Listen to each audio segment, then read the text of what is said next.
there is a fifth dimension beyond that which is known to man. It is a dimension as vast as space and as timeless as infinity. It is the middle ground between light and shadow, and it lies between the pit of man's fears and the summit of his knowledge. This is the dimension of imagination. It is an area which we call the Twilight Zone.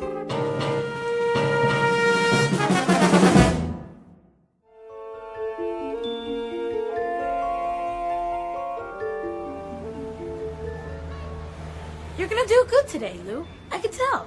Yeah? How can you tell, Tommy? 'Cause you're the best salesman there is. Well, maybe I used to be. You are, Lou. You always have such neat stuff. Oh, yeah, I got everything. A little bit of this, a little bit of that. Something for everybody. Help me set up the table, will you, Tommy? Sure. There we go. We'll be ready to start in a minute. What's in the bag today, Lou? Take a look. See anything you like? Lots of toys. Always. Which one's your favorite? Let's see. The little wind-up dogs. They're so cute. And the monkeys. And the zap gun. It's cool. Pow, pow, pow. I thought I gave you one to test for me. You did, but, well, it kind of broke. Don't worry about it. I'll give you another one later. How you doing today, Bookman? Oh, just fine, officer. Another day, another dollar. You know how it is. Gonna sit up right here in the corner? I thought I might, yes, if that's all right with you.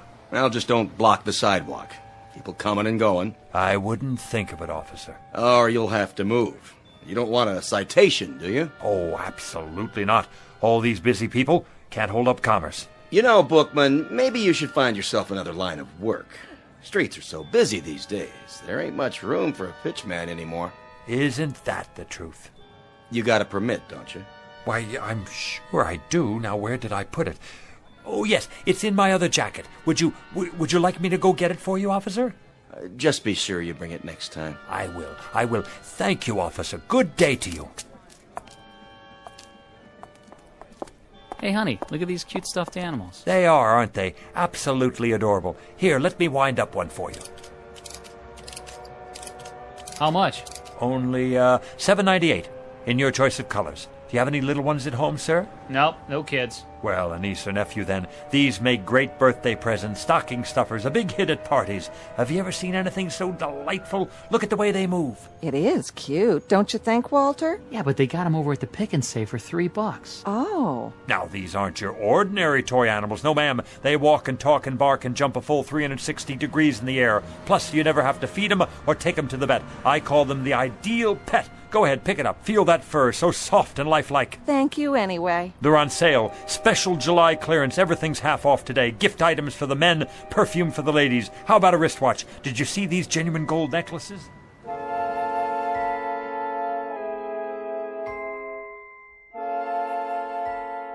Street scene. Summer. The present. Man on a sidewalk. Age 60-ish.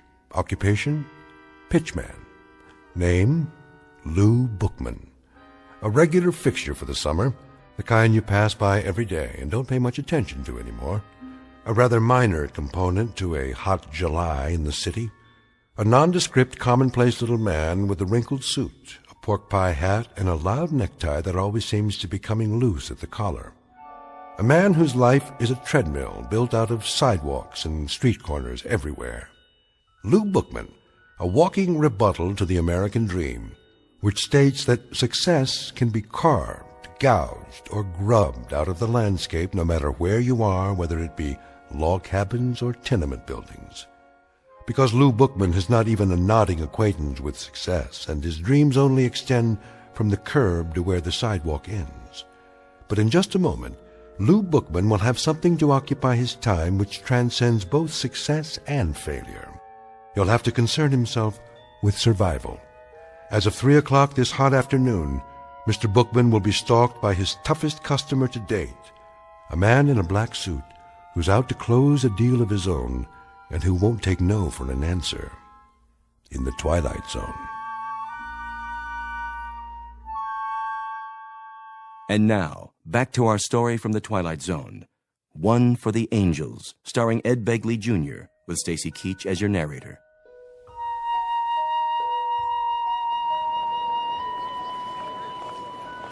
Sir, how about a nice new pen? Guaranteed to write upside down, underwater, in zero gravity. Ma'am, let me give you a free sample of my new perfume. It's called Scent of Mystery, and I promise it will bring you all the love and romance you ever dreamed of. How about you, sir? Nothing for me. No? You sure? I'm just observing. The reason I ask is you've been standing there for quite a while. Are you quite sure I can't show you anything? What about a new digital watch? Comes in a gift box. Not today, Mr. Bookman. Oh, you know my name. Have I seen you before? You look... Who are you talking to, Lou? What? Oh, that man there in the black suit. Which man? The one standing by the... Well, I don't see him now. He must have moved on. Strange, don't you think? To be wearing a black suit on a day like this. It's getting awful late.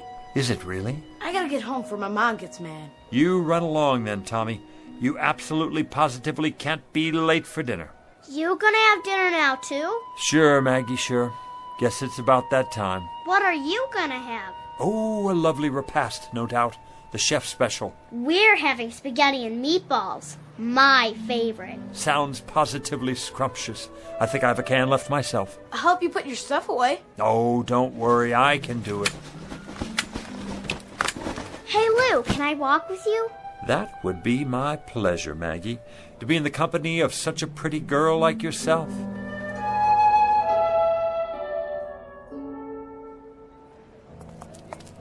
Hey, Lou. Hey, it's Lou. What's going on, Lou? Hey, wanna play with us, Mr. Bookman? Come on.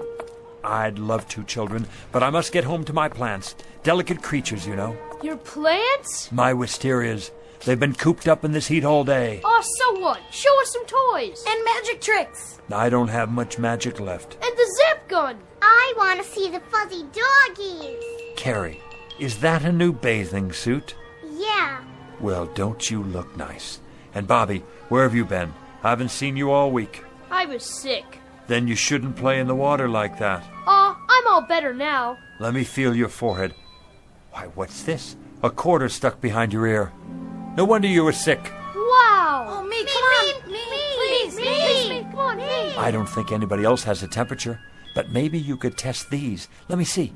These rings, to be sure they're okay. Yes, toys. Yes. Oh, they may look like toys, but they're not toys you can buy at the 5 and dime. Anybody can sell toys, but these, my young friends, are very, very special. Did you know they're among the wonders of the world? Go ahead, Lou. Give them the pitch. Young ladies and gentlemen, the rings you now have on your fingers come from a remote corner of the Tibetan mountain country. Do you know where that is? No. Well, it's where the wisest people in the world live. The jewels are patterned, shaped, and forged by strange little men who work underground, far from the light of day. Some folks call them... The Moly Men. Right, Bobby, the Moly Men. They use magic words and incantations to produce what look like toys, but each and every one they make has extraordinary powers. What kind of powers? The power to keep a person young forever. Science can't explain it. Your teacher wouldn't believe it, your mother and father either, but it's true. And when the Moly Men are finished, they say the magic words. Mini tekel.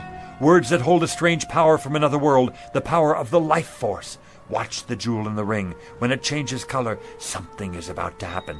You'll get your wish. So remember, be careful what you wish for tonight, children, because it's absolutely, positively going to come true. You know what, Mr. Bookman? You're my best friend. No, he's not, Bobby. He's my best friend. See you later, children, for the Bookman ice cream cone and social hour after dinner. Same time, same place. Don't forget now. We won't. Come on, Lou. I gotta go home.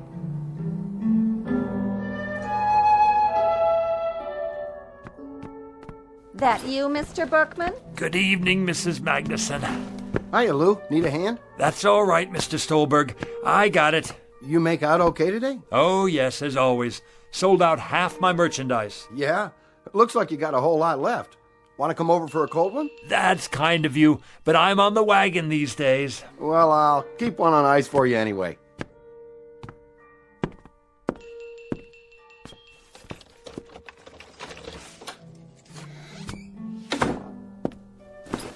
Hello, my beautiful wisterias. And how have all you been today?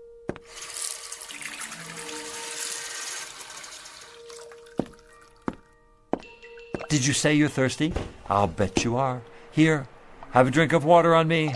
Not too much now. Mr. Bookman? Oh, you could give a man a heart attack sitting there like that. I didn't mean to startle you.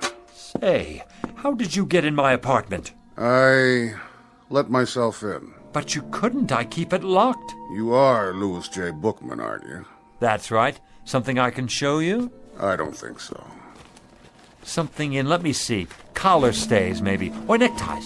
You look like a man who needs a new tie. Something brighter than the one you're wearing. Mr. Bookman, I'm not here to buy anything. Then what in the world do you want?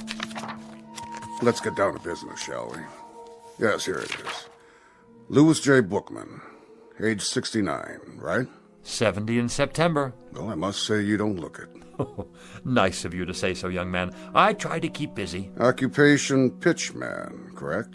Are you a census taker? If you are, let me sit down. I hope this doesn't take too long.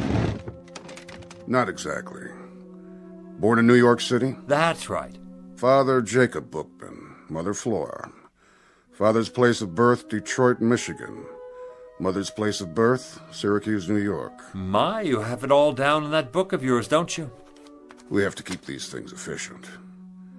Now, today is the 19th of July, and your departure is at midnight tonight. My departure?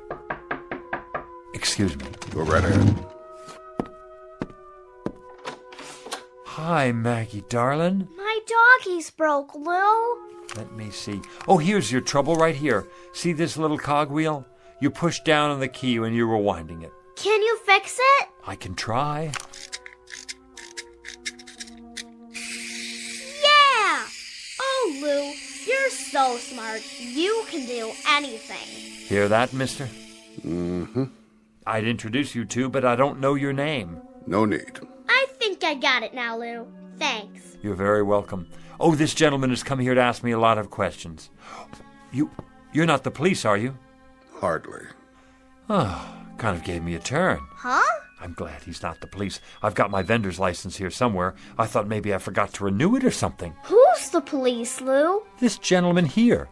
What gentleman? That one in the other chair. Which chair? Mr. Bookman, she can't see me or hear me. Why not? Why not what, Lou? Why can't you see him or hear him? See who? It works great now, Lou. Thanks a lot. See you after supper, huh? Wait a minute. What about our manners? Aren't you going to say goodbye? Oh, yeah. Goodbye, Lou. Thanks. I mean to the gentleman. Oh, it's a game. I get it. The Invisible Man. Goodbye, Mr. Invisible Man. See you, Lou. I can see you, yet she can't. Only those who are to accompany me can see me. Understand my words, Mr. Bookman? Only those who are to accompany me. I'm still not sure Now then, don't you think you'd better start making your arrangements? Arrangements for what? For your departure. My departure where? You still don't get it. I just never understand you people. You get this idiotic notion that life goes on forever, and of course it doesn't. Everyone has to go sometime. Go? You don't mean... That's right. No, that's ridiculous. I don't have time. I'm a busy man, a very busy man. Let me make you a cup of tea before you go. No, thank you. Take a look around. You can see how busy I am. My flowers, for example. I have a green thumb. Whatever I touch, well, it grows, if I do say so myself. I won second prize last year at the YMHA Flower Show. See the plaque on the wall? Wisteria, open class. Oh, nice. Nice? Is that all you can say? Look at them, will you? You've never seen flowers like these. And what I further don't understand is how little you appreciate the nature of your departure. I thought we were finished with that subject. Think of the poor souls who go in violent accidents. These are the non-precognition victims. We're not permitted to forewarn them. You, on the other hand, Mr. Bookman, fall under the category of natural causes. Natural causes? What's natural about it? As opposed to accidents, car crashes, things like that. You know, I find you a devious sort of fellow. Very devious. Not to say dishonest. In what way? I can see it in your eyes. You don't want to look at me. To tell the truth, I'm not sure I like you very much. Why don't you just come out with it and say what's on your mind? Mr. Bookman, I have done everything but phone your own undertaker. How much clearer do you want it? If you still don't know who I am... Don't touch my flowers. If you need an illustration... I told you, don't touch them. I thought this might erase any doubts. You touched one and it wilted and died right there on the spot. Sorry. That was unavoidable. It actually turned black. Do you mean your death? Exactly, Mr. Bookman. Now shall we get down to business?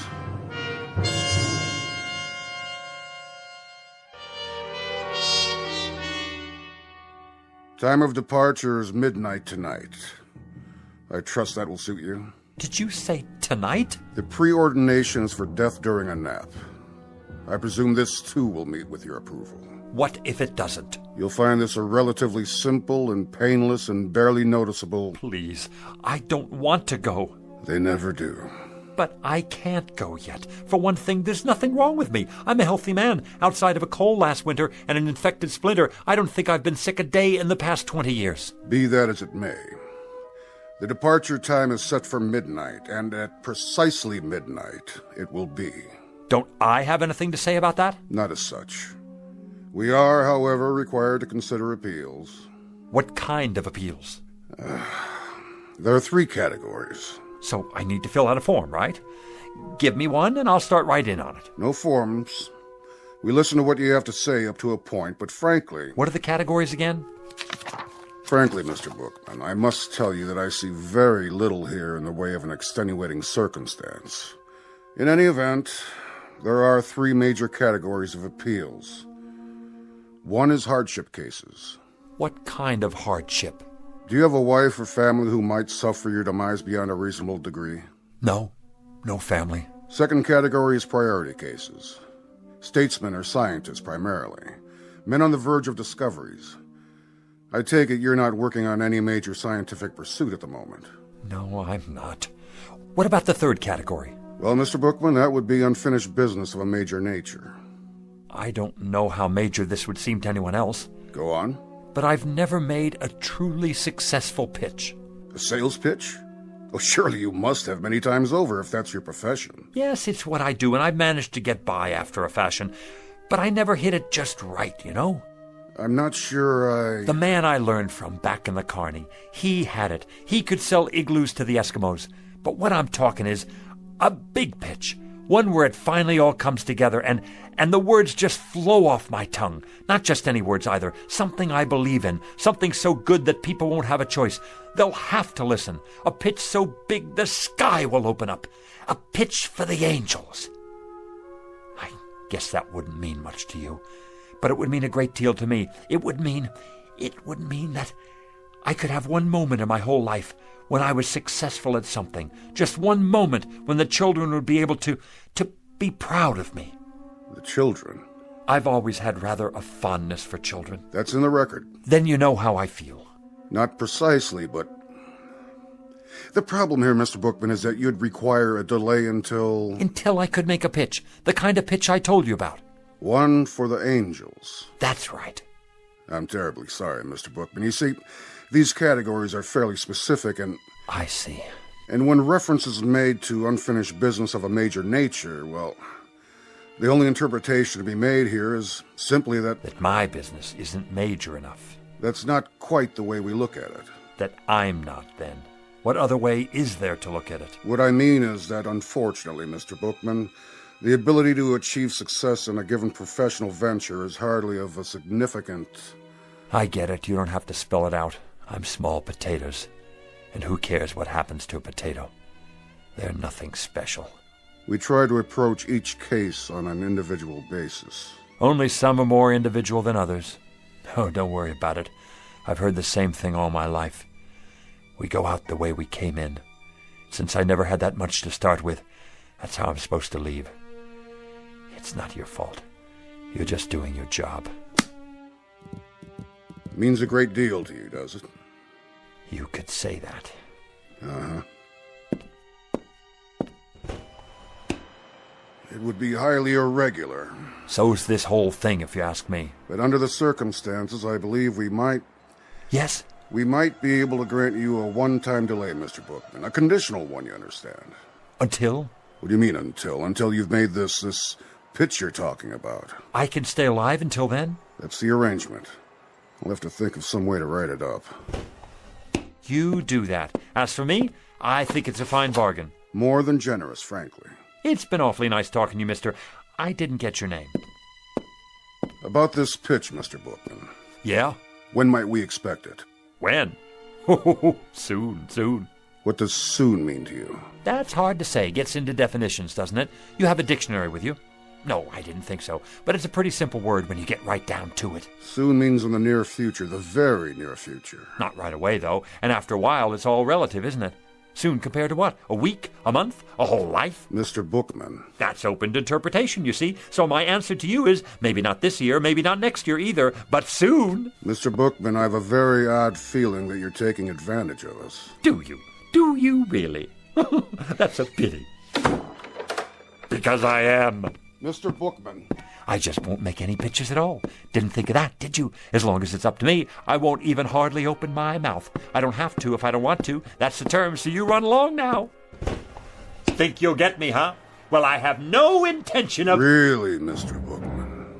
How did you get back in here? I locked you out. This is much more serious than you imagine. I have to go now. I promised to meet the children. We have a kind of social club, you know. Ice cream and stories. Lots of stories. Right down there on the stoop.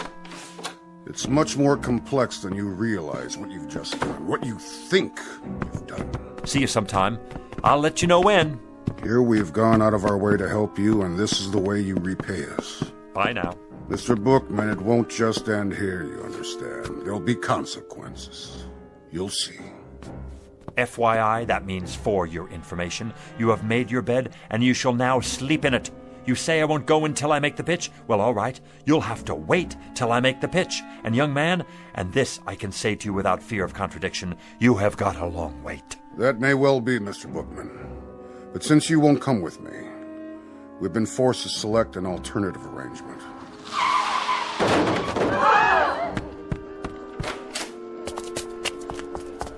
What happened? He didn't even stop. Ran right out. Not his fault.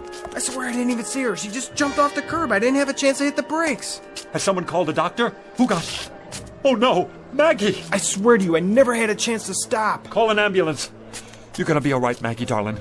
Oh, my little Maggie. Hi, Lou. See? You're gonna be just fine. Lou? Who's that man? What man? Where? I told you, Mr. Bookman. Consequences. You can't take her. No, siree, you can't take her. I'll go. I'll go as planned. Never mind the pitch. I don't even want to wait. I want to go right away. Go where? Who's he talking to? What man? He's out of his head. Mr. Death! Mr. Death, come back! You mustn't take the little girl. I'll go, please, please, Mr. Death, you will. I'll go with you. Right here. Right now.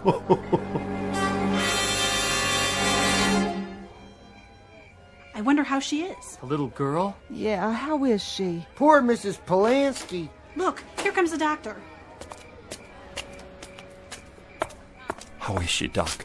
I don't know. What do you mean you don't know? She's a mighty sick little girl.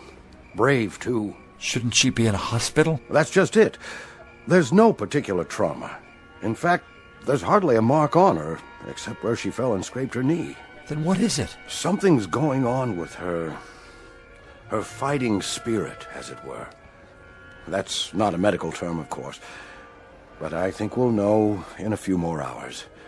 If she hasn't hit a crisis by then, I'll move her to a hospital bed. A few more hours? Around 12 o'clock. 12 midnight, you mean? I think by then we'll know. He won't get in.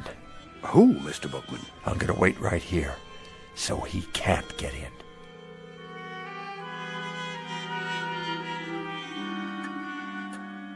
Come to bed, Mrs. Polanski. I can't. I have to take care of my baby. There's nothing you can do. That's what the doctor said. She just needs rest. I can't sleep. How could I? Lou? Where are you, Lou?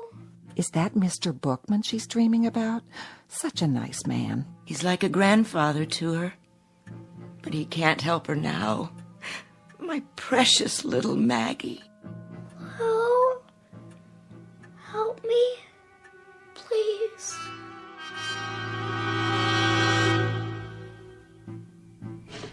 Come on in, Lou. It's late. I'm waiting for someone. No, you're not. You're worried about the kid. And I don't blame you. She's a swell little girl. But there's nothing to do now but wait. What time you have? 11:40.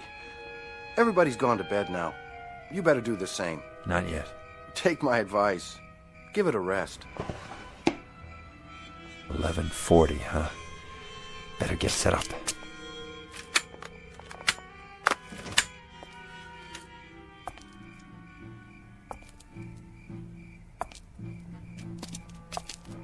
Who's there? Good evening, Mr. Bookman. Thought I'd see you again. You got business inside? I most certainly do. It's 11:45. In 15 minutes it will be midnight, the time of my appointment.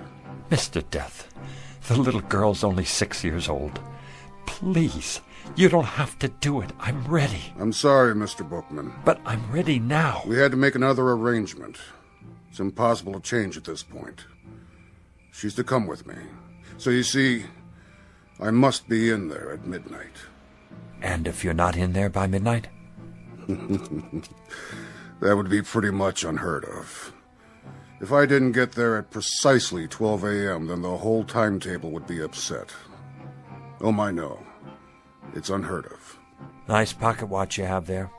But have you thought about digital technology? A wristwatch? It's more efficient, if you ever need a good one. What are you doing, Mr. Bookman? What am I doing? Oh, nothing. Just setting up a pitch is all. At this time of night? Oh, I very often have a late-night sale. Very often. Not many customers out and about. They come, they show up. You're here, aren't you? Oh, yes, I'm here. But I'm afraid I'm not much of a customer. How do you know? Have you ever seen my stock? Now you take a tie like this one right here. Like what? Like this tie. Looks like a toy dog to me. Oh, excuse me. Here, this is what I meant. Now you take this tie. I already have several. Go on. What's it look like to you? It looks like a tie. Feel it. Mm-hmm. So? If you'll feast your eyes, my good man, on what is probably one of the most exciting inventions since atomic energy, a simulated silk so fabulous as to mystify even the ancient Chinese masters, not to mention the silkworms, a perfection of detail, an awesome attention to fit and finish, a piquant interweaving of gossamer softness, absolutely and positively the smoothest substance ever to embrace the human neck. If it's a synthetic, as you say... Come closer. I can't hear you. How did the manufacturer get it so soft? It's the thread, of course. The thread? I'll answer all your questions in just a moment, but first let me explain the applications of this magnificent invention.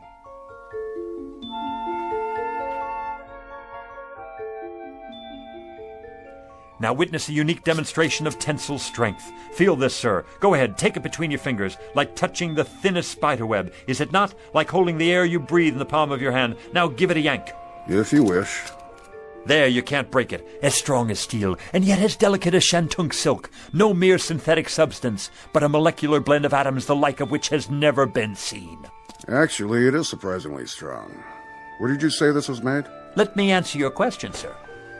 Hey, Lou, what you doing down there? Come on, you gotta see this. Yeah, no kidding. It's really something. Do you have a scarf made out of this stuff? Scarves, blouses, I've got them all on order. You can't hurry the process. Picture, if you will, 300 years of backbreaking research and development to produce the ultimate thread. The which, than which there is no witcher. And what will you pay for this fabulous, I say fabulous, incredible and amazing achievement of the tailor's art? Softer than the feathers of an angel's wings. Expensive, no doubt.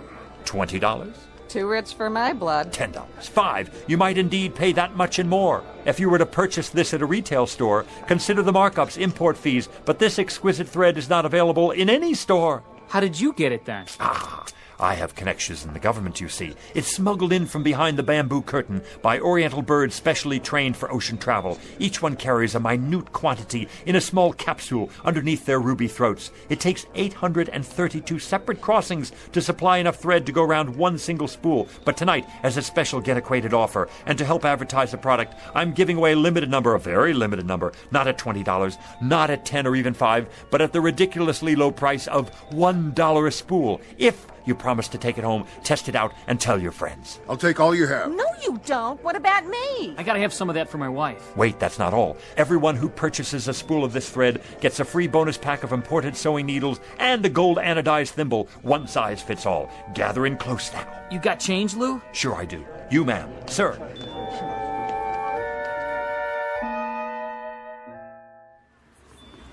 Yarn, simulated cashmere socks, the most marvelous plastic shoelaces that never wear out, a genuine static electricity filter, fits any car radio.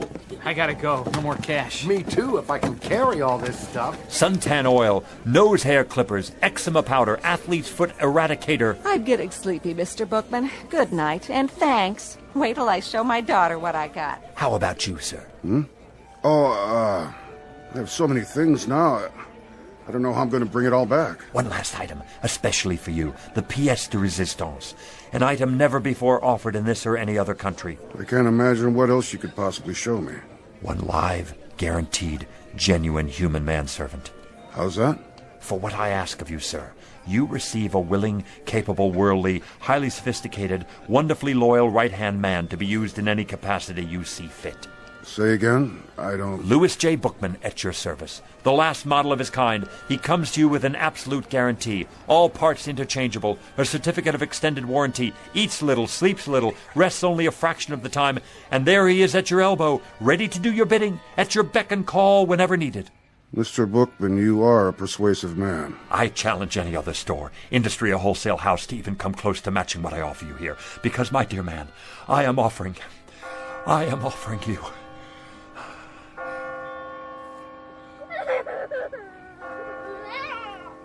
Midnight. It's midnight, and I've missed my appointment. Oh, thank you, Doctor. It's a miracle. Just give her the sedatives every 3 hours, Mrs. Polanski. All she needs now is rest. But she's going to be all right.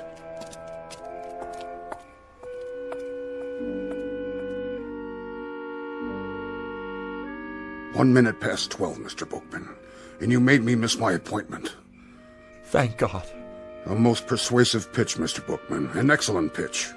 It had to be to make me lose track like that. The best I've ever done. The kind of pitch I've always wanted to make. A big one. So big the sky would open up. A pitch for the angels. That's right. A pitch for the angels. I guess it's my time now. As per our original arrangement. Well, I'm ready. After you, Mr. Bookman. What is it? You'll excuse me for a minute. I forgot something. My folding table. You never know who might need something up there. It is up there. Up there, Mr. Bookman. No need to worry about that. You made it.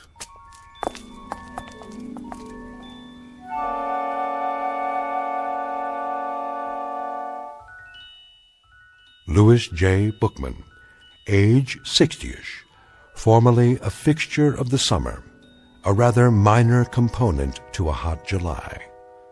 But throughout his life, a man much loved by the children, and therefore a most important man. Couldn't happen, you say? Probably not in most places, but it did happen in the Twilight Zone.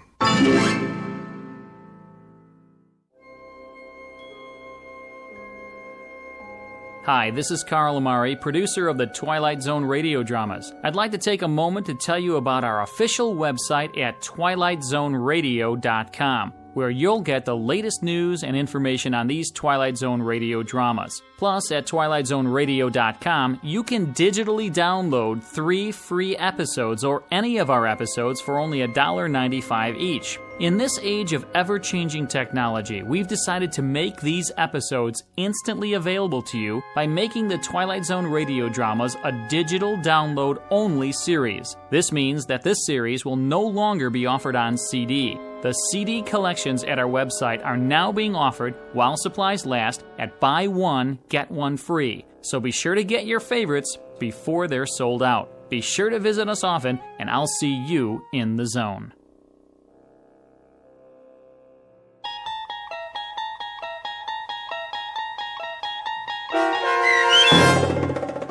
One for the Angels, starring Ed Begley Jr., with Stacy Keach as your narrator, was adapted for radio by Dennis Etchison and based on a script by Rod Serling. Heard in the cast were Rich Kominick, Lauren Patton, Linda Ryder, Richard Hensel, Doug James, Adam Tangway, Martin Hughes, Meg Falcon, Roger Wolski, Carl Amari, and Irene Olsen.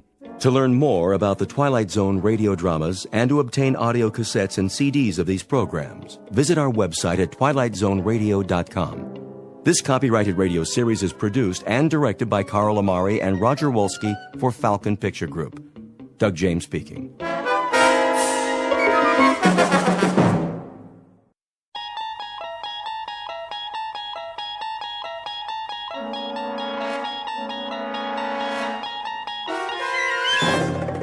You unlock this door with the key of imagination. Beyond it is another dimension, a dimension of sound, a dimension of sight, a dimension of mind. You're moving into a land of both shadow and substance, of things and ideas. You've just crossed over into the Twilight Zone.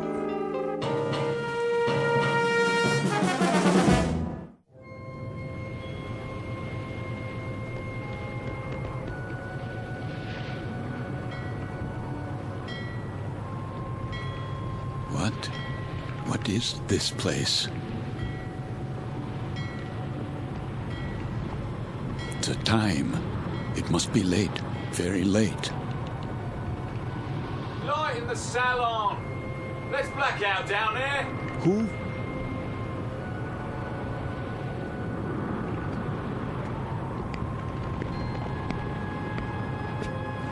Forgive me, sir. Yes? Are you addressing me? Begging your pardon, but they'll be finished serving dinner soon. They? The galley crew, sir. Why do you tell me this? Well, I only meant... What? What did you mean? Well, all I mean to say is, you'd best go in now, sir, if you want your evening meal. My meal? The salon will be closing in a few more minutes. Oh, yes, of course. In the salon. Is that what you call it? Yes, sir. It's very dark out here. Would you like to follow me? Follow? The lights, you see. From now on, I'll have to switch them off when we open the door to the deck, and then on again. You understand, sir? Because of the blackout. The blackout? Yes. This way, sir. Are you all right? Why wouldn't I be? Is something wrong with my appearance? Why, no, sir. It's only that... Is this your first time? My what? Your first passage. It can take a bit of getting used to, sea legs and all that. I'm quite used to being at sea. Thank you. I was just... Yes, sir? Listening. To the engines?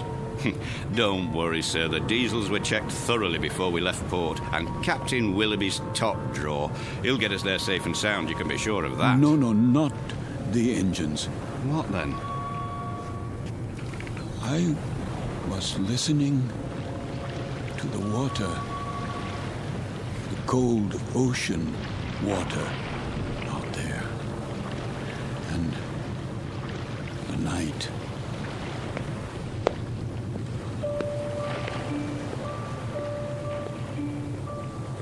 This is the deck of a small freighter, the SS Queen of Glasgow, located somewhere in the North Atlantic. Her registry, British. Gross tonnage, 5,000. Age, indeterminate. At this moment, she is one day out of Liverpool, her destination, New York. Duly recorded in this ship's log is the sailing time, course to destination, weather conditions, temperature, longitude, and latitude. But what is never recorded in such a log is the fear that washes over a deck like fog and ocean spray. Fear like the throbbing strokes of pistons from the engine's diesels, each one a heartbeat, parceling out every hour into breathless minutes of watching, waiting, and dreading. For the year is 1942, and this particular ship has lost her convoy. Now she must travel alone like an aged, blind thing groping through the unfriendly dark, stalked by the unseen periscopes of steel killers, enemy U-boats that also watch and wait. The Queen of Glasgow is therefore a frightened ship, and she carries with her a premonition of death. In a moment, her crew and passengers will find out just how real that premonition may be, when a course is set that leads them all into an area known as the Twilight Zone.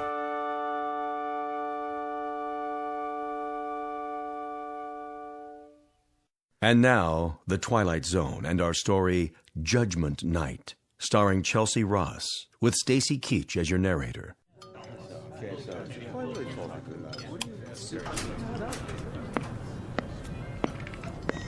Why does he keep playing with the lights? Thought I'd gone blind for a second. My apologies for the momentary darkness. Wartime regulations, you know. Think nothing of it. Perfectly understandable. Wasn't it a lovely meal? Yes, indeed. Glad you enjoyed it, ladies and gentlemen. Something more, perhaps? Not for us, thank you, steward. We were just leaving. Come along, dear. Wait, Mommy, where's my doll? Why, here you are, little girl. You dropped it by your chair. Can you thank the nice man? Thank you. You wouldn't want to leave your dolly behind now, would you? Come along, Joanna. It's well past your bedtime. Yes, Daddy.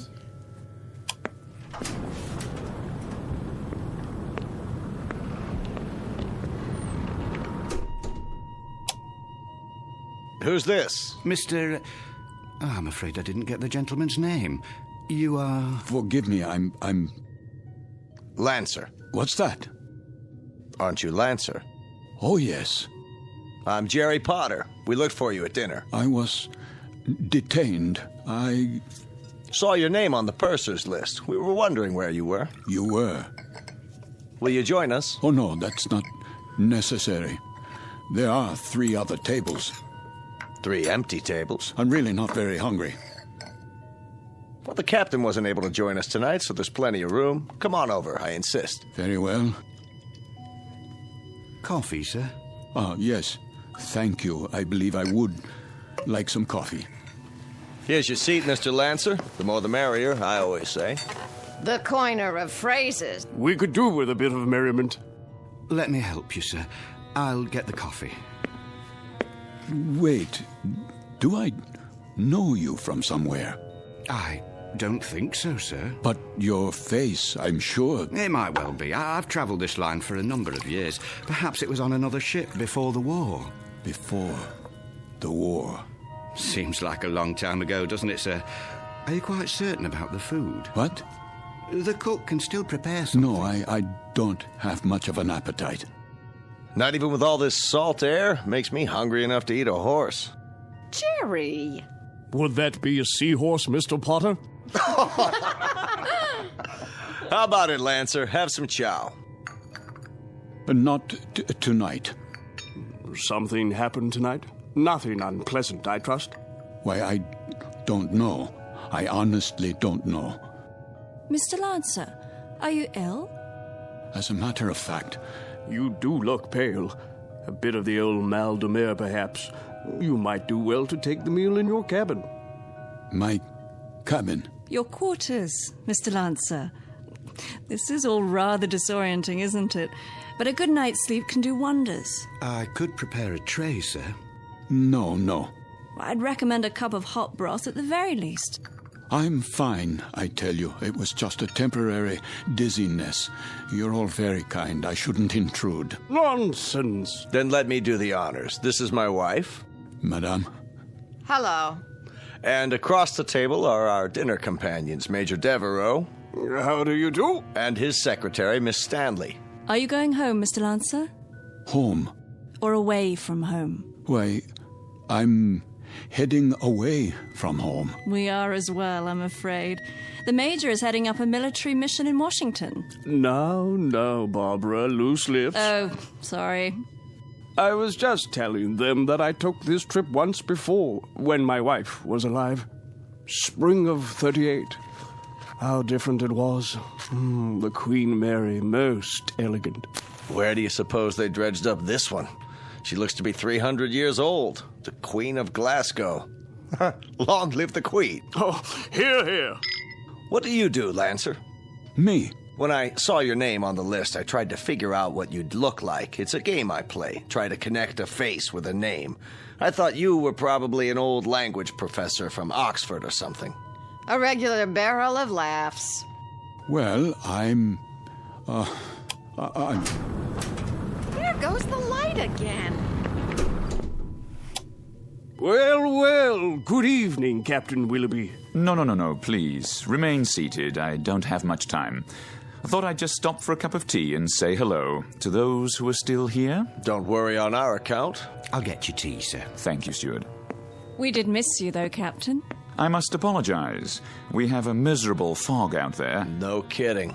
And I thought I'd best take my meal on the bridge. And the rest of the convoy, Captain, are they in sight?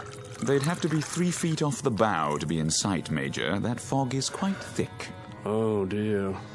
However, we do hope to have some sort of contact by tomorrow. But I wouldn't worry. She's a good stout ship, and this isn't her maiden voyage. She's made this passage often. I suppose misery loves company, though, doesn't it? I'd feel a lot safer if we were in a convoy. I can almost see those wolf packs converging on us. There would be no wolf pack converging on a single ship, Major Devereaux. Sorry? The principle of the submarine pack is based on the convoy attack. The gentleman is quite correct. Our primary danger would lie in a single submarine. Well, that's reassuring. I guess we stand a better chance against one than against 20, don't we? Just ask Admiral Potter here. He fought with Dewey at Manila. He knows everything. Still, it only takes one torpedo. They can do such dreadful damage. And I must tell you, I've had a miserably uncomfortable feeling ever since we've left. What kind of feeling? Of being followed. Isn't that something? I've had the same feeling. I'll tell you, I'd rather they go after us with a pocket battleship. That you can see, not a skulking, crummy tin fish a couple of miles underwater. If we're being followed, you will see the sub, Mr. Potter. It will surface. They won't waste all their torpedoes on us. Not when they can sit back 1,000 yards and shell us with impunity and sink us at will. You forgive me. This is Mr. Lancer, Captain. Mr. Lancer? But you sound like a U-boat commander. My apologies. That was clumsy of me. Oh, please, sit down. Let me clean it up, sir. I hope I didn't spill any coffee on you, Miss Stanley. No, but you did quite a job on yourself. That's quite all right. I'll get you a towel. I said it was all right. Yes, of course. Sit down, Mr. Lancer, please. Another cup of coffee, sir? No. Thank you. That won't be necessary. I think we might start by getting better acquainted. First of all, I trust everyone's comfortable. Yes, quite. This ship, you know, wasn't designed to carry passengers. I hope you'll bear with some of the inconveniences. I suppose they're worth living with to get to the States, aren't they? You can say that again. Mr. Potter, I understand you're with the American government. War Production Board. And where is your home, Mrs. Potter? Good old Chicago. Windy City. Oh, how interesting. I do hope to travel farther west one day. I tell you, I'll be mighty glad to see it again, wind or no wind. And you, Mr. Lancer? Yes? Where's home for you? Home? I was born in Frankfurt. Frankfurt? Like in Germany? Yes, Germany. Well, how long had you been in England, Mr. Lancer? How long? Not very long, not long at all. Please accept my apologies. I think I'll go to my quarters now. Too bad. I was hoping we'd get a poker game going. Whoop-de-doo. Perhaps another time. Good night. Well, there goes an odd one, huh? I had him pegged as a German the minute he came in. And what do you suppose he's traveling on this ship for? You don't think he's a spy, do you? I rather doubt it, Mr. Potter. All the passengers are well screened.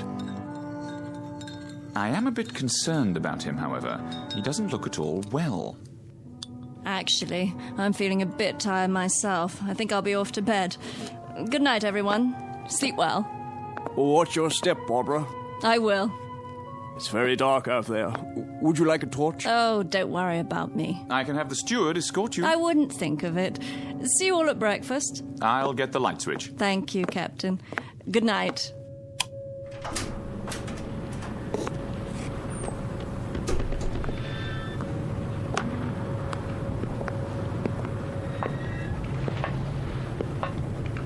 Hello? Is someone there?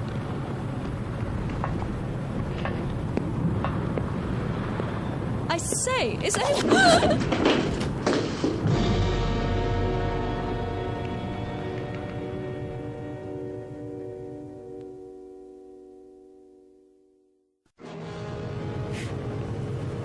Who's there? Watch your step, Miss Stanley. Oh, Mr. Lancer. The stairs are quite slippery from the fog. So I see. I was afraid you'd lose your footing. Thank you for your help. The fog can be treacherous at sea. And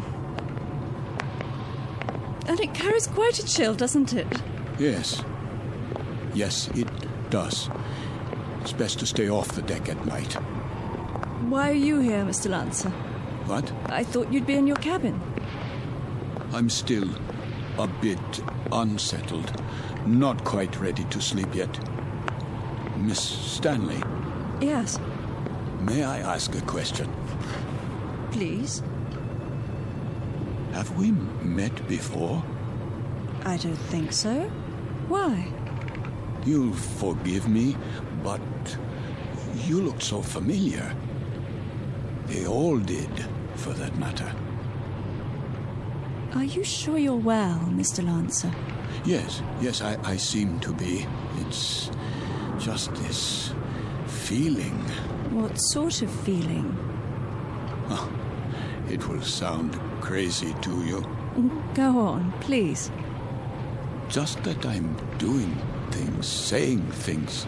That you've done before. How do you know that? I know the feeling. I've had it occasionally. Have you? Walking into a room and being able to swear that you've been there before. Even the conversations. They seem identical to ones you've had at some other time. Yes, but what other time and where? That's always the question, isn't it? And the people? Yes, and the people, too. Yes. That's extraordinary. What is? I don't recall. I don't seem to recall boarding this ship. Don't you? Or anything else, for that matter. How I got here, or why I'm here. There was a film about that. Pardon? In the cinema, a few years ago. With Leslie Howard. Oh, was it that American? What's his name? Garfield, John Garfield. I believe the title was Outward Bound, something like that. I don't have time to see many films. I don't either. But in this one, the people all found themselves on an ocean liner. Of course, it was a cruise ship, not a freighter. But none of them could remember anything. There was a man and a woman, and they met and began talking, much as we are right now, I suppose. And it turned out they were... Go on. Well, they were all dead, you see, and on their way to the other side. Isn't that absolute rubbish? It is indeed. You don't suppose we're dead, do you? And about to cross the River Styx or some such? No, that's ridiculous. I, for one, remember everything. A cab to the docks, and carrying my bags, my passport, the security clearance. My passport? Of course. It must be in my cabin. If we were dead, I'm sure the meal would have been followed by a lovely dessert. Mr. Lancer, may I make a suggestion? Why don't you see the ship's doctor? I'm sure they must have one, even on a freighter. For what purpose? It has to be some form of temporary disorientation. I was standing on deck, and it was as if I suddenly woke from a deep sleep. I heard your voices from the salon. Amnesia? Not really. I know who I am. I'm Karl Lancer. I was born in Frankfurt, Germany. I'm in the... In the what? In the... You were going to tell me. You were in the something or other. Was I?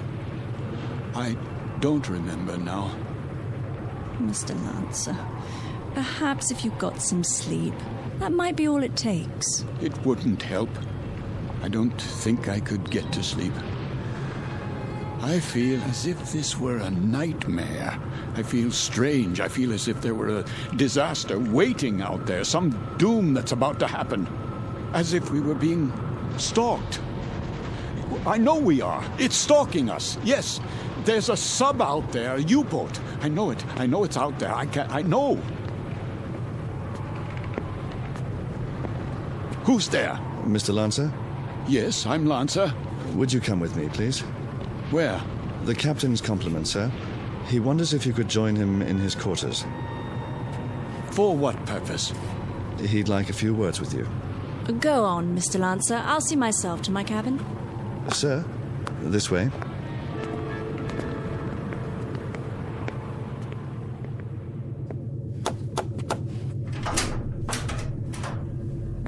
Mr. Lancer, sir. You wish to see me, Captain?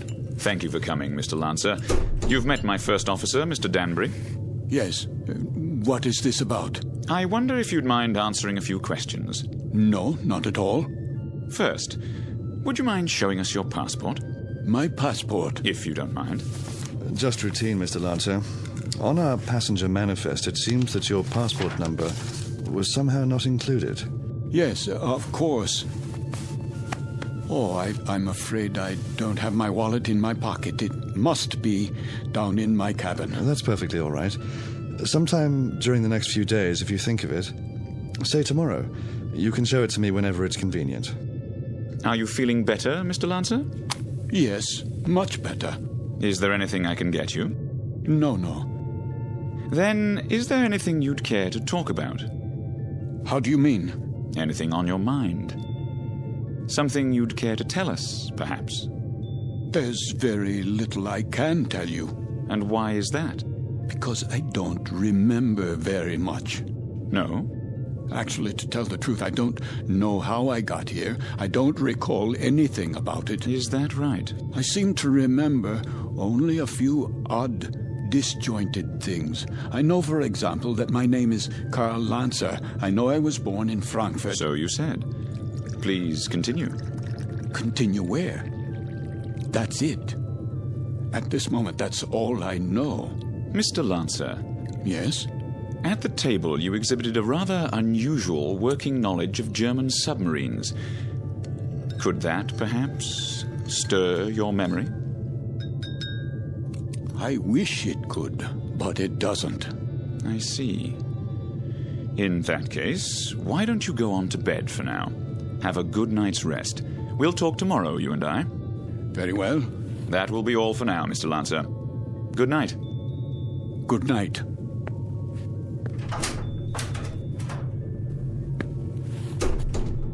Most peculiar. I'd agree, sir. I'd say he bears watching. Then watching is what he'll get. I told you what he said at the table. What do you make of it? That's hard to say. But as I was going to get him on deck, he was talking to one of the passengers, Miss Stanley. And? He was speaking quite excitedly, in a very loud voice. I couldn't help but overhear. He was saying something about how he knew there was a U-boat out there.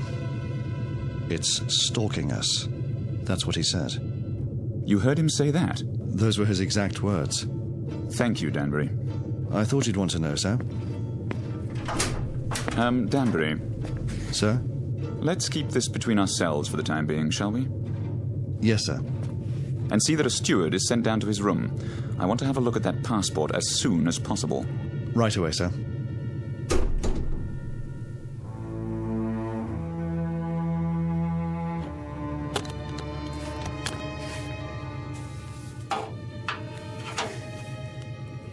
There you are, sir. All your clothing hung up, I believe that's it. Anything else I can help you with? No, that will be all. Ah, your shoes. I'll just put them in the closet. Hold on, what's this? Where? In your bag. Looks like an officer's cap, but not one of ours. War souvenir? What are you talking about? This, sir. I was wondering if it was a war souvenir. Let me see that. Yes, sir. It's a naval officer's cap. Foreign by the style of it. Don't touch things that don't concern you. I only thought I'd put it away for you. That won't be necessary. I'll put it away myself. Yes, sir. That will be all.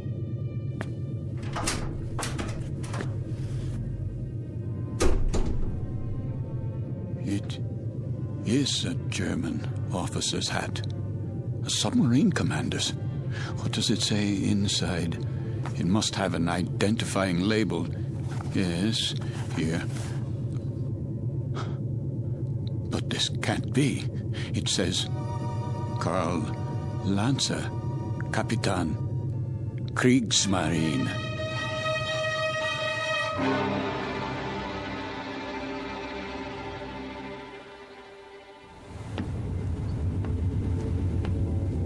Mr. Danbury? Yes, sir? We've slowed down again. See if you can impress upon that very temperamental engineer the rather dire necessity for speed. Engine room. Engine room. McLeod, can we get any more revs? We're losing speed badly. Begging your pardon, sir, but I've got these blooming engines trained to the limit now. Kindly tell the captain that if I keep them going at this rate, they'll be a breakdown before morning.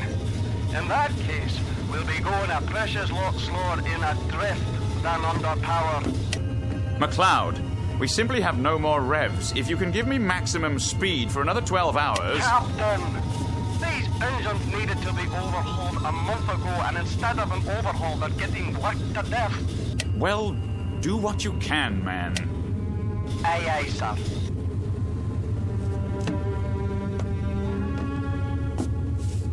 What do you think, number one? Sir?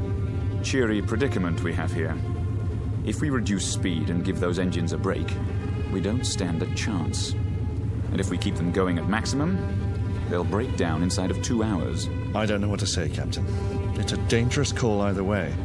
If we could only see through this bloody fog. If they're out there, it won't make any difference. And they're out there, let me tell you. God knows they're out there, waiting like vultures.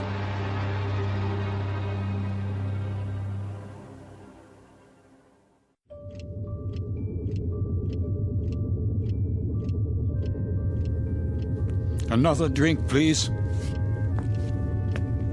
Begging your pardon, sir, but it's very late. Don't beg my pardon. Just put the bottle on the bar. Go to bed if you're tired, but leave the bottle.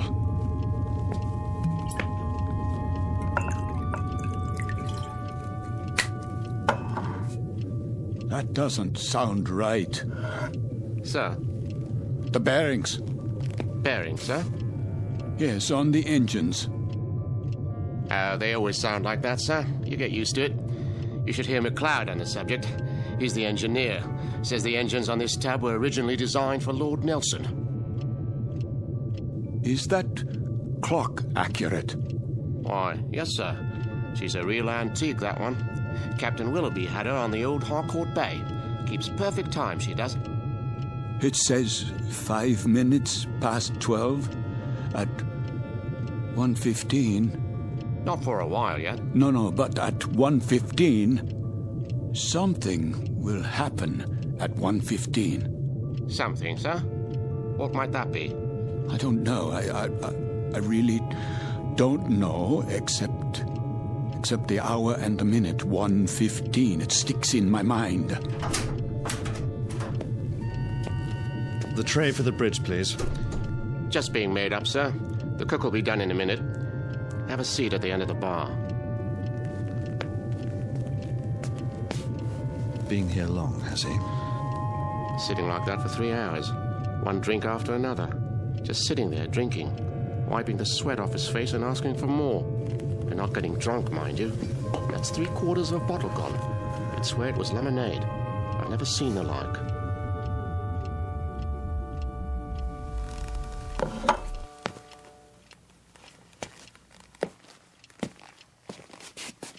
Why have the engines stopped? Probably just routine maintenance, sir. Don't give me that. They've broken down. I don't think it's serious, sir.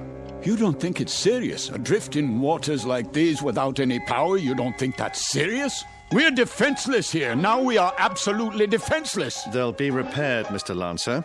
We'll be underway again soon. No, we won't be underway soon. We'll drift until 1:15. That's what he's been saying all night long. You know, of course, how easy it would be for a submarine to... You're a nervous man, Mr. Lancer. I'd suggest you call it a night. Oh, I'm a nervous man. I can assure you that I am suffering from something a little more serious than nerves. I'm suffering from knowledge. I'm suffering from knowing what's going to happen. Really? Now? My affliction comes from waiting and knowing that inside of an hour, a U-boat will surface off our bow with searchlights and a deck gun. We'll be attacked and we won't be able to run away. Here, sir. Sit down, man. How does it feel to you people just standing still and waiting for a shell or a torpedo to smash into you, waiting for the ship to blow apart so that you can find yourself in the water, closing in on you, filling your lungs so you can't scream? I said sit down, man. Mr. Lancer, this kind of talk won't do you or anyone else any good. Here's the captain's tray, sir. Leave it. Is something wrong? The gentleman is ill. He doesn't know what he's talking about. Carry on. Yes, sir. Go on, cook. Back to the kitchen with you.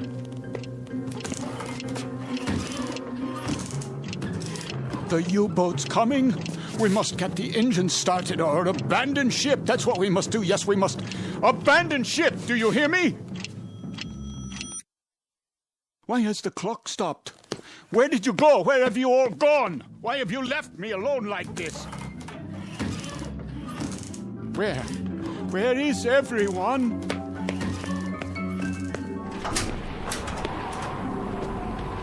What is that? The searchlight. It's here. That's the U-boat. The U-boat is here.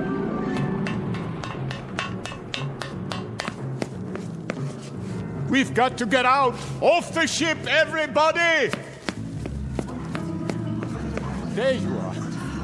All you passengers, out of your rooms. Listen to me. There's a U-boat. I just saw it. She's going to sink us. Can't you hear me? Why don't you move? Are you all out of your minds? What do I have to do? Do I have to grab you and carry you up on deck? Do I have to throw you bodily into the lifeboats? Do I have to knock you unconscious? They're gone. But where? Is the entire ship empty? Or have I gone mad?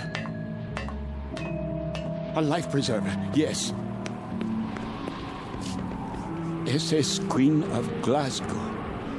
Wait. I remember that name. Queen of Glasgow. Queen of Glasgow. Potter? Major Devereaux! Miss Stanley, where are you? Captain, steward, we must abandon ship.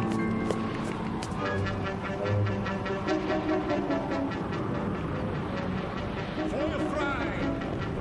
Ja, Captain. Fire!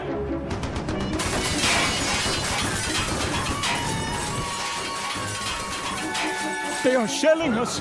We're hit, I tell you. Miss Stanley, you must get out. The lifeboats. I can't, Mr. Lancer. The roof's collapsed. The door won't open. Climb through the porthole, quickly. I'll try. Where are the lifeboats? Over here, Mr. Devereaux. We'll have to climb down. Help us, please, my wife. I'm coming, Mr. Potter.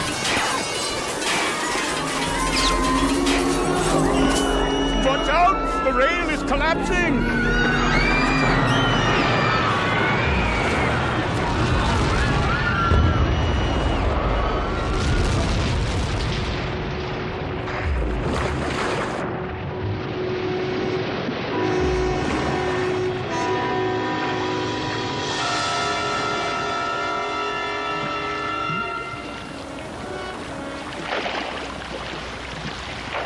Family, the little girl. Where? The doll. Here, I have it. Who could do such a thing? Who? Who?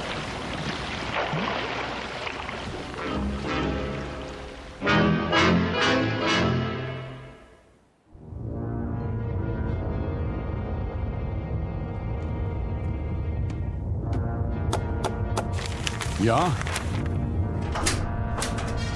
Not much to show, Capitan Lancer. That's all. Very little wreckage floated to the surface. Only this life preserver. There were no survivors. Then I'd say that's a good catch tonight, wouldn't you? Very good catch. It says SS Queen of Glasgow. Ah, a 5,000-tonner. Isn't that what the registry reads? Yes, sir. Cheer up, Lieutenant. Hand me the coffee. Well, pour it. If you wish, sir. You have nerves, Mueller. Not really, sir. A little shaky, perhaps. Oh, why? Nothing, sir. I asked you a question. Why? There were women and children on that ship. So? We gave them no warning. You'd have us give them warning, eh? So their radio man can send out their position, which quite incidentally is our position. You have sentiment, but no brains. You're an old woman, Mueller. You know that? I just find it difficult. To do what? To reconcile killing those people. Without warning. It makes me wonder if we're not damned now. In the eyes of the British Admiralty, we most certainly are. I mean in the eyes of God. You're not just a fool, Lieutenant. You're also a religious fool. Perhaps a mystic, too. And if we are damned, what will happen? I've had dreams about it. Maybe people like us have a special kind of hell waiting. Maybe to be damned is to have a fate like the people on that ship. To have to suffer as they suffered and die as they died. You are a mystic, Lieutenant. We'd ride the ghost of that ship every night for eternity. Every night, Herr Capitan. For eternity. What are you talking about? They could die only once. Just once. But we can die 100 million times. Every night. Ride the ghost of that ship. Every night. Every night.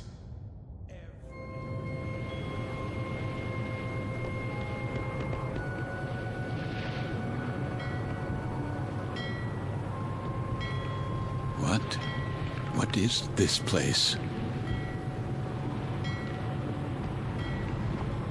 The time. It must be late. Very late. Light in the salon. Let's black out down there. Who?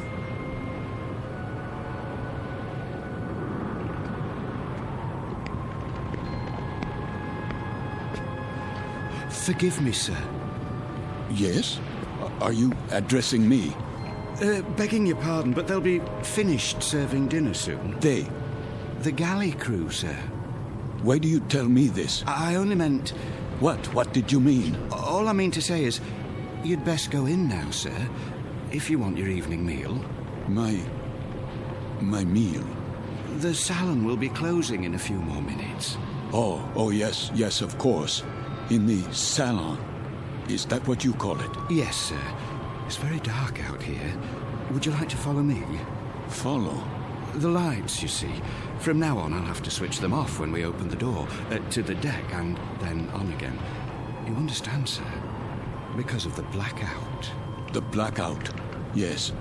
This way, sir. Are you all right? Why wouldn't I be? Is something wrong with my appearance? Why, no, sir. It's only that... Is this your first time? My what? Your first passage. It can take a bit of getting used to. Sea legs and all that. I'm quite used to being at sea. Thank you. I was just... A special kind of hell waiting.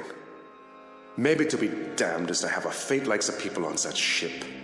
To have to suffer as they suffered and die as they died. We'd ride the ghost of that ship every night for eternity. For eternity. For eternity. For eternity.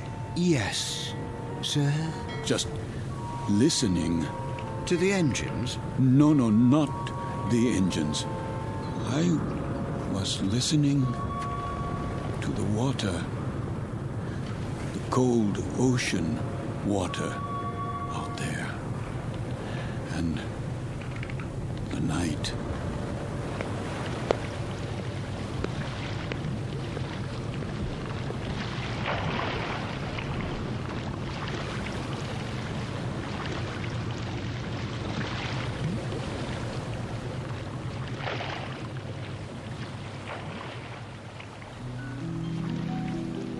You've heard talk about paying the fiddler, the comeuppance awaiting every man when the ledger of his life is opened and examined.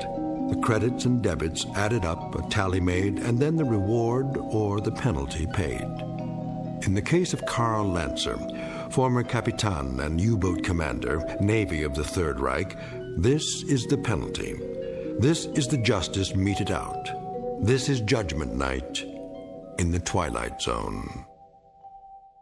More from the Twilight Zone after this. You are about to enter another dimension. A dimension not only of sight and sound, but of mind. A journey into a wondrous land of imagination. Next stop, the Twilight Zone. Hi, this is Stacy Keach. I'd like to take a moment to tell you about our Twilight Zone website at twilightzoneradio.com. At twilightzoneradio.com, you'll find the latest information on these Twilight Zone radio dramas, including behind-the-scenes photographs, plus the newest product releases, trivia contests, ways to contact us, other Twilight Zone-related info and merchandise, plus links to other fascinating websites. So make your next stop twilightzoneradio.com. Visit twilightzoneradio.com to purchase these Twilight Zone radio dramas on cassette and CD, or call toll-free 1-866-989-ZONE. That's 1-866-989-9663.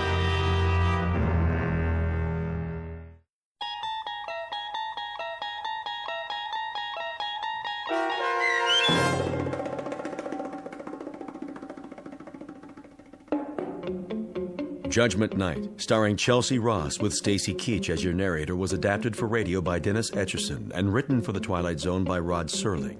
Heard in the cast were Nick Sands, Damian Arnold, Richard Shavson, James Houghton, Sarah Wellington, Christian Stolte, Fernette Lebo, Doug James, Martin Astrop, Anna Rose Benson, and David Darlow.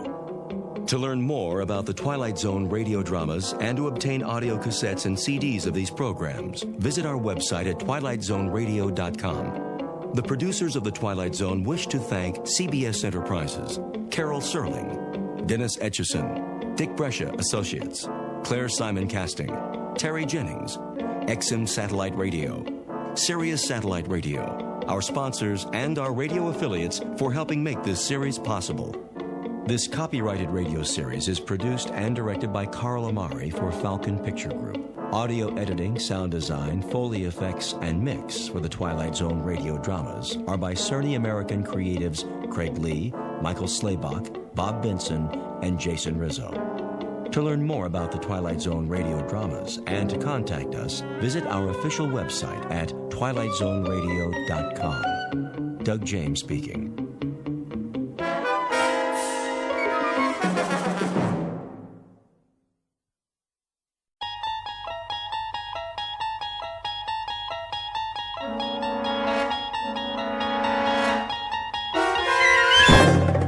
There is a fifth dimension beyond that which is known to man. It is a dimension as vast as space and as timeless as infinity.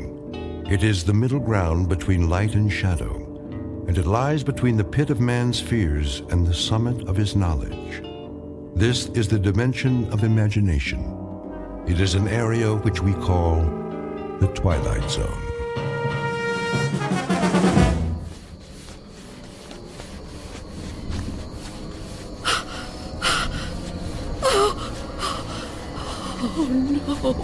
No, where am I? What am I doing outdoors? I don't remember leaving my... Oh, it's so dark. I don't live here. Or here. Oh, it is my house. Oh, I must get home.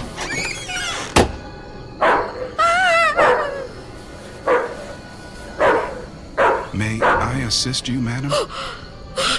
You startled me. I've lost my way. My home is somewhere around here, I'm sure, but I don't know where. Perhaps I can help you find it. Oh, thank you. Thank you. I don't even know how I came to be out here. It's certainly not safe at this time of night. Oh, at any time. Well, surely the daytime when the streets are crowded. No, that's when it's most dangerous. For me. So you see, I never go out. Never? Never. But, dear lady, why not? I'm afraid. Afraid? Of something or someone? Someone. It's difficult to explain. Please, try me. Oh, I'm not sure you'd believe me. You'd think I'm just a senile old woman. I'd believe you, Wanda. What did you call me? Wanda. That is your name, isn't it? Yes, but I didn't tell you that. You didn't? Are you certain? Yes, I'm certain. How do you know my name? Because I've been looking for you for a long time, Wanda. Oh, no. You've kept me at bay for many years, but no longer. No. Get away from me. There's nowhere to turn, Wanda. You don't know where you are, remember? You certainly couldn't run from me, a frail old woman like you. Please. No, I won't let you. Say that again. It amuses me. You won't let me? How do you imagine you're going to stop me? You really have no choice, Wanda. There's nowhere for you to go now. Come to me, old woman. Take my hand. No. Take my hand. No. No.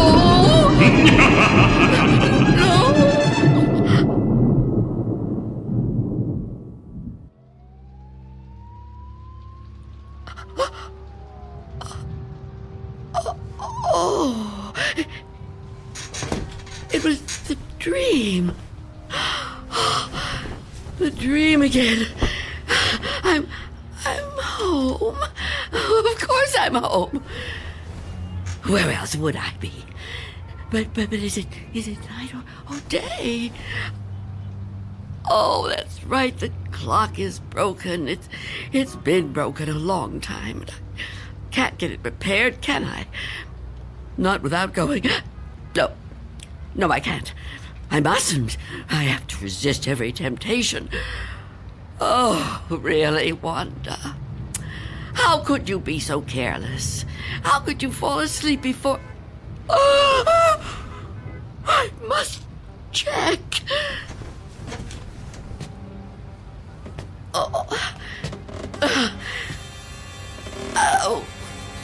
Yes. The boards and the windows are still secure. Is that... Can I feel a breeze? Is there a gap? Oh, not enough. Not enough. He still can't get in. Oh, what about the door?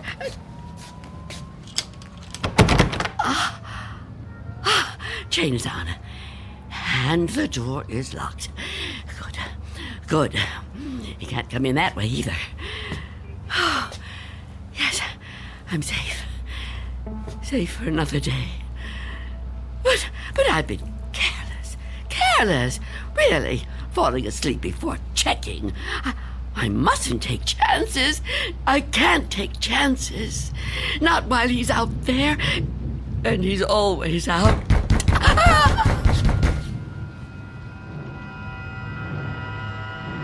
Miss Dunn? Miss Dunn, are you all right in there? Who are you? It's Barry. Mr. Fabian, from the grocery store. I know we've actually never met, but, well, we've spoken on the phone, Miss Dunn. At least we used to. Do you even have a phone anymore? Anyway, you know me, right? What do you want? I'm delivering your groceries, Miss Dunn. You remember? Charlie, the kid who works for me, was supposed to bring them, I know, but he called in sick. Yeah, kids these days, huh? No sense of responsibility. Anyway, I thought I'd better get them to you now instead of waiting till tomorrow. I figured, you'd be waiting for them. Is that all right? Put the food through the letterbox. The letterbox, right. Okay. Oh. Thank you, Mr. Fabian. Your money is coming under the door now. Under the door. Here it is. Miss Dunn, wouldn't it be easier to just... $6 and okay. 32 cents.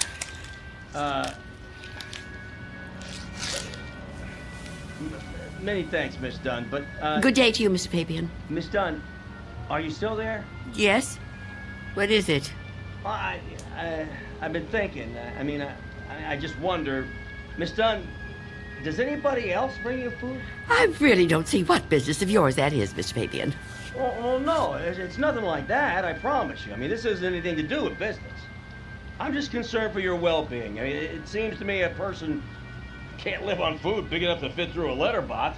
I can assure you, Mr. Fabian, I'm in no danger of dying as long as I observe this strict regimen. Oh, well, I'm glad to hear you talk like that, but I don't know. Maybe if I could come in for you. Come in? Yeah, I just want to talk, Miss Dunn. I can't do that so well out here. I really think you need to see a doctor. Out of the question. No one is coming in here, Mr. Fabian. Not a doctor and not you. Miss Dunn, could you open the door, please? Go away! Miss Dunn, I just want to help you. I know what you want. Leave me alone. Miss Dunn, I know who you are. You do? Well, that's good. That's very good. Myself, I have a very bad memory. Every morning, my wife gives me a pen. Every day I lose it somewhere. So, will you let me in? Stop trying to get in here. You won't get me. Just go away and leave me alone. Come on, Miss Dunn. Look, I've got other deliveries to make. I just want to help you if I can. I think you could use a little help. The heck with it. Good luck living here in this neighborhood. What's left of it.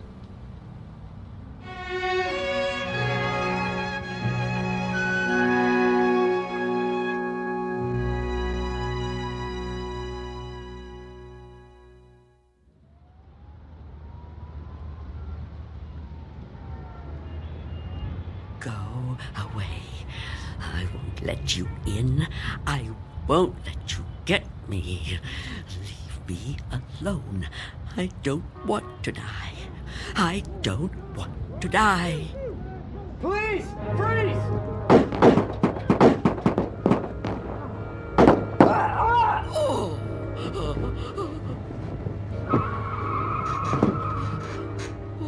What's going on out there?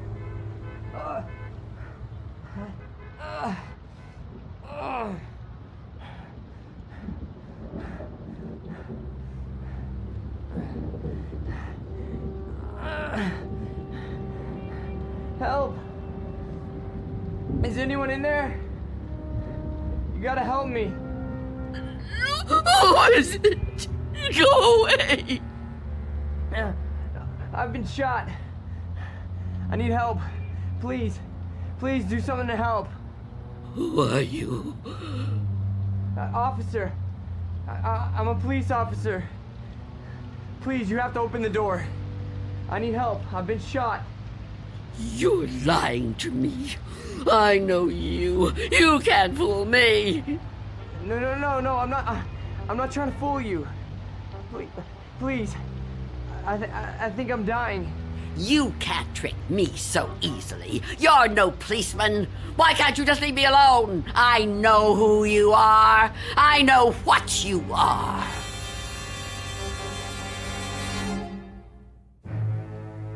An old woman living in a waking nightmare. An old woman who has fought 1,000 battles with death and has always won. Now she's faced with a grim decision. A decision that might to others seem the simplest in the world. That of whether or not to open a door. And in some strange and frightening way, she knows that this seemingly ordinary door leads to the Twilight Zone. And now, The Twilight Zone and our story, Nothing in the Dark, starring Marshall Allman, with Stacy Keach as your narrator.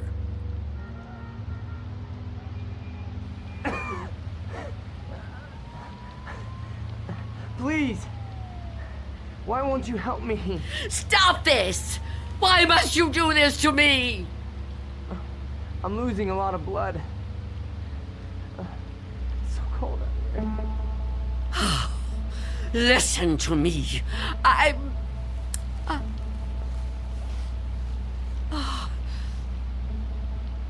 going to open the door. Oh, thank you. Thank you. But I'm leaving the chain on. Don't even try to touch me. I won't let you. Don't worry. I'm not gonna hurt you. I couldn't hurt anybody. Oh.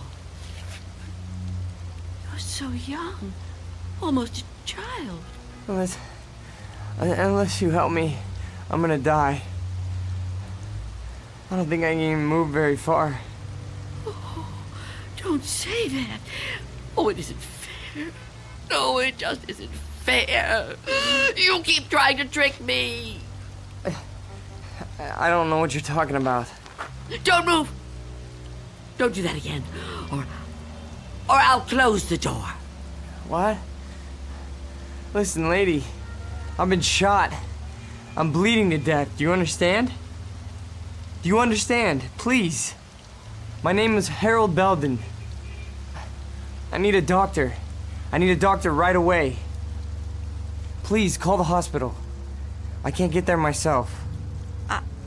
I can't call the hospital. I haven't got a telephone. Not anymore. Then let me come inside. You can't just leave me.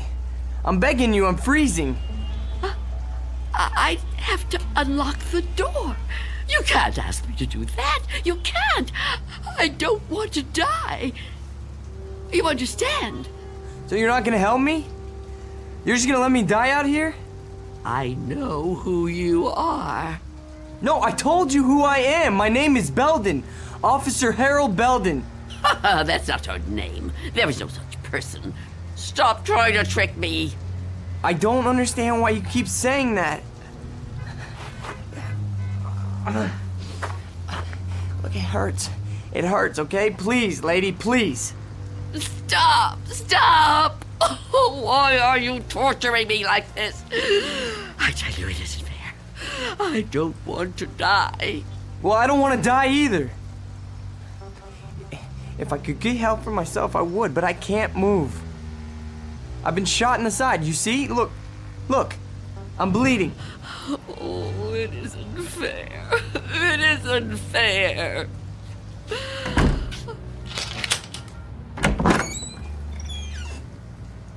Will you help me? Yes. Yes, I'll help you. Thank you. Take my hand. What? Take my hand. Pull me inside. No, I won't. I mean, I can't. Oh, can't you? Can't you crawl in? Well, I don't think so. Please try. Quickly. I don't want to leave the door open.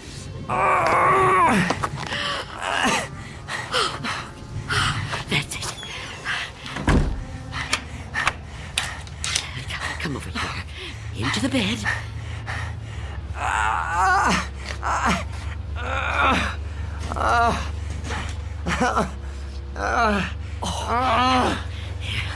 You just rest. Rest. Oh, what have I done?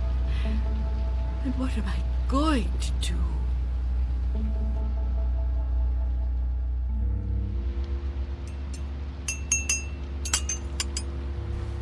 Officer? Officer? Oh, I'm so sorry. What a...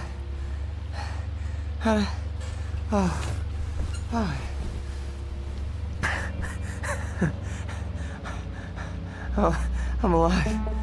Yes. Yes, you are. Yeah, you're the lady that helped me. Yes. Eventually. Now, drink this.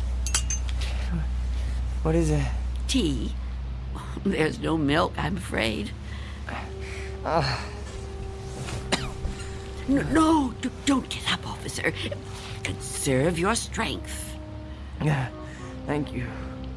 Thank you. Please, call me Harold. You saved my life. I owe you at least that much. Is it good? It's fine. Thank you. How long have I been out? Hours. What time is it? I'm not sure. Morning, I think. What do you think? I don't have a clock. I guess it is morning. It's hard to tell. What happened to your windows? Who boarded them up? Well, I did. A long time ago now. But they're still as strong as ever. What? Why would you do that? Oh, I have my reasons. Well, we all have our own reasons for doing things. Why would you want to be a policeman? To be in a job where people try to kill you? Well, why would you want to court death like that? Court death? I don't know that I'd put it that strongly. I do what I do because there's just some jobs that have to be done. You mean it's a sort of vocation? I guess you could say that. Listen, Mrs. It's Miss Dunn. Listen, Miss Dunn.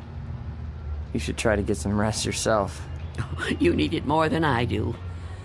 No, really, I feel much better. When the doctor gets here, he'll take me off your hands for good. The doctor? Yeah, sure. He'll check my wound, take me to the hospital. You didn't call the doctor? No, I didn't. Why not?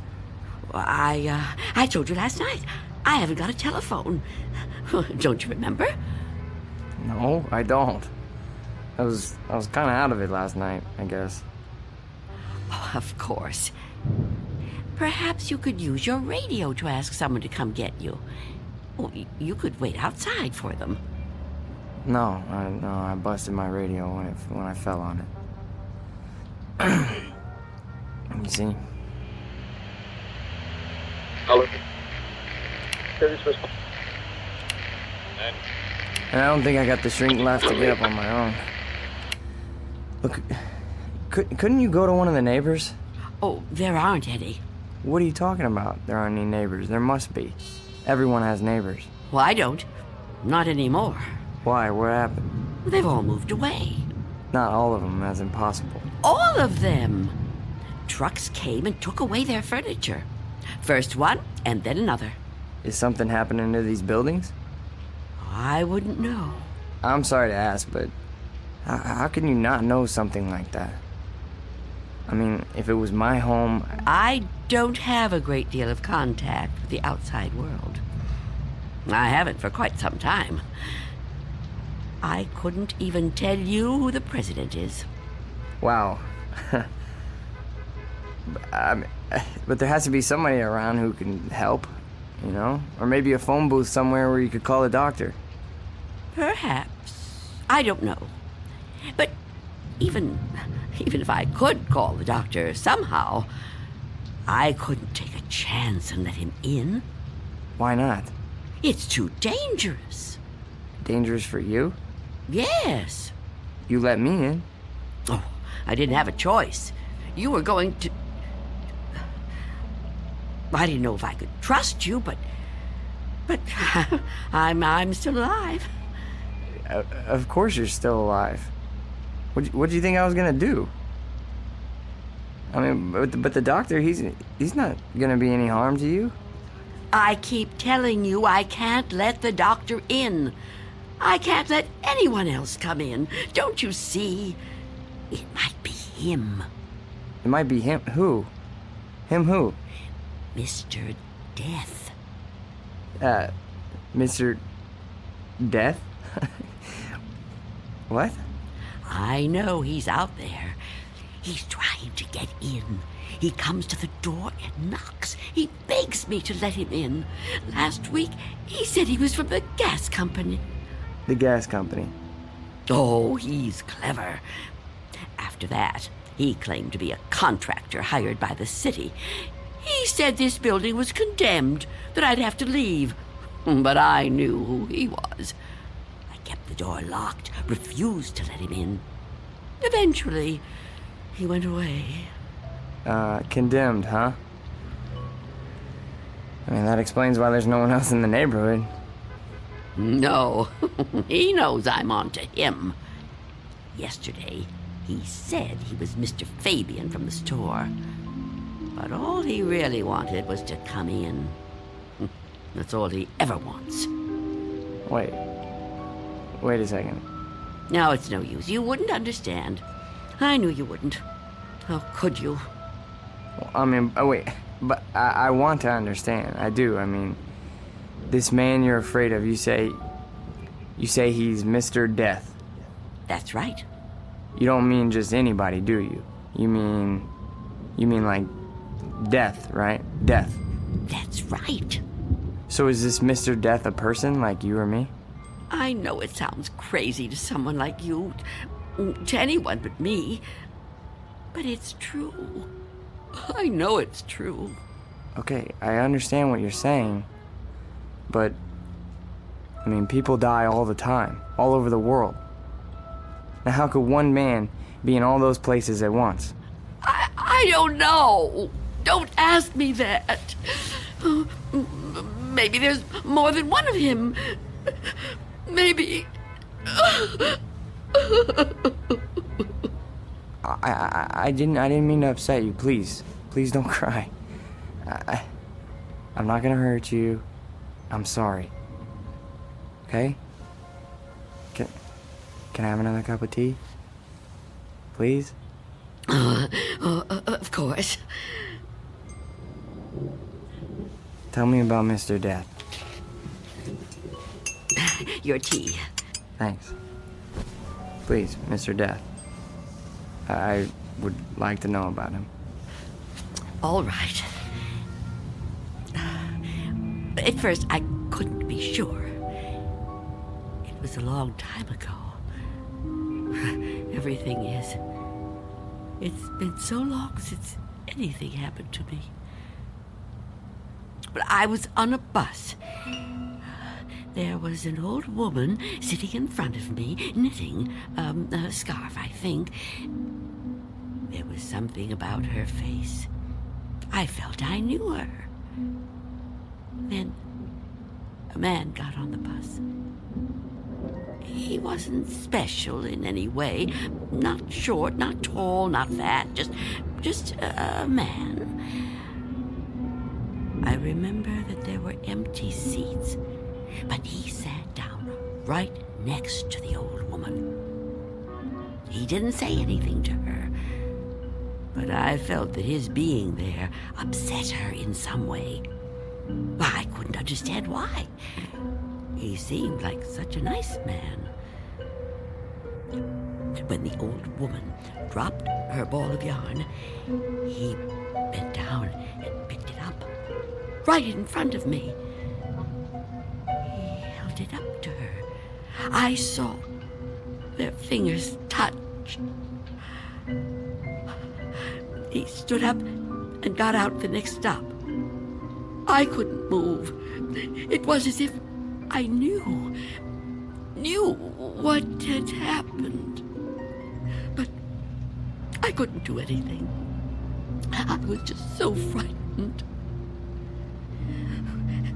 When the bus finally reached the end of the line, the driver came over to the woman.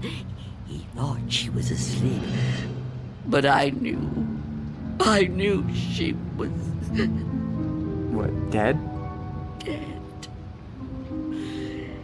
And right then and there, I knew it was his touch that killed her.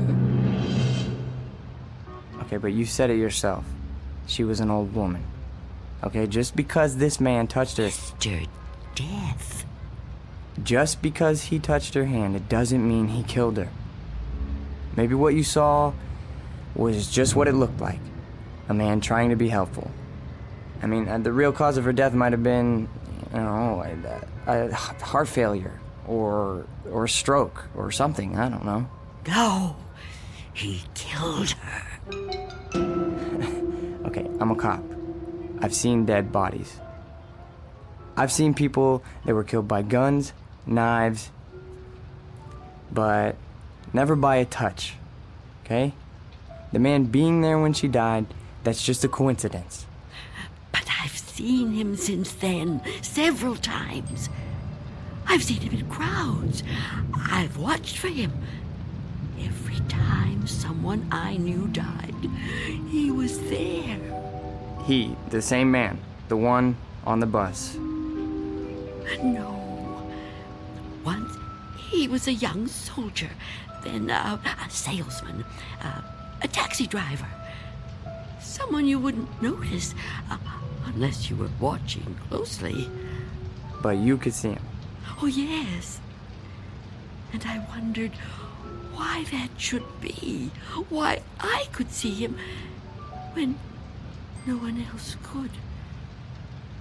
And then I knew. Why? It was because I was getting older. And my time was coming. I could see clearer than younger people like yourself. Now, do you understand? Oh, I know you don't believe me. That would be too much to ask of anyone. But do you at least understand? Please. I have to know.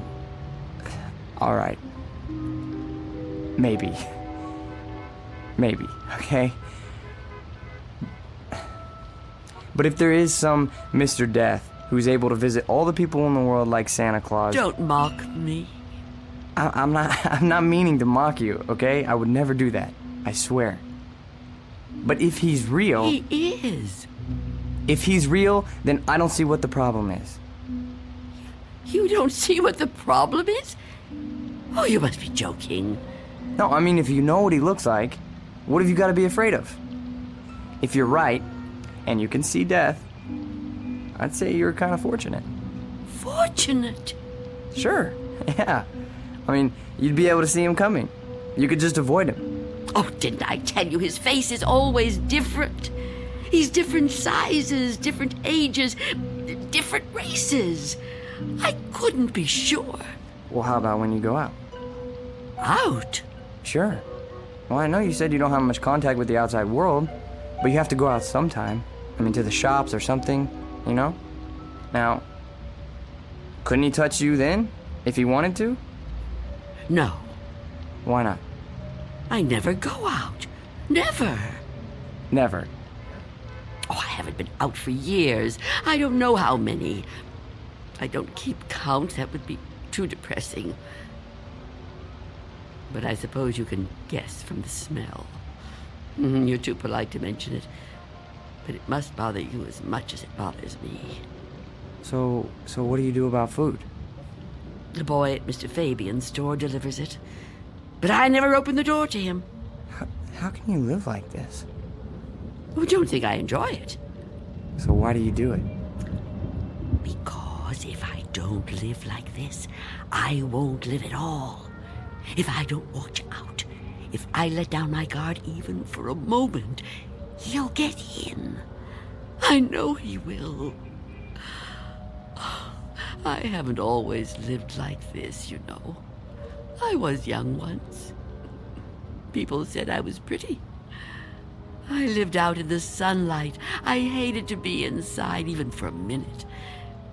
My mother always said I'd spoil my fine complexion, but I didn't care. I loved outdoor things. I lived out in the sunlight, so warm, so beautiful. Beautiful, like I once was. You're still beautiful. Oh, no, I'm not. I'm old and cold. I miss the warmth of the sun so much. See that patch of sunlight on the floor? Where's it coming from? I think it's coming in from between the cracks in the boards of the window over there. Oh, yes. It's so warm to the touch. You know, I've always hated the dark and the cold. And now I'm old. I've lived a long time, but I don't want to die. I've heard people say it was his time when an old person dies. But it's not your time if you're not ready to die. I'd rather live in the dark than not live at all. Miss Dunn, I promise you, there's nothing to be afraid of. We're all alone here. Hey, there's nobody outside the door. I know you're upset, okay? And you're clearly under a lot of pressure. But I think all you need is some rest. Oh, officer. Yeah, I need help. Oh, I don't know what to do. Just give me some medical attention. Look, I don't know how badly I've been hurt, okay? But I've lost a lot of blood. And I need help soon. Or I don't know how much longer I can... I've told you I can't go out there. You can't ask me to do that. Look, this whole Mr. Death thing, I promise you, you don't have anything to worry about. Shh. Someone's coming. Well, get them to help me. No! There's nothing to be afraid of. Please, answer it. Go on. That's right. Go ahead. You're doing fine. Answer it. Go on. I'm keeping the chain on. That's fine. Do whatever you want. Just see who it is and get them to call for help. I'm sorry, lady, but I got my orders. No! Get away! Officer Belden, help me! I can't fool around any longer. Step aside, I'm coming in.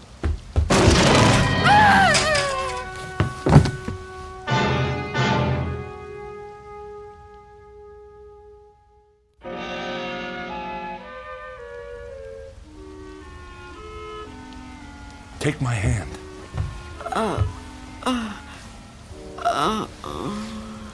Easy, lady.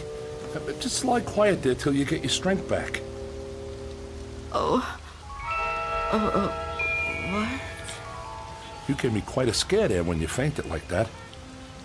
Sorry I pushed you when I put my shoulder to the door. You started to faint and I offered you my hand, but you passed right out. For a second I thought that... Well, I don't even want to talk about that. but I'm glad you're okay. And still I live. Huh? I told you I didn't mean to hurt you. It was an accident. You're not going to sue, are you? What do you want with me? Here, let me help you get up. Take my... I can get up myself. Oh. Look, you got to understand, man. I don't get no pleasure out of busting indoors. Who would? Except maybe some thug, but I'm no thug. I'm just a guy doing a job. Your job? Look, you don't seem to realize how important this is. I've got a crew and equipment coming in an hour to pull this tenement down. Begging your pardon, man, but looking at this place, I say it's long overdue. Frankly, I'm kind of surprised it's still standing. And you're really not Mr. Death? Mr. Who? I don't know what you're talking about, ma'am. My name's Armstrong. Bud Armstrong. I don't know about any Mr. whatever you said. All I know is I got a contract to demolish this row of buildings. That's what I got to do. Everybody else moved out a long time ago. Until the other day, I thought this whole building was deserted. I seen them windows boarded up, and I figured you moved out when the rest of them did. Thank goodness I met that guy from the grocery store, that Mr. Fabian. Oh, Mr. Fabian. Then he was real, after all. Real? What are you talking about? I told him about my job down here, then he told me all about you, that he was worried about you. Told me he had a kid bring you your stuff. That was the first I knew about you, and it's you're darn lucky I found out. Well, you'd still be in here when the wrecking ball hits. Now, come on, we gotta get out of here. You want me to go outside? Sure. Didn't you just hear me? This place is coming down. You can't stay in here. You want me to leave here? You have to. I can't. It's Miss Dunn, right? Well, Miss Dunn, you were notified about the demolition job months ago. Look, I'm not out to bully you. I'm just trying to do my job here. These buildings were condemned by the city. Can't say I blame them. And I'm the one who's got to tear them down. Tear them down? Wow, can you? Look around you, ma'am. This building has had it. You can see that. I can see that. Anyone could see that. It's all worn out, dilapidated. All these buildings have got to come down. You seem like a nice person. A nice person shouldn't have to live in a place like this. Now let's the two of us just... Get away from me! Don't touch me! Please don't act like this. I ain't a monster, lady. I've got a heart just like anybody else, and I can see how you could get attached to a place, but, not want to see it wrecked. But when a building's this old, it's not fit to live in no more. It's dangerous. It's got to come down to make room for a new one, a stronger one. That's life, lady. Old make room for the new, you know? No. People get the idea that I'm some kind of destroyer. They think I get kicks out of tearing stuff down. But that ain't the way it is. No, that ain't the way it is at all. I just clear the ground so other people can build on it. In a way, I guess I kind of help them do it. Can't have one without the other, am I right? Look around you. It's just the way things are, like when a big tree falls in the forest and a new one grows right out of the same ground. Old animals die and young ones take their places. It's just nature. That's how it is. Even people step aside when it's time. I won't. When I finally kick the bucket or when I get too old to contribute, my son-in-law will probably take over The door! What about it? Oh, yeah. Sorry about that. I didn't realize the chain was on when I put my shoulder to it. Door's okay, but the chain's had it. You left the door open! Hey, there's no need Get to... out of my way!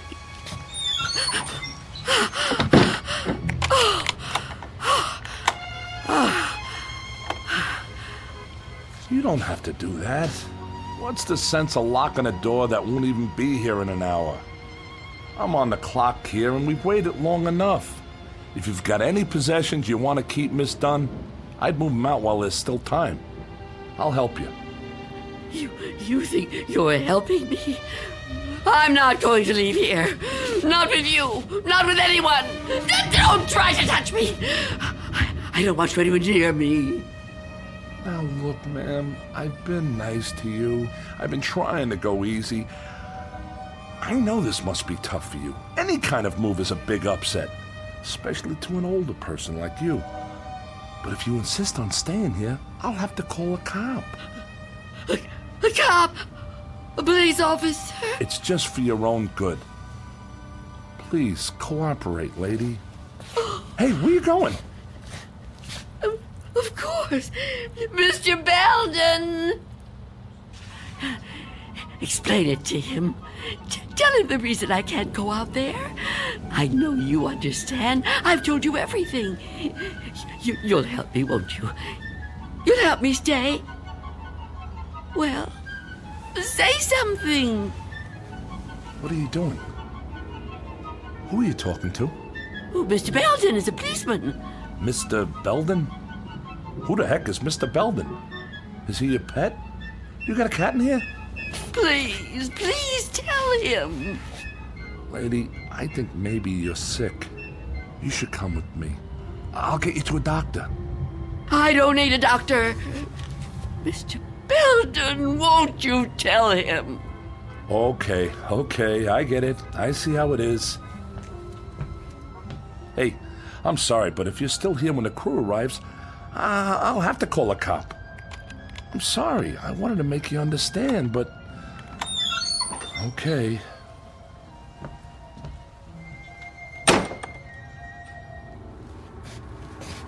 What's the matter with you? Why didn't you say something? Why didn't you help me? I thought you understood. I thought you'd help me. I think the question you should be asking yourself, Wanda, is how he looked straight at this bed and didn't see me. You called me Wanda, but I never told you my first name.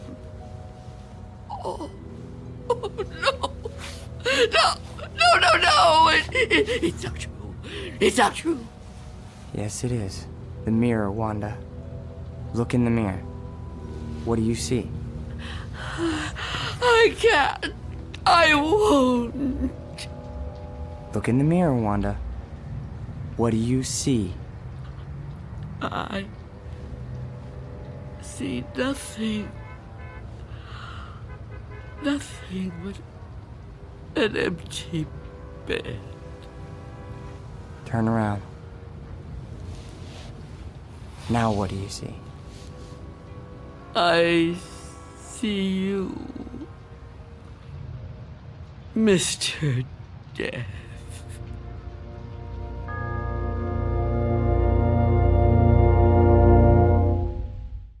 We'll be back to the Twilight Zone in just a moment. And now, Act 3 of Nothing in the Dark, starring Marshall Allman. It was you. It was you all the time. Yes. It was me. Oh, don't get up. You're still... Oh. You're not hurt. No. No, I'm not. But you were shot. Those men... Did you see me get shot? No, but you were bleeding. Do you see any bloodstains now? No. And the men? Did you see them? You were never hurt, were you? I can't be hurt. You tricked me. Yes, Wanda. I tricked you. It was all an illusion. One I created just for you. If it helps, I'm sorry. I would have preferred to avoid it if I could. But why? Why did you do it?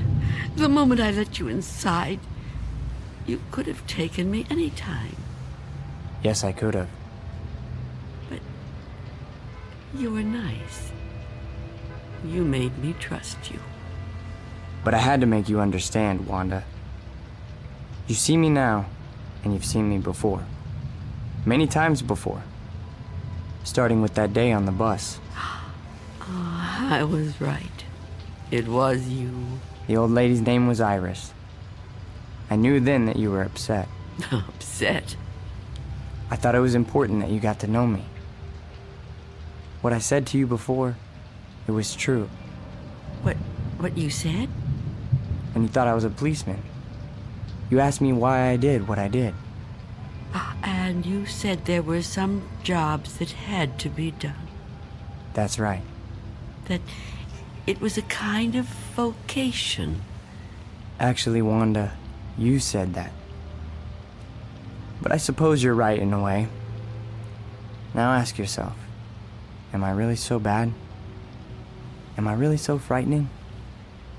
You've talked to me. You've confided in me.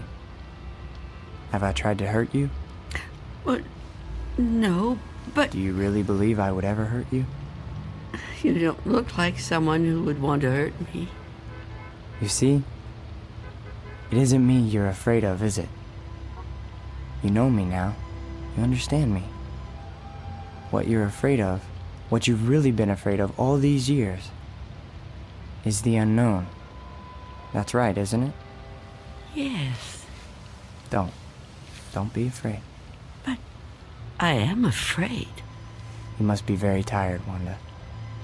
I am. But the running's over now. It's time to rest.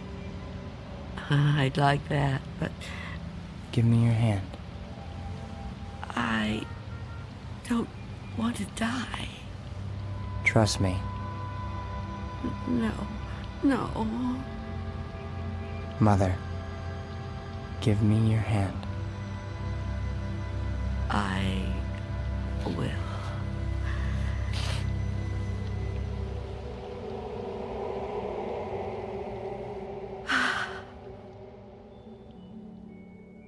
There. You see? See? See what? No shock, no engulfment, no loud thunder.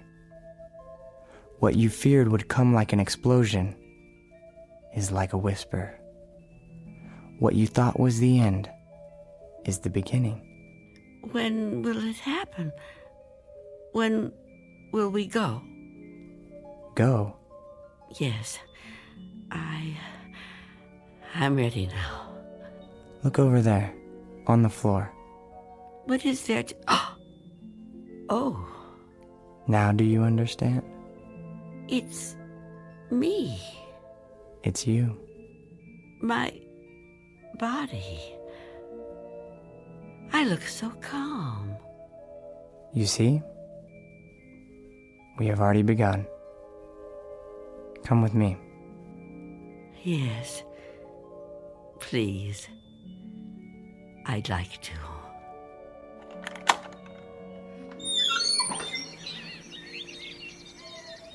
It's such a beautiful day.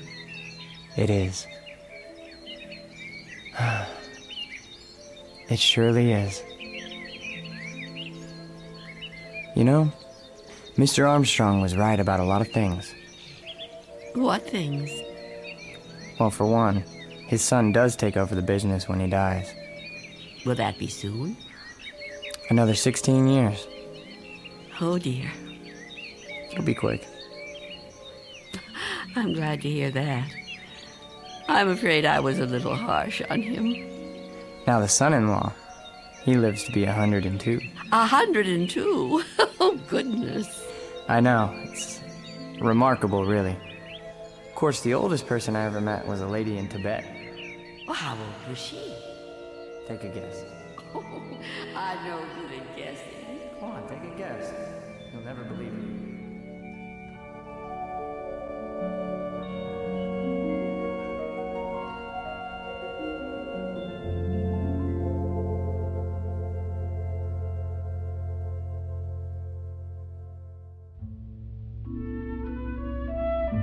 There was an old woman who lived in a room, and like all of us was frightened of the dark, but who discovered in the minute last fragment of her life that there was nothing in the dark that wasn't there when the lights were on. Object lesson for the more frightened amongst us. In or out of the Twilight Zone.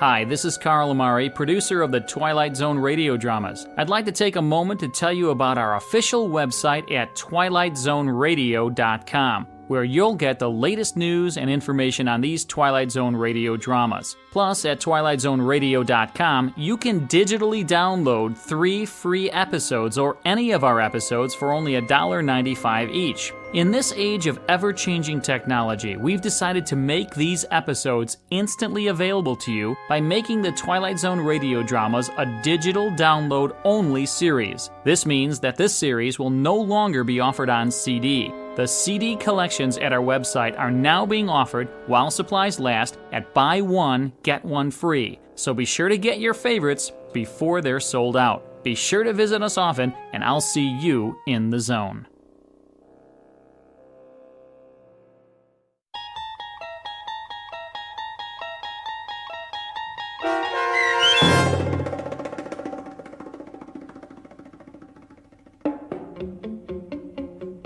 Nothing in the Dark, starring Marshall Ullman, with Stacy Keach as your narrator, was adapted for radio by M.J. Elliott and written by George Clayton Johnson. Heard in the cast were Roz Alexander, Jeff Morrow, Doug James, and Mike Starr. This copyrighted radio series is produced and directed by Carl Amari for Falcon Picture Group and Westwood One. Custom Foley effects, sound design, and mixing are done in the Cerny American Sound to Picture Theater by Cerny American creatives Matt Sorrow, Bob Benson, Todd Beyer, and Tim Cerny. To learn more about the Twilight Zone radio dramas and to contact us, visit our official website at twilightzoneradio.com. Miss Dunn, it's Doug James speaking.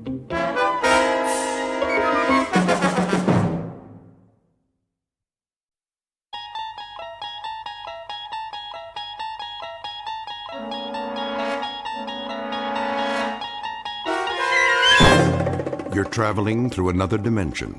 A dimension not only of sight and sound, but of mind. A journey into a wondrous land whose boundaries are those of imagination. Your next stop, the Twilight Zone.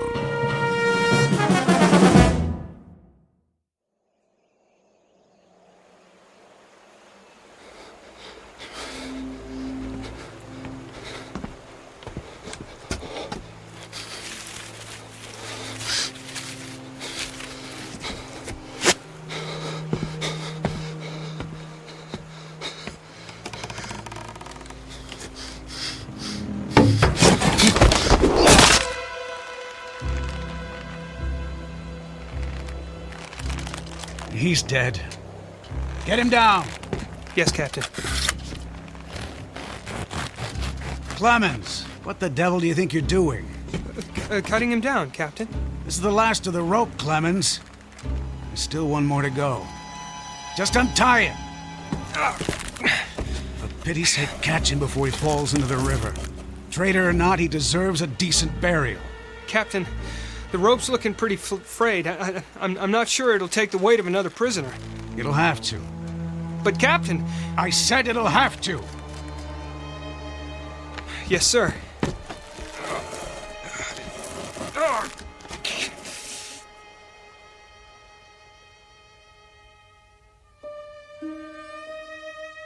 You have just witnessed a military execution.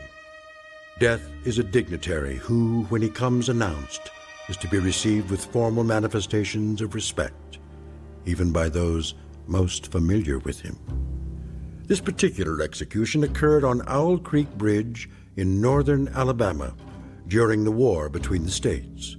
You might find it in the works of that past master of the incredible Ambrose Bierce, but its proper home is in the Twilight Zone.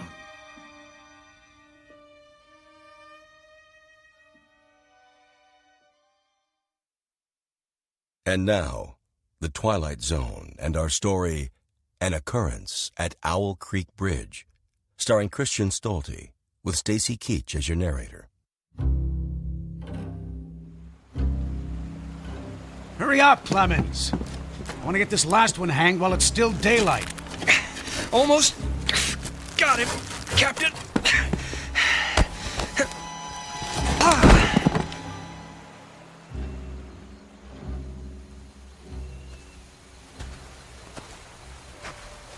friends are dead, Peyton. That's your name, isn't it? Mr. Peyton Farquhar? Your act of treachery came to nothing, Peyton. And now you'll be called to account. I wouldn't recommend you think of doing anything as stupid as trying to get off this bridge. Apart from the fact that your wrists are tied behind your back, you'll find yourself more than adequately surrounded, whichever way you choose to run. See those sentinels at either end? Please don't get the impression they're just taking a rest. The way they're holding their rifles, they call that the support position. Means they're always at the ready. As a good soldier of the Federal Army should be. Don't say too much, do you? Huh? Peyton? Peyton Farquhar. Hello? Anybody at home? And here I thought you were a true Southern gentleman. I know what you're thinking, Peyton. That maybe you could make that 20-foot drop into the water.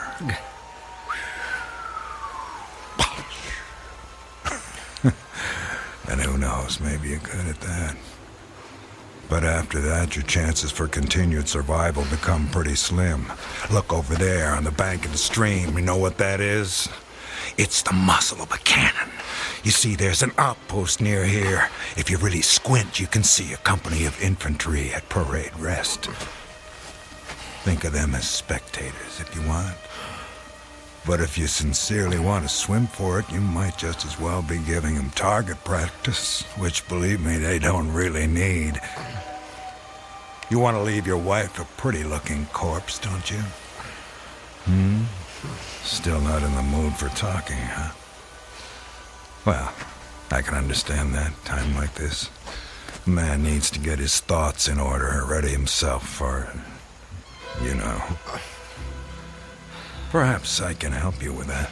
From a purely practical standpoint, I mean.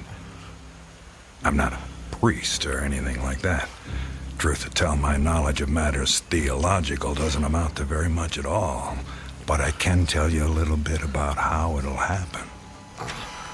Me and Clemens will escort you out to the center of the bridge, then introduce you to Captain Newman. He's a nice man. You'll like him. Me and Clemens salute the captain, then we stand behind him, leaving you face to face with the sergeant. Now, he's not such a nice man, sorry to say, but... Oh, I forgot. You two have already met. Well, when the moment comes, you'll both be standing on opposite ends of the same plank. He stands on the safe end, but you probably already guessed that. And you probably guessed that it's his job to hold the plank in place. Then, when the captain feels the time is right for him, not for you, he gives a signal to the sergeant. The sergeant steps aside, the plank tilts, and down you go. Nah, never having been hanged myself, I can't give you any information on what your final moments on this earth might feel like. But I can tell you, I've seen more than a few of these. And I'm sorry to have to tell you, it doesn't look any too pleasant. Anything to say about that? Well...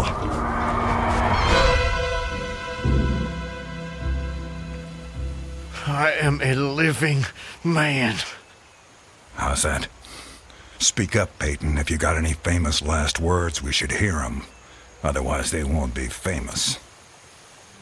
I am a living man! Not for much longer. No, sir, not for much longer.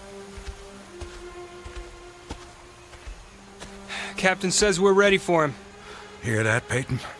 We're ready for you. They say the Lord hates a coward, so take my advice and try and face it with a smile. Why do you have to do that, Levine? Do what? Taunt him like that. He shouldn't expect anything better. This is war. He was on the wrong side. The wrong side? Do you think he thinks that? I don't give a damn what goes on inside his head, neither should you, Clemens. And unless you want to end up with a noose around your neck, don't let anyone else hear you talking like that. Now, help me up with him.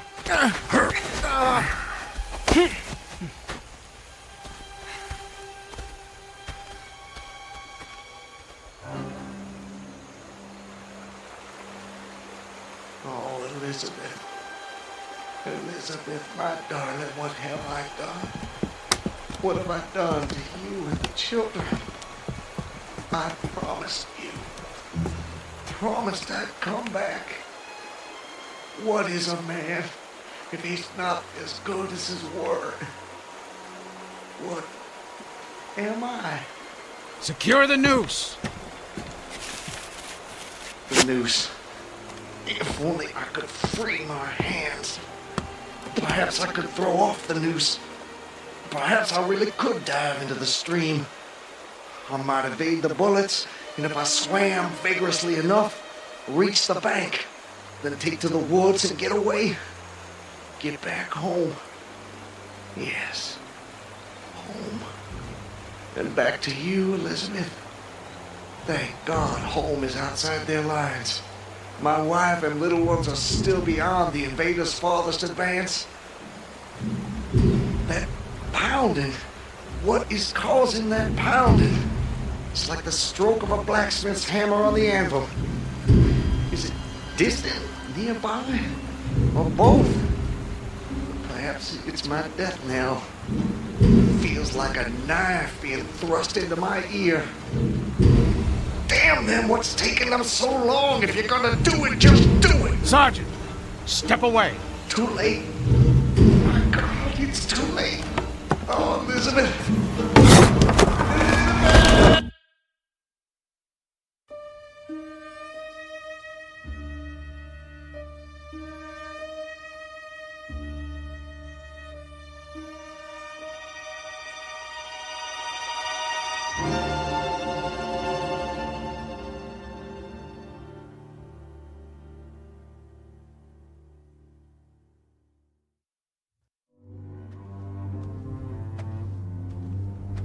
So, how much further is it? What? Much further to where? Where am I? You're home, Mr. Farquhar. How much further? A little further. Yes, a little further. Just keep along this road. I'm sorry, I'm somewhat confused. Hardly surprising. You've just woken up. It usually takes me a good half hour and a stiff drink before I know my own name. Say, you wouldn't happen to have a stiff drink on you, would you? Oh, I'm afraid not. Too bad. No, wait. I can't have been sleeping. Why not? Look at me, I'm walking. How could I fall asleep walking? Horses fall asleep standing up. But not walking. Well, I don't know about you, but I've got to the end of plenty of days without the faintest idea what I've done. Of course, as I explained to you, Mr. Farquhar, I drink a bit. You know my name? Mm-hmm. You're Mr. Peyton Farquhar. How do you know my name? You told me. I did. Sure you did. Right after I found you on the bank of the river. The bank? The southern bank. When I discovered you, you were digging your fingers into the sand, throwing it over yourself in handfuls, and almost blessing it. That doesn't sound like the sort of thing I'd do. You don't remember? No. Well, it's what you did. You said it reminded you of diamonds, rubies, emeralds. I said that? I got the impression there was nothing beautiful you didn't think it resembled. Naturally, I was quite convinced at that moment that you were insane. No offense, sir. Sounds like a very natural reaction. I would have come to the same conclusion. And then you said something that captured my attention. And what was that? Still don't remember? Please, refresh my memory. You said, now let me think. This was all good stuff. I don't want to get it wrong. Oh, yes. You noted a definite order in the arrangement of the trees. That a strange roseate light shone through the spaces among their trunks, and the wind made in their branches the music of Aeolian harps. Well, sir, I've been from one end of this great land to the other, and I've met many madmen. Some of them confined for their own good, some of them elected to high office, but never a madman with such a poetic grasp of the language. That was when I knew you were just too interesting to leave where I found you. I do remember. Now it all comes back to you. Not all of it, not yet. But I remember lying on the bank. I was so content there. More than I've ever been in my... Right then and there, I had no wish to perfect my escape. I was happy to remain in that enchanting spot until they recaptured me. Recaptured, eh? You haven't mentioned that before. Of course, you haven't said much of anything since I found you. You're a man on the run, then. Forgive me, Mr. I'm sorry I don't seem to be able to recall your name. It'll come to you. Well, no offense, sir, but I'm not sure it would be wise to tell you the details. You're not a trusting man. Of late, I've become somewhat disappointed in human nature. I'm not sure why. This is a new world, Mr. Farquhar. It's understandable that you'd be cautious. But rest assured, I'm not what you might call political. But I do love a good story if you have one to tell. My story? I have no story. I have a life. A life that's become considerably more interesting of late, I'd venture to say. But beyond your name, I know nothing about you. What manner of man is Peyton Farquhar? Why do you want to know? The road I travel is long and lonely. I'm starved of intelligent conversation, and the only voice I ever hear is my own. Talking to oneself leads inevitably to madness. With you here as my temporary companion, I can stave off that unfortunate condition for at least another day. I see. And tell me, sir, where are you headed? Anywhere I'm welcome and nowhere I'm not. In short, nowhere in particular. So, you were telling me about yourself. Very well. My name is Peyton Farquhar. Peyton Farquhar. I'm a planter in these parts. A planter, eh? Good to have land. It is. So I guess you have slaves. Naturally. No need to adopt that tone, Mr. Farquhar. I told you I'm not a political, just asking. Well, as it happens, I am what you would call a political. The Farquhars are an old and highly respected Alabama family. I'm naturally an original secessionist and ardently devoted to the Southern cause. Well, your memory is reliable when it comes to the matter of who you are, if not where. I suppose so. And yet, if you'll forgive my temerity, for all your patriotic fervor, you clearly didn't take service with the gallant army of the South. May I ask why that was? Circumstances of an imperious nature prevented me from doing so, but I assure you I chafed under the inglorious restraint, longing for the release of my energies, the larger life of the soldier, the opportunity for distinction. And in good faith and without too much qualification, you assent to at least part of the dictum that all's fair in love and war. Are you mocking me by any chance? I would never, ever risk a fellow traveler's friendship for such a trivial gain. Please, continue, I beg of you. I imagine that the opportunity to serve your birthplace came at last, as it comes to all men in wartime. It did. It was one evening, as I was sitting under the magnolia trees near the entrance to my grounds. I was with my wife, Elizabeth, a children were playing nearby.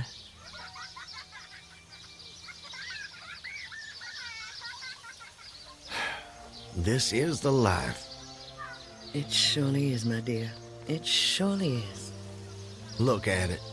It's all so perfect. I'll tell you frankly, Elizabeth, if I should die this very moment, I'd die a happy man. Peyton, darling, I wish you wouldn't say such ghoulish things. I can't bear the thought. I have no fear, Elizabeth. I have no intention of passing away from sheer bliss. I just wanted to make the point that, well, that on such a beautiful evening as this, it's almost impossible to believe there is a war. I wish there weren't. But there must be. Why, Peyton? For them. For the sake of the children. They deserve the best future we can give them. Isn't that worth dying for? I understand that, Peyton. I do. It's just that... I sometimes wonder if we couldn't... Peyton, look! That soldier. He's one of ours. Water. Please. You're exhausted. Peyton, should I fetch one of the slaves? By no means. We'll take care of him ourselves. Get him some water, Elizabeth. Let me help you down, sir. Oh, thank you. You must be starved. Come inside, my man.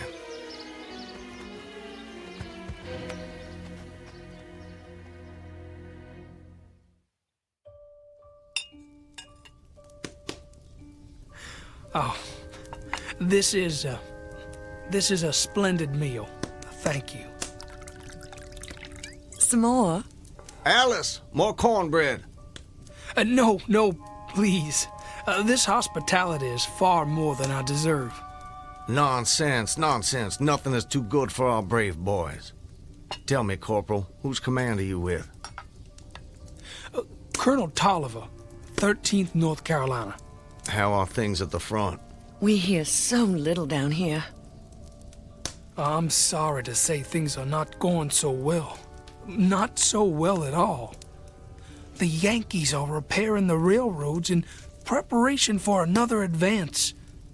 They've reached the Owl Creek Bridge. Owl Creek Bridge? Yes, sir. They've put it in order and built a stockade on the north bank. I'm sure you know what that'll mean. Yes. If they can run trains over the bridge, there'll be nothing to stop them. Damn those sons of... Forgive me, Elizabeth. You shouldn't be subjected to this manner of talk. Peyton, I understand... Go and see what's keeping Alice with the cornbread. As you wish, my dear. Something on your mind, sir? Corporal, refresh my memory. It's about 30 miles to Owl Creek Bridge? About that. Maybe even a little less. And there's no force on this side of the creek? Only a picket post a half-mile out, on the railroad, and a single sentinel at our end of the bridge. Suppose a man, or perhaps several men, civilians and persons of intelligence, should elude the picket post and perhaps get the better of the sentinel. What could they accomplish? Accomplish? Well, sir, I was there a month ago. I saw that the flood of last winter lodged a great quantity of driftwood against the wooden pier at this end of the bridge. Driftwood, eh? It's dry now, exceedingly dry. If someone were to put a light to that driftwood, it'd burn like tow. That it would, sir. And that would mean the end of the Owl Creek Bridge. I don't think the Yankees would care for that. Not one damn bit would they care for it. And it goes without saying that such a conflagration would seriously hinder the northern effort. Oh, it would. But you should know, sir, the Commandant's issued an order declaring that any civilian caught interfering with the railroad, its bridges, tunnels, or trains will be summarily hanged. I've seen the order. It's posted everywhere. Risk is a part of life, soldier. You face it every day. I do. That I do. And in my own small way, I've done what I can. No service is too humble to perform in the aid of the South.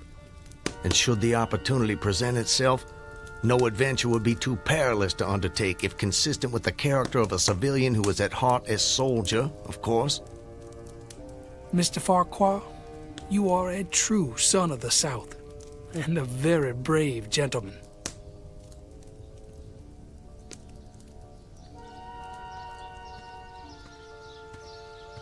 Elizabeth, I have to go away. Away? For how long, Peyton? Probably just a couple of days. Why? Business. Larson will be going with me, maybe Zeller too. I don't know. I'll have to ask him. Peyton, don't go. I don't want you to. The children need you. It's for the sake of the children that I'm doing this, Elizabeth. Why can't you understand that? I do understand. I really do, but I'm afraid... terrified of losing you. If a man doesn't stand up for what he believes in, then we lose everything. Just promise me one thing. Promise you'll come back to me. I promise. And I'm a man who keeps his promises, my love. Setting fire to the Owl Creek Bridge. Sounds like a most audacious plan. It was. I must confess, Mr. Farquhar, I'm a little confused. How so? You strike me as a competent and determined gentleman. I imagine whatever you want out of life, you get it. That's fair to say. What of it? Simply that I'm surprised your endeavor came to nothing. And what makes you imagine that? Your present predicament. The absence of your co-conspirators, those marks upon your neck. And if someone had set the Owl Creek Bridge alight, I'm sure I would have noticed it in some way. Let me check. Where there's smoke, there's fire, and...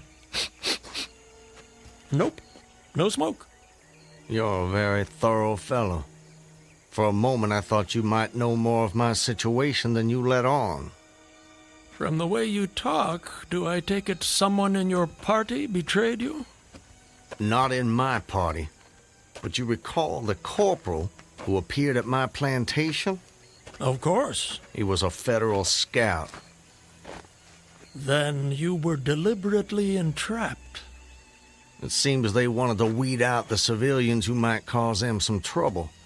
If I'd only stayed out a little longer that night, I'd probably have seen that same rider repass my plantation, going northward in the direction from which he'd come. From the Owl Creek Bridge. Precisely. And when you and your co-conspirators... Patriots.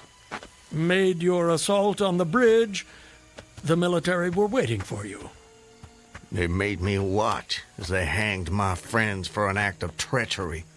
The sergeant who put them to death was the same man who lured us there. Is there no honor in conflict? I've never been accused of having much imagination, but I might have guessed it would be something like that. I would say, sir, that you have too kindly an expression for one whose neck is in the hemp. It isn't. Isn't what? In the hemp. Of course, of course. What I mean, Mr. Farquhar, is that you are clearly no vulgar assassin. Fortunately, the liberal military code makes provision for hanging many kinds of persons. And gentlemen are not excluded. As they fastened the noose around my neck, I tried to fix my thoughts on my family. But there were so many trivial distractions. The water, touched to gold by the early sun. A piece of dancing driftwood caught in the sluggish current.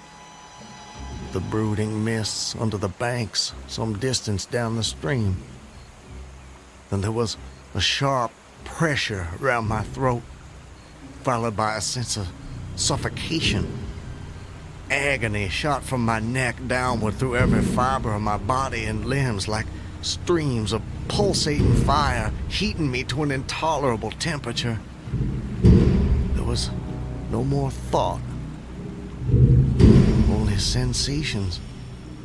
The intellectual part of my nature was effaced. I had power only to feel, and feeling was torment. I was conscious of motion, encompassed in a luminous cloud, of which I was now merely the fiery heart, without material substance. I swung through unthinkable arcs of oscillation, like a vast pendulum. But you're here. What? What? I said, you're here. Why is that? The rope, it snapped, and I fell into the stream. With a terrible suddenness, the light about me shot upward. There was a loud splash, then all was cold and dark. My power of thought was restored, and I knew instantly what had happened. And your hands? Were they still bound? They were. Then forgive me, but why didn't you drown? The noose was tight around my neck. It kept the water from my lungs. And kept you from breathing. When you get into a predicament, sir, you don't do it by half measures. I suppose not. To die of hanging at the bottom of a river. Even at that moment, it seemed ludicrous to me. I opened my eyes in the darkness. I saw above me a gleam of light, distant, inaccessible. I was still sinking, and the light became fainter and fainter until it was a mere glimmer. Then it began to grow and brighten, and I knew I was rising toward the surface. Knew it with reluctance, for I was very comfortable. Comfortable? Oh, yes. It was a question of preference at that point, you see. To be hanged and drowned, that didn't seem so bad, but to be shot? No, I refused to be shot. It didn't seem fair. I'd say you have a quite singular set of values. Do they offend you? Not at all, not at all. It makes for a more entertaining story, and yours is the most fascinating I've heard in many a year on the road. Please, continue. You're under the water, slowly rising to the surface. Your hands are tied. A sharp pain in my wrists apprised me of the fact that I was trying to free my hands. I gave the struggle my attention as an idler might observe the feat of a juggler without interest in the outcome. Eventually, the cord fell away. My arms parted and floated upward, but I could only dimly make out my hands in the growing light.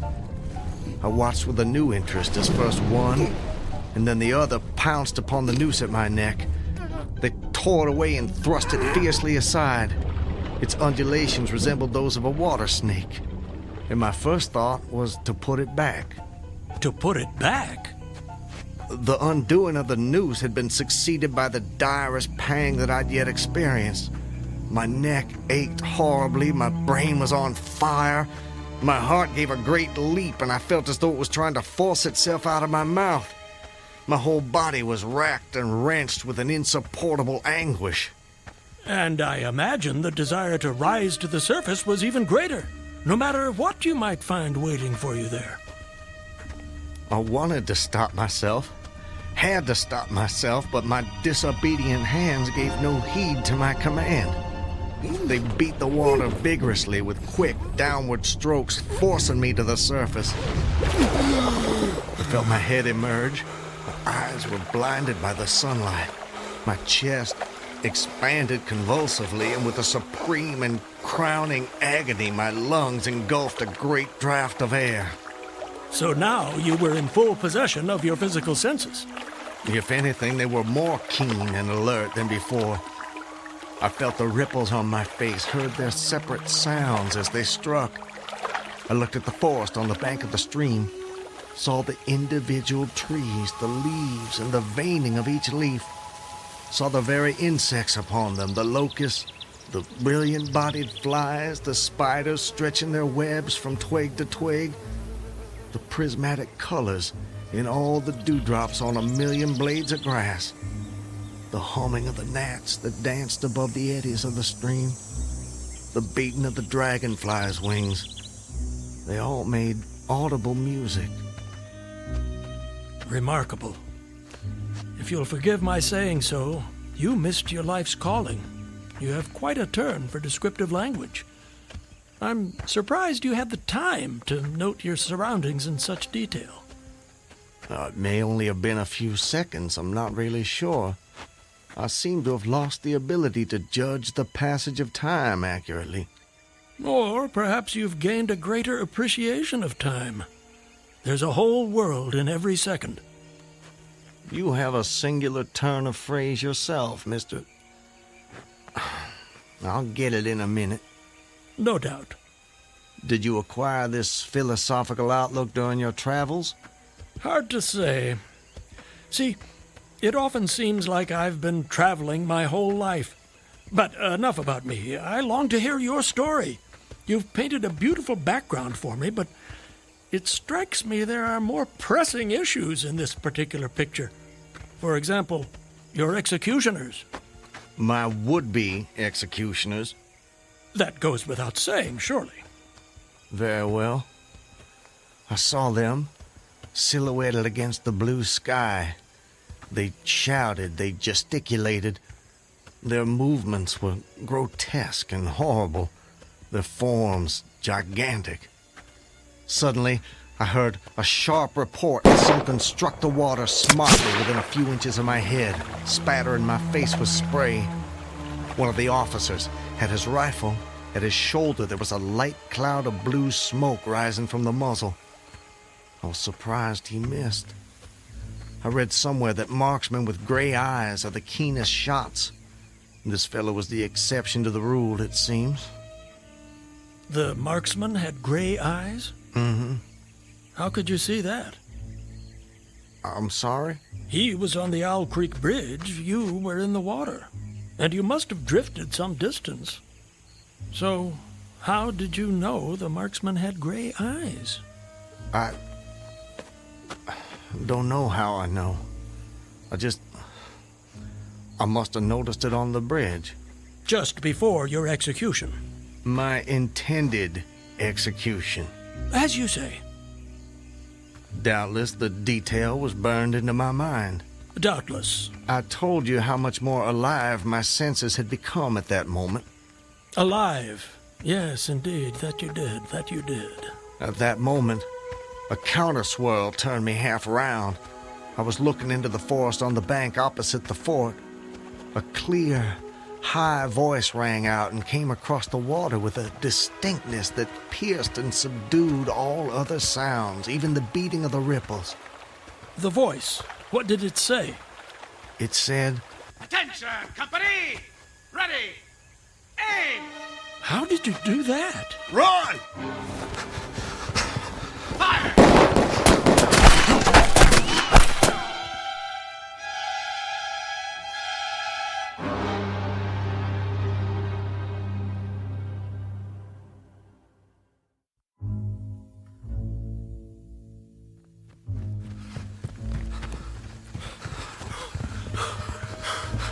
Are they still behind us? No, I don't think so.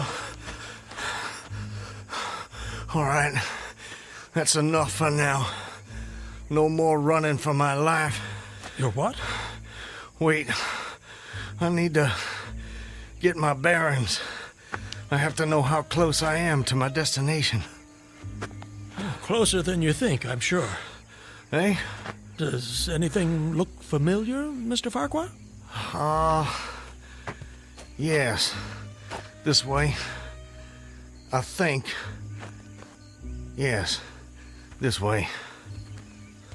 Can you see your home? Not yet. But it's not far now. I intend to be back in my wife's arms by close of day. You gave her your word. That I did. And that's important to you. It's a matter of honor. And honor, Mr. Honor means as much as love to a man of the South. A very moving sentiment. Now, where were we? Where were we with what? Your story. My story? Yes. You were just reaching a most exciting point when we were interrupted. I long to know what happened next. Are you quite insane, sir? I don't believe so.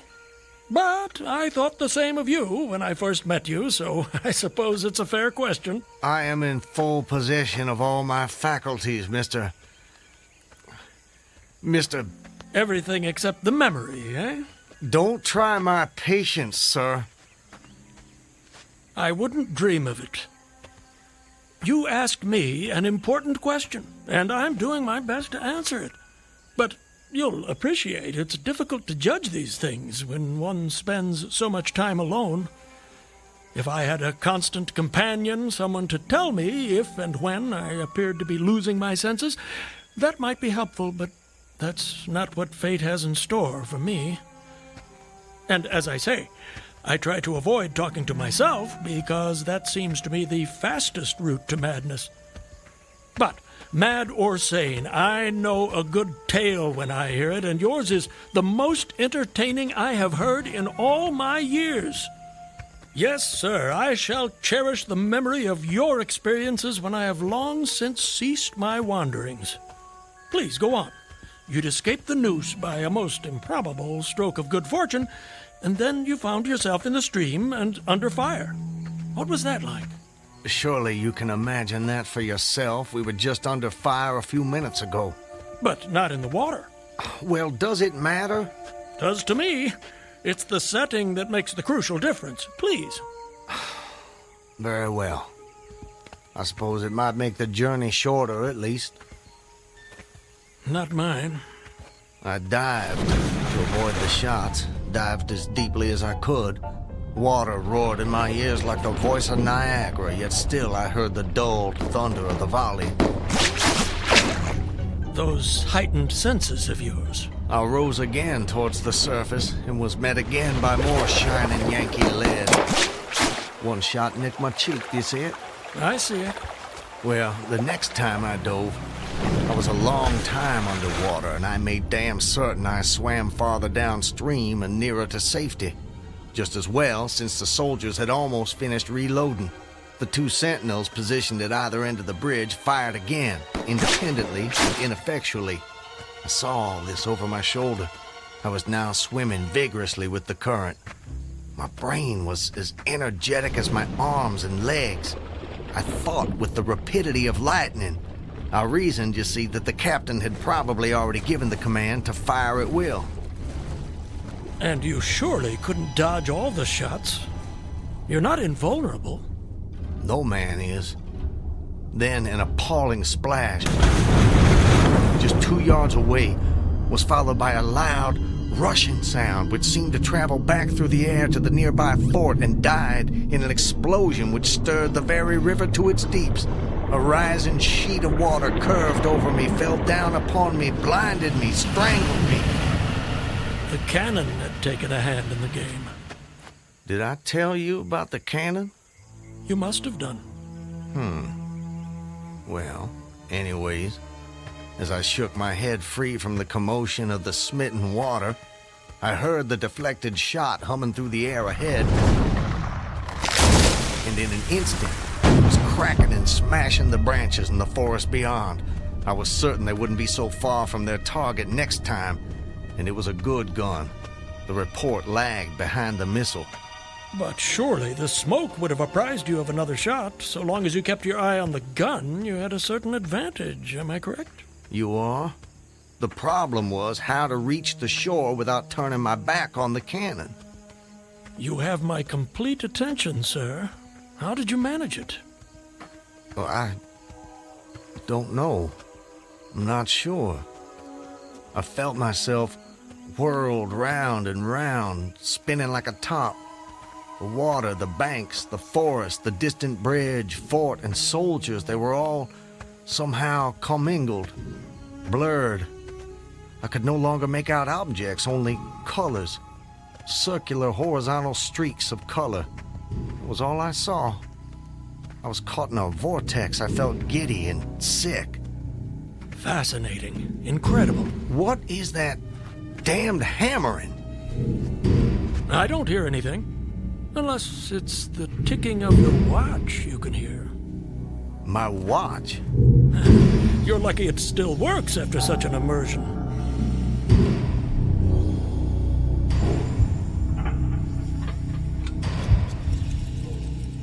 It is my watch.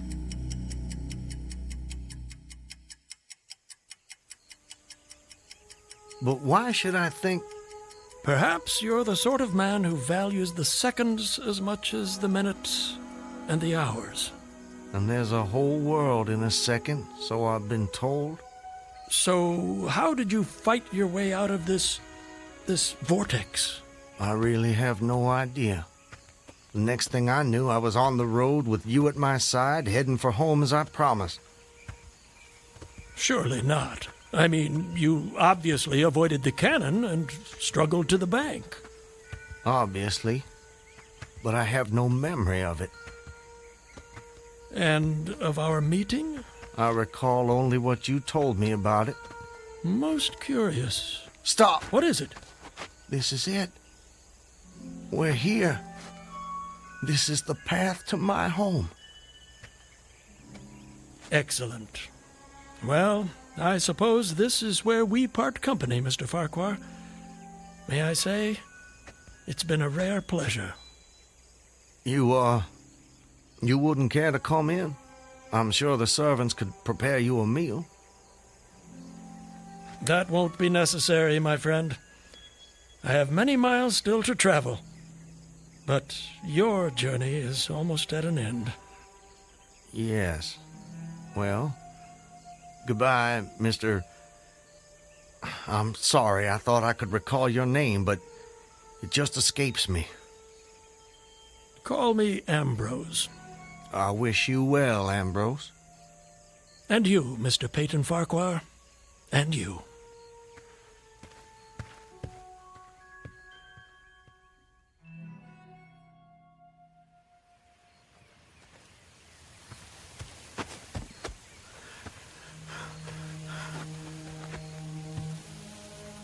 Home. Almost home. How long? How long since that damn imposter rode down this road? How long since I was drawn to the Owl Creek Bridge? I would say, sir, that you have too kindly an expression for one whose neck is in the hem. Yes, It is. Isn't what? In the hem. Of course, of course. I promised I'd return, Elizabeth. All so perfect. They couldn't keep me from Just you. before your execution. My intended execution. As you say. Not even a noose around my neck could stop me from coming back to you, to the family. Yes, indeed. I told you how much more alive my senses had become at that moment. Alive. Alive. Yes, I saw them. John, don't tease your sister. I want you Elizabeth! both on your best behavior when your father returns. Elizabeth! Elizabeth! You're not invulnerable. No man is. Elizabeth! Elizabeth! I swore I'd come back to you. I promised. Hey! Elizabeth! Hey! Elizabeth! Peyton!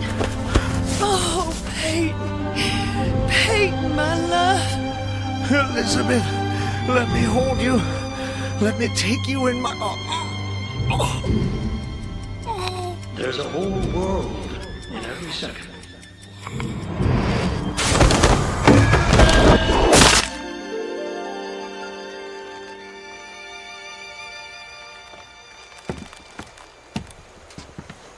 He's dead, Captain. Good work. That's the last execution for today. Get him down! You know, Levine, for a moment there, I thought that rope wasn't gonna hold. It's strong enough. It did its job. Do you ever wonder what goes on inside a man's head in those last seconds before death? Like I said before, Clemens, I don't give a damn. And neither should you.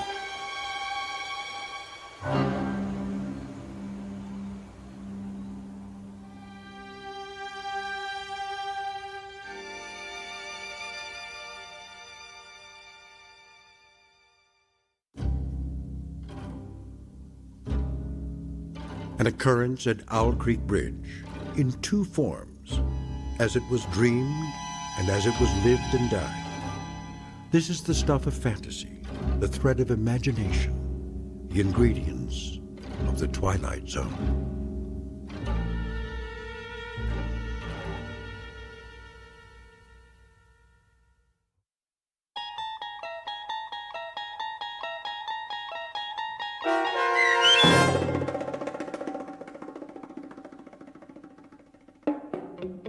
An Occurrence at Owl Creek Bridge, starring Christian Stolte with Stacy Keach as your narrator, was adapted for radio by M.J. Elliott and based on the short story by Ambrose Bierce.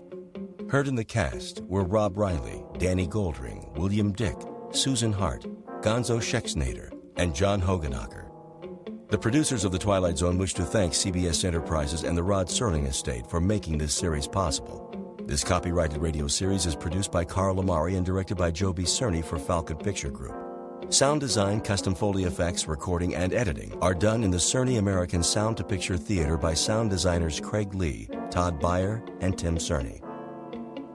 To learn more about the Twilight Zone radio dramas and to contact us, visit our official website at twilightzoneradio.com. Doug James speaking.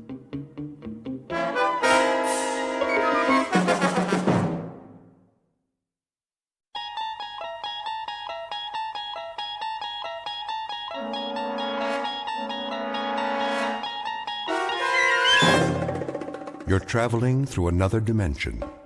A dimension not only of sight and sound, but of mind.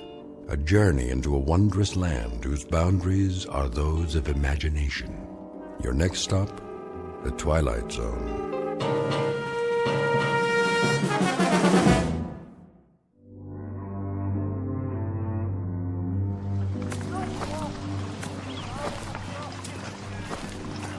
Sergeant? Yes, soldier? Can I ask you something? Go ahead, son. If it's whiskey you want, well, I don't have none. Not for days now. It's long gone. No, that's not it, sir. Oh, I thought maybe you wanted something for the pain. Your arm. You'd best change that bandage. I don't have anything, Sergeant, except my uniform, and there ain't much of that left. Here, take my kerchief. Oh, no, I can't. Sure you can. Come on now. Get that sling off. Make yourself a new dressing. You need it in the heat. Thank you kindly, sir. Go ahead and sit. If you like. Oh, no, I don't want to do that. I gotta keep moving. Why? There's no hurry. Not anymore. Well, if you can walk on that crutch, I figure I can as much on these 2 feet. Besides, I got a long way to go. How far, soldier? Alabama. I made it to be 600 miles. My folks will be waiting. Stop now, I might not get there at all. Now, you'll get there all right. We all will, one way or the other. Because we have to. No place else to go. Yes, sir. Going home. That's what I wanted to ask. You know the date today? I'm sorry, son. I lost track. I don't know, still April or thereabouts. Hey, Willie. That you? You know that boy? Sure I do. Sounds like Willie from Birmingham. We was together at Appomattox. You go on ahead. I gotta take it slow for a while. Much obliged. See, it's night, sir, when we make camp. Luck to you, son. God be with you.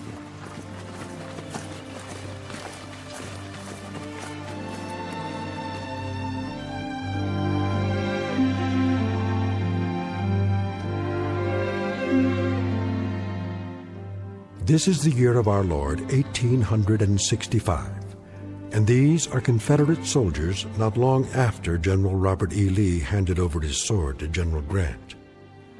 Lee's troops have been released from duty, and for most that means traveling on foot, carrying with them the last vestiges of dignity and defeat. They walk these roads by the thousands, by the tens of thousands, with one goal in mind, to get home. They survived a war that cost more than 1 million lives, and those left are the walking wounded, bandaged, dirty, bearded, and exhausted, moving past burned-out homes in a burned-out land that now relinquishes a burned-out cause.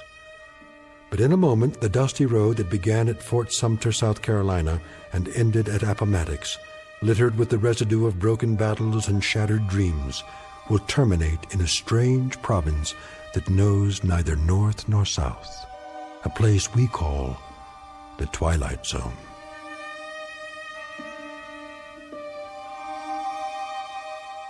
And now, back to the Twilight Zone with The Passers-By, starring Morgan Brittany, with Stacy Keach as your narrator.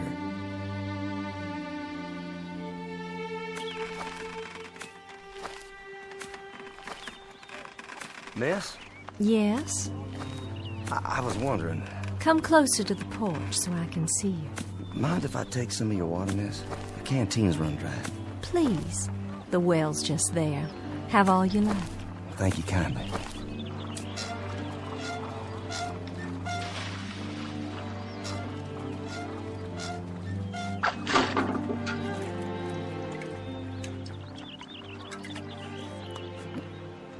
Oh, you don't know how good that tastes. I see by your uniform. Sergeant, isn't it? Well, I was. Don't know that it matters much now. Beautiful house you have here. It was. We used to call it our mansion. Beautiful tree, too. The oak here, strong. The kind that lasts. Yes, it survived. It was here before the house was built, and now it's the only one left. War claims a lot of victims. Different kinds. Men, animals, God's own beauty. You mind if I sit here a spell? Not at all. It's nice to talk to someone. I feel as if I haven't had a conversation in years. What if I strum my guitar a bit? You have a guitar? Carried it all through the war. Would it bother you? Oh, it would be lovely. My husband used to play a guitar. Did he? Oh, he played so well. He's where, ma'am? He was killed at Yellow Tavern with General Stewart. I'm sorry. You have a wife back home? No kin at all. It was just my father, but he died the first year of the war. I'm sorry. Ah, it's all right. It's been a while now. I mean the crutch. I didn't see it. You've lost your leg. No matter, ma'am. Didn't exactly lose it anyway. I know just where they buried it. Outside of Chickamauga. It must be hard walking for you. Do you have a long way to go? Why, I guess I do. I kind of lost track. Have you been on the road long? Reckon I have. Since the beginning of time. Leastways, that's the way it seems. I don't quite remember when I wasn't moving down the road someplace. Like all those men passing by day and night. Oh, I got plenty of company. But it's different now. There isn't anything in the world sadder than a defeated army crawling home. And how different it was when they marched off. Brand new gray and gold braid and 1,000 flags. With trumpets and drums. Nothing but trumpets and drums. I thought it sounded so wonderful. I remember. Gonna lick the Yanks in a month. That's what they said. In a month. How wrong they were. And we stood by in our summer dresses and cheered them on and threw flowers and felt so grand. Just a few tears. Not many. Because we were so sure they'd all be coming back just as they left. And how wrong we were.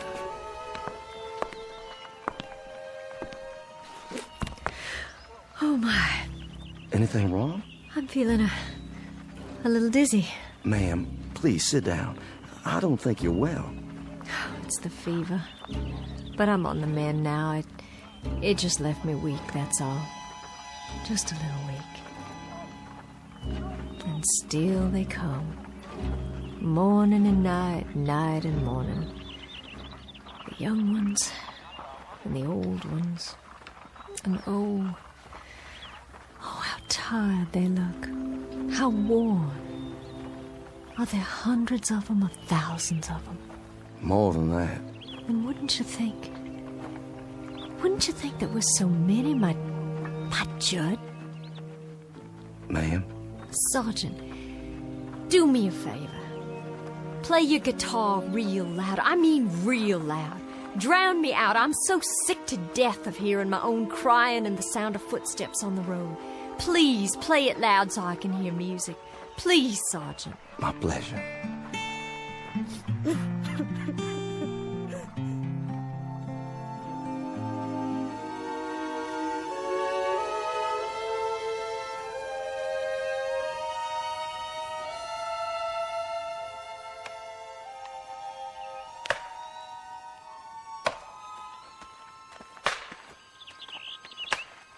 Charlie?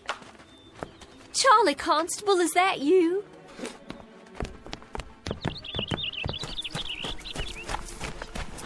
Charlie, it's Lavinia. Charlie, we thought you'd been killed. That's what everyone said. They said you'd been shot in the head at Gettysburg. Afternoon, ma'am. Sorry to disturb you, ma'am. Good day to you. It's Charlie I want to talk to. Can't you hear me? Couldn't you stop a minute, Charlie? Couldn't you stop a minute and talk? I'm so glad you're all right. I'm so glad you got back. I'm almost there, Lavinia. Almost there. I don't think I'll need all this weight. You can store my blanket roll for me, but I gotta keep moving. I'm almost there now, you see. I'll be there by nightfall. Oh, Charlie. Your wife will be so glad to see you. So very, very glad. Goodbye, Lavinia. Will you give Susan my best, Charlie? Tell her when you get settled to please come over. Would you do that for me? No, I'll expect she'll want to keep you to herself for some time. I know if it were Judd come home to me, I'd hold him close. So close, Charlie. And I'd not let him leave again. I'm sure, Lavinia. Charlie, wait. You might need some of your bedroll. The Yanks took most of the blankets. Susan might have use for yours. Well, I'll keep it for you then. Do you hear me? I'll keep it here for you. That was Charlie Constable. Was it? They said he'd been killed at Gettysburg, shot through the head, that's what they said. Oh, but thank God they made a mistake. Thank God he's all right and come home again. What's the matter, ma'am? Why are you looking at your hands like that? There's blood. Where? Why, Charlie's cap. It's tied to its bedroll and there's blood on it. There's blood on Charlie's cap.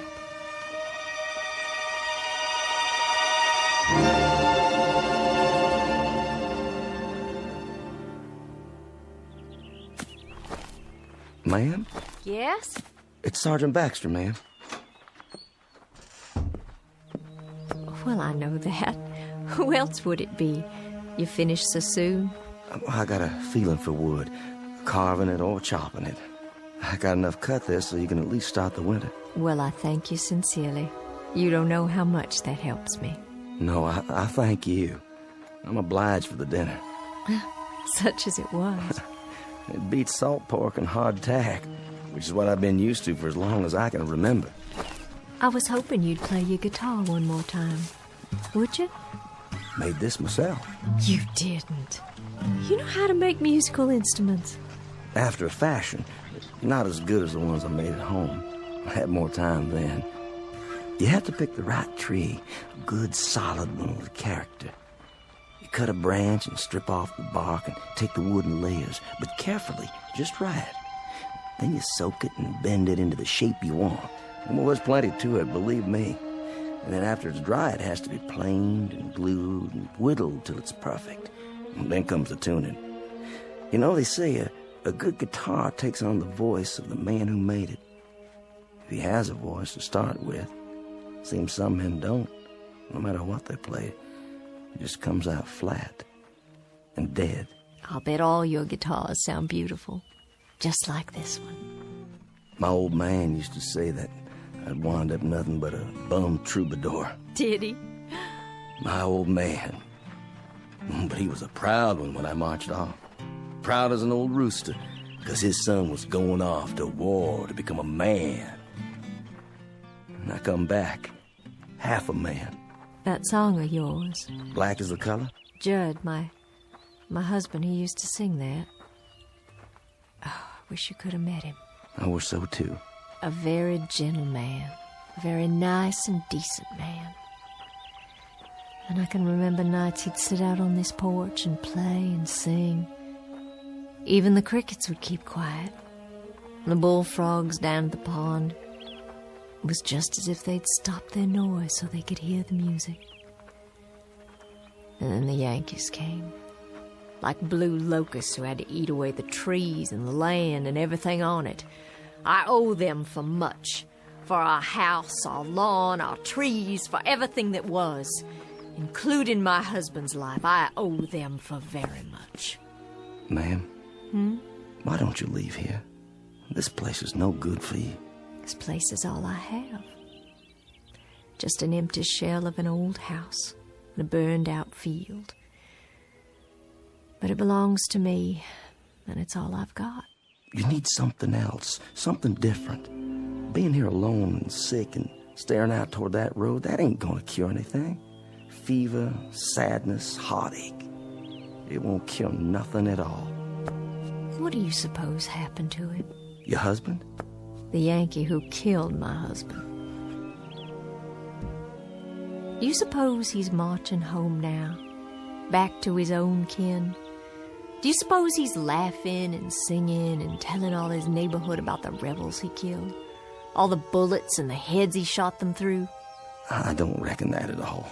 You shouldn't either, ma'am. There's been a lifetime of suffering on both sides. I got a gun inside the house.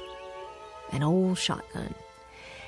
And I keep thinking about how someday, some moment, a Yankee will ride by, and I'll take out that gun, and I'll aim it at him.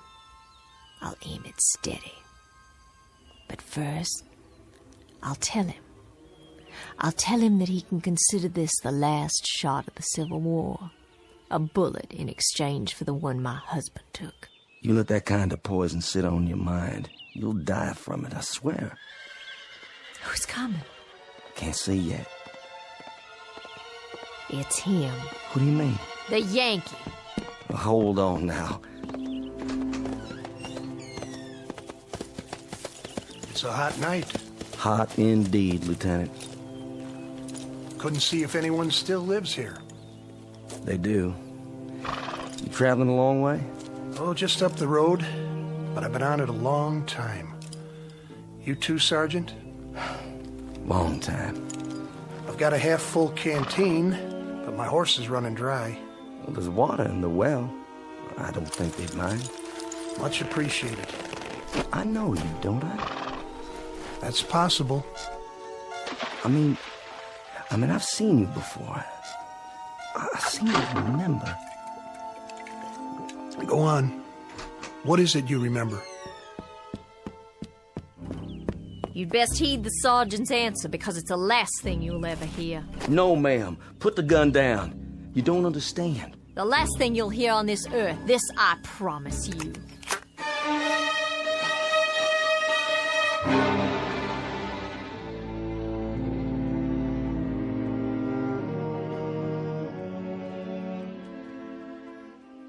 Ma'am, don't shoot him. The lieutenant here tried to save my life. Stand aside. Hear me out first. I was lying on the side of the road. A mini ball had landed amongst us and took off my leg, and I laid there bleeding. And then he come by, a patrol of Yanks, and he propped me up, and he tried to stop the bleeding. I remember looking straight at him and saying, I said to him, danged if you ain't the most changeable breed in the world. First you do your best to kill me, then you call off the war long enough to try and save me. You remember that, Lieutenant? I thought to myself then that if General Lee had many more of your kind, we'd take a lot of lumps before we could lick you. Well, we sure give you some. That you did. Lieutenant, this is Lavinia Godwin. You've thanked him, Sergeant. Now be so good as to step out of the way so I can thank him for a few other services.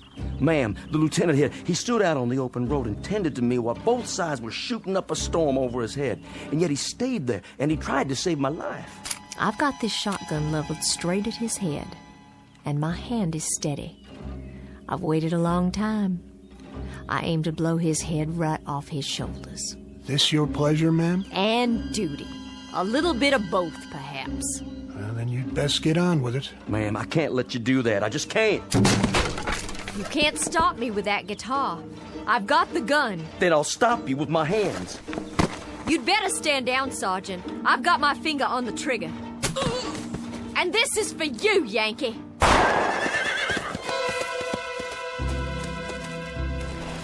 You could thank God for the darkness. That kept you from committing murder. Hasn't there been enough of that already? I didn't miss him. I couldn't have. I couldn't have missed him! No, ma'am. You couldn't have. But it doesn't make any difference. Not anymore. I remember now. I do remember. They got you that day. They got you in the back while you were kneeling over me. You took a bullet in the back and you fell right over. Yes, I think that's how it happened. I thought you were dead. I remember thinking you were dead. What's going on here? What's going on here? You'll understand. It'll come to you sooner or later. What will? I've got to be moving up the road again. Don't want to ride, do you, Sergeant? She's not the staunchest steed on earth, but she'll carry two. Thank you, but one's enough. As you like. Safe journey, Lieutenant. And to you. I wish you the best, ma'am. I do wish you the best. And this too shall pass. This too shall pass. Wait and see. I'm sorry I hit you, Sergeant. And your guitar, your beautiful guitar, I shouldn't have. I shouldn't have done that. Please, forget it. It's over. Those things he said. What do you suppose he meant? I have an idea, but I think we'll know for sure soon enough. Look. On the ground. What? It's wet. When he climbed on his horse, he was dripping blood.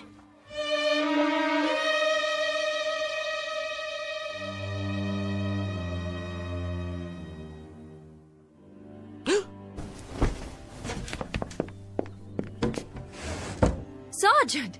Sergeant Baxter! Ma'am? Would you come in the house, please? Can I help you? Do you hear that, Sergeant? Hear what, ma'am? That's just it. There's no one on the road anymore. They're all gone. They stopped coming during the night. It's been quiet ever since. Real quiet. Why are you carrying your bedroll? And your cap? Are you leaving? Yes, ma'am. I'm leaving. It's time for me. But where will you go? You told me yourself there's no one waiting for you at home. To wherever that road leads. I can tell you where that road leads. Past 50 miles of places like this. Past houses that were burned out and abandoned after the Bluecoats got finished with them. Burned out yards and crop fields. Some by Union soldiers, some by us. So there'd be no use. Past a few hundred tired, sick people like me. No worse off than I am. Well, that's what I'm telling you. If you're looking for a change of scenery, Sergeant, you won't find it out there. Along that road. Mrs. Godwin, I was up most of the night. I was up and I was thinking about lots of different things, thinking it through. What did you decide? That lieutenant who came by, and the shotgun, and the blood on the ground. When he rode off, it seemed like a mystery. Yes, it does. And that young friend of yours, Constable. Charlie Constable. Yeah, with the bloody cap. And then before dawn, it came to me. What did? It's kind of hard to explain. Please try. It has to do with that road out there, and the men who were walking on it. What about them? Last night, after you'd gone to bed, I stood by the gate and I watched as they went by. There was Union soldiers, too. Yankees, many of them. Some helping our boys, some of our boys helping them.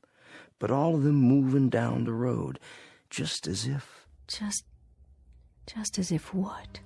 Just as if that road led someplace where they all had to go. You hear me? Had to. So wherever it leads, Mrs. Godwin, that's where I have to go, too. But why? What I discovered last night. you wouldn't believe. I don't understand all of it myself. I understand enough to know that there's a billy club tapping on my good leg, telling me to move on. So I'll take my leave now, ma'am. And I wish you well. I certainly wish you well. Wait while I make you breakfast. No need for that. I'm not hungry anymore. Some tea, then. Something to drink. I'll heat water on the stove with the wood you cut. You have some for yourself, ma'am. I've got something stronger put away. There's a bottle. I know where it is. Not with all the walking I have to do. A hot bath, then, before you go. Surely you'd like to get cleaned up. Thank you, but I'm all right. Sergeant! Why don't you stay on? I need someone around here who can help. I'm just one sick woman alone, and I need someone to help me. I don't think that's a good idea.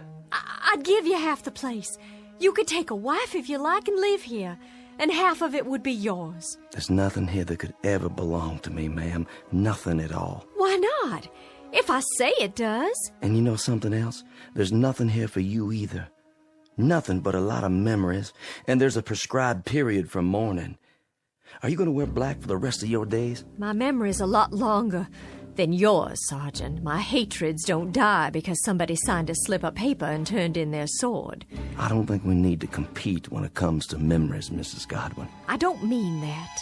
But as to hatreds, I'll concede that you carry yours for a lot longer than me, so you just stay on here and bide your time between some mourning and some hating. I've got to take a walk up that road.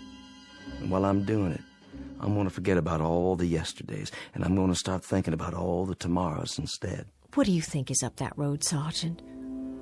A future? A new South, perhaps? Another Confederacy born out of the ashes? What do you think you'll find? I don't know. But I think every man has to find his own end of the road. It's whatever he wants for himself. And every woman, too. What's that? Sounds like my guitar. But it can't be. It's broken. There's a soldier in the yard. He doesn't mean you any harm. It's a Confederate soldier. Why, it's Judd. My Judd, he's finally come home after all.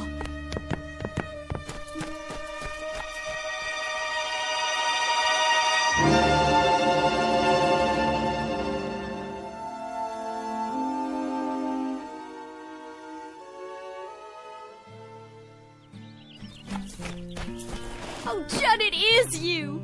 Lavinia? Hello, my dear. Oh, Judd, hold me. Tell me it's really true. And how fares my darling wife? Oh, I've been ill, Judd, very ill. Oh, no. But I'll be well again. I'll be well again because you've come home. Because you're alive and by some miracle you've come home to me. It was home, Lavinia. Look around you. It isn't any longer. It's all the hope we've got, Judd. How do you do, Mr. Godwin? Sergeant? I stopped for some water. The old well. It's still good? I'll be moving on now. The sergeant. He's been telling me there's a pot of gold at the end of that road. Has he? And I told him, Judd, and now I have to tell you, I understand. Understand what? There's nothing at the end of that road except more road. And more places like this. But we can rebuild it all. We can paint it and plow up the fields. We can buy seed and we can... Lavinia. Judd, what is it? Sergeant? Yes, sir? Do you know? I think I do, yes. It's easier that way. I'm not sure, but I think I do. Goodbye, Mrs. Godwin. Goodbye, Sergeant. I'll no doubt be seeing you farther on. What does he mean? It's time now, Lavinia. Time? We've got to go. Judd, there's no place to go. This is just a stop along the route, Lavinia. A stop? This is home. Home is somewhere else. And you're saying we have to leave? Yes, Lavinia. We have to leave. Oh, you brought your guitar. I'm glad. This isn't mine. It's that sergeant's. But... See? You remember this guitar, Lavinia. It was all broken, wasn't it? And now it's all in one piece again. Why, yes, it was. How did you know? It was broken, but now it's been put together. And it can be played again, and music can come from it. It's sort of like a human being, Lavinia. A bullet comes along, or a cannonball, or a fever, and it breaks our bodies and throws them aside, and they're no use to us anymore. But then something else comes. What are you saying? With that comes a second chance. Judd, are we? Yes, dearest. My death came at Yellow Tavern with a bullet. Yours came here with the fever. No. Then you mean all those men? All those men are heading to the end of the road, to whatever it is that each of them yearns for. Yearns? To a place or moment that is their heart's desire, theirs and theirs alone. Are you ready? I'm alive, Judd. I have to be. I can feel it. I'm alive. And I don't want to leave here. I'm not ready. I don't want to leave here because if I do, that means I'll have given up. There's nothing to give up anymore, Lavinia. There's nothing at all. Yes, there is. There's the house and the field and the crops we planted that we'll plant again. And the trees and the leaves that rustle when there's a breeze all night long. And the livestock to replace. And sometime one day, the child will have, you and me. And he'll grow strong and healthy, and he'll help you tend the fields, and then he'll move on to a life of his own. His life and his children, our grandchildren, and we'll grow old together on the piece of land that's our own. And in that way, life goes on. Oh, there's so much life still left, so much living still in me, I can't give it up. Don't you feel it? If you don't, I have enough for both of us. It's all I ever wanted, to be here with you. I'll see you later on, then, when you've made your peace. I'll wait for you, just as you waited for me. Oh, Judd, please don't leave me. I'm not leaving you, my darling. I told you, I'll meet you at the end of the road, unless... Then you'll come back? You will. You'll find out what I already know. There isn't anything at the end of the road. There isn't anything at all you can't see right here. You'll come back, Judd. I know you will. That's as it may be, but I'll be waiting for you. Judd, please come back. Please come back to me. Go after him, my dear. Who are you? Just a fellow traveler. You must be tired. And hot in that black suit and that tall hat. Odd, isn't it? Passing strange how it doesn't seem to bother me now. I have some water if you like. That would be a most extraordinary kindness. Over here, there's a well. The water's cool and sweet. Here, drink your fill.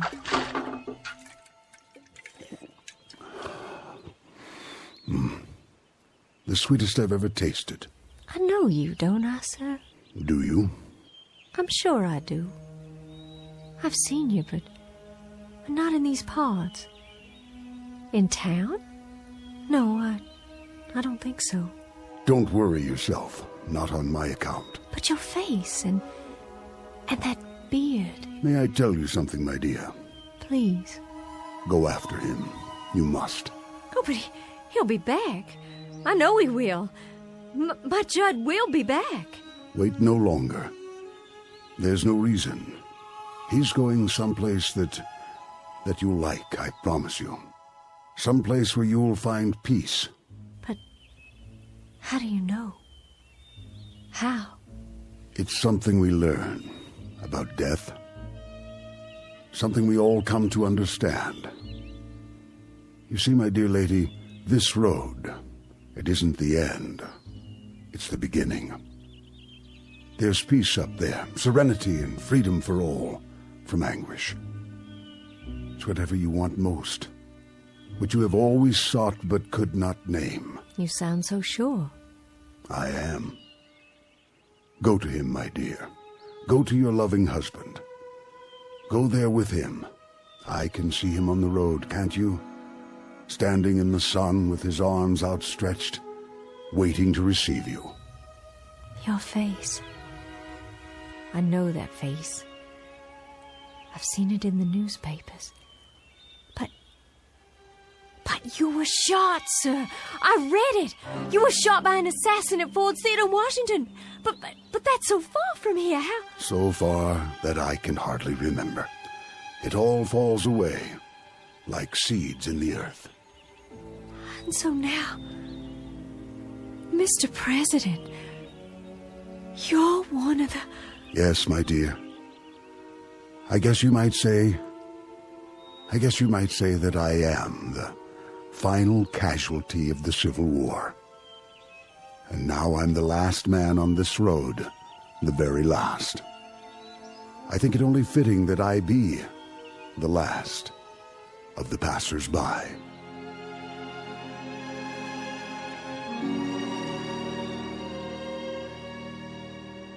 Judd? Is that you? Lavinia. It is. I see you.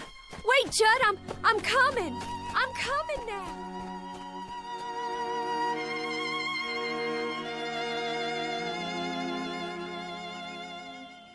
Lavinia Godwin, the mistress of a burned-out home, the image of woman in the aftermath of war, all women in all wars, suffering the final wound and the deepest, and now, at last, ready to be healed. Incident on a dirt road during the month of April 1865. And as we've already pointed out, it's a road that won't be found on any map, but it's only one of many that lead into and out of the Twilight Zone.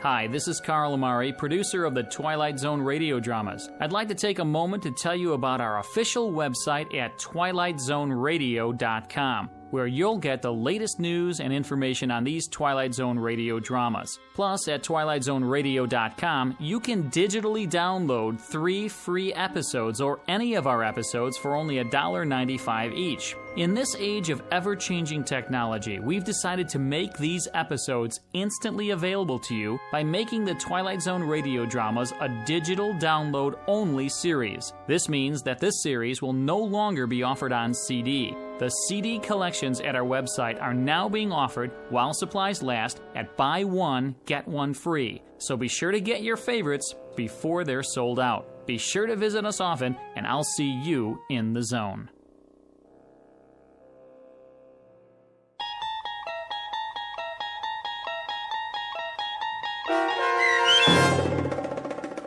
The Passers-By, starring Morgan Brittany with Stacy Keach as your narrator, was adapted for radio by Dennis Etchison and based on a script by Rod Serling. Heard in the cast were Doug James, Jeff Lupetin, Turk Muller, Roderick Peoples, Norm Woodell, Carl Amari, Roger Wolski, Paul Patch, Don Longo, and Lynn Foley. To learn more about the Twilight Zone radio dramas and to obtain audio cassettes and CDs of these programs, visit our website at twilightzoneradio.com.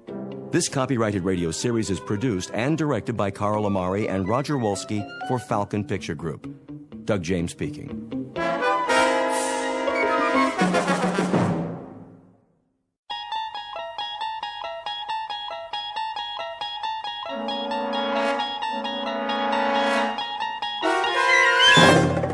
You're traveling through another dimension. A dimension not only of sight and sound, but of mind. A journey into a wondrous land whose boundaries are those of imagination. Your next stop, the Twilight Zone.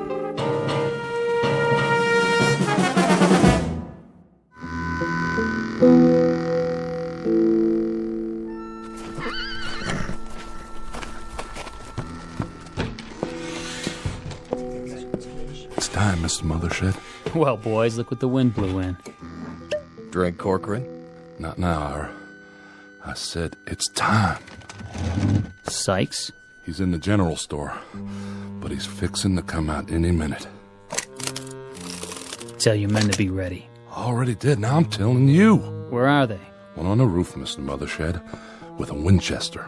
One by the hotel, and one's over by the blacksmith's.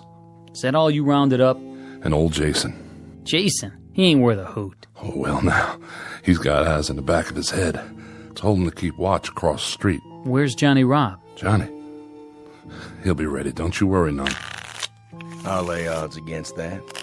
You'd lay odds on any damn thing. Maybe. But I've got a $10 gold piece that says Johnny Robb won't show. Get on now. This ain't a proper gambling matter. I set it up real good, Mr. Mothershed. You'll see. All you have to do is sit tight. Any time now, I tell you. Hear that, boys? I hear it. It's gonna be just like a turkey shoot. You don't want to go taking any chances now. Pinno's fast. Fast on the draw. Sure he is. All right, wait till he walks out, then open fire. Ain't even gonna give the man a fighting chance, huh? That's not some cowpoke over there.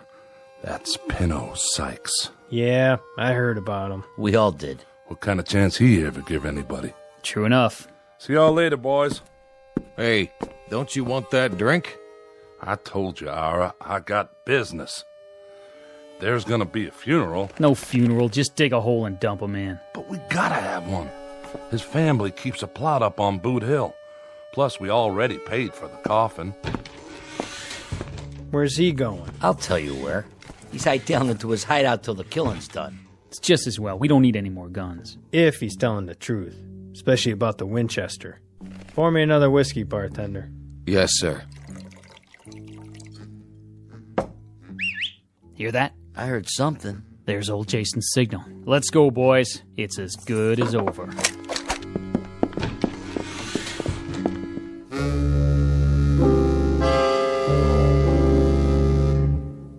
Normally, the man would be correct. This sounds like a moment very close to the end of the story.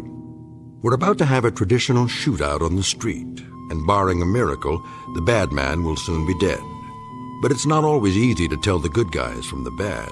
And there are some men of legend and folk tales who have been known to wreak their revenge even after death. The outlaw in question, Pinto Sykes, is one such person. And therein lies our tale. Because very shortly we'll see how he introduces the town, and a man named Connie Miller in particular, to a long, dark night they didn't plan for, in a place called the Twilight Zone.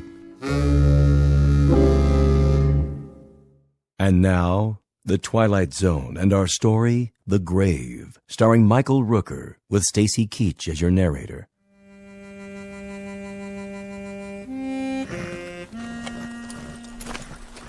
Put it on my bill. Yes, sir. I'll do that. Thank you kindly. You want any help with those supplies? Nope. Well, then, I'll be seeing you. Say. Yes, sir? Where's everybody gone to? Why, I don't know what you mean, Mr. Sykes. I better be getting back inside now. What did you call me? Me? What? I didn't call you nothing. I say you did. I didn't mean no disrespect. You know my name? No, sir. I mean, yes, sir. I mean, well, everybody does. What are you so nervous about? Me? Well, I'm not nervous. I just got business to do. What kind of business? Ain't no customers waiting. Well, I know, but I... Good day to you. Come back real soon, you hear? Easy, Paint. Just tying this bag to the saddle, and we'll make tracks out of this jerkwater town. Freeze! Who's that? I got you covered, Pinto. Reach for the sky. Well, what do you know? Mothershed. You always was a low-down, egg-sucking dog. Still not man enough to draw on me. Keep your hand away from that gun. Easy now. What are you doing in this territory? I bought me a big spread. This town's got no room for your kind anymore, Pinto. Still scared of me, ain't you, Mothershed? No need. I'm just passing through. Sure you are. Now, boys. Why, you...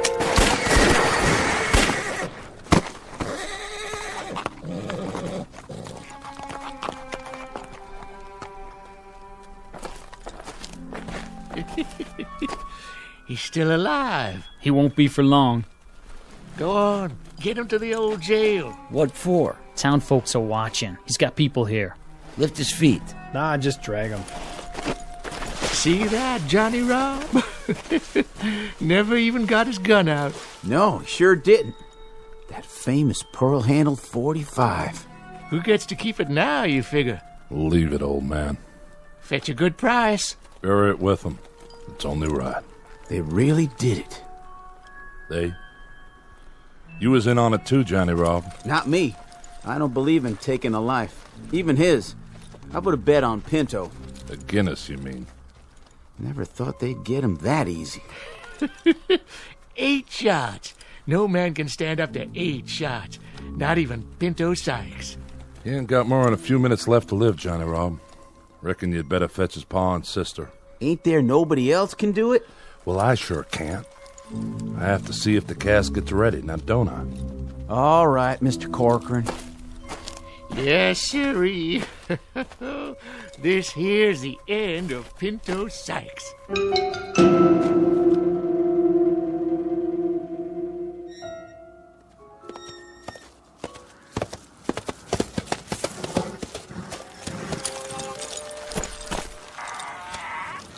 Somebody there? Only me, Connie. You shouldn't be standing in the shadows, Jason. I was waiting. Waiting for what? Had a feeling you might show up, now that it's safe. Why? Pinto Sykes come through here yet? You didn't hear. Why don't you talk sense, old man? What's that picket fence doing out there in the street? His sister, Ione, put it up day before yesterday to mark his blood. Closed it off so nobody would ride over it. Whose blood? Well, just who do you think? There's a southern wind. You know what that means, don't you? Not much dust in southern winds, blowing down off the mountains. I bet if you look close, you can still see Pinto's blood shining in the moonlight. Who shot him? I asked you a question. Who, old man? Who?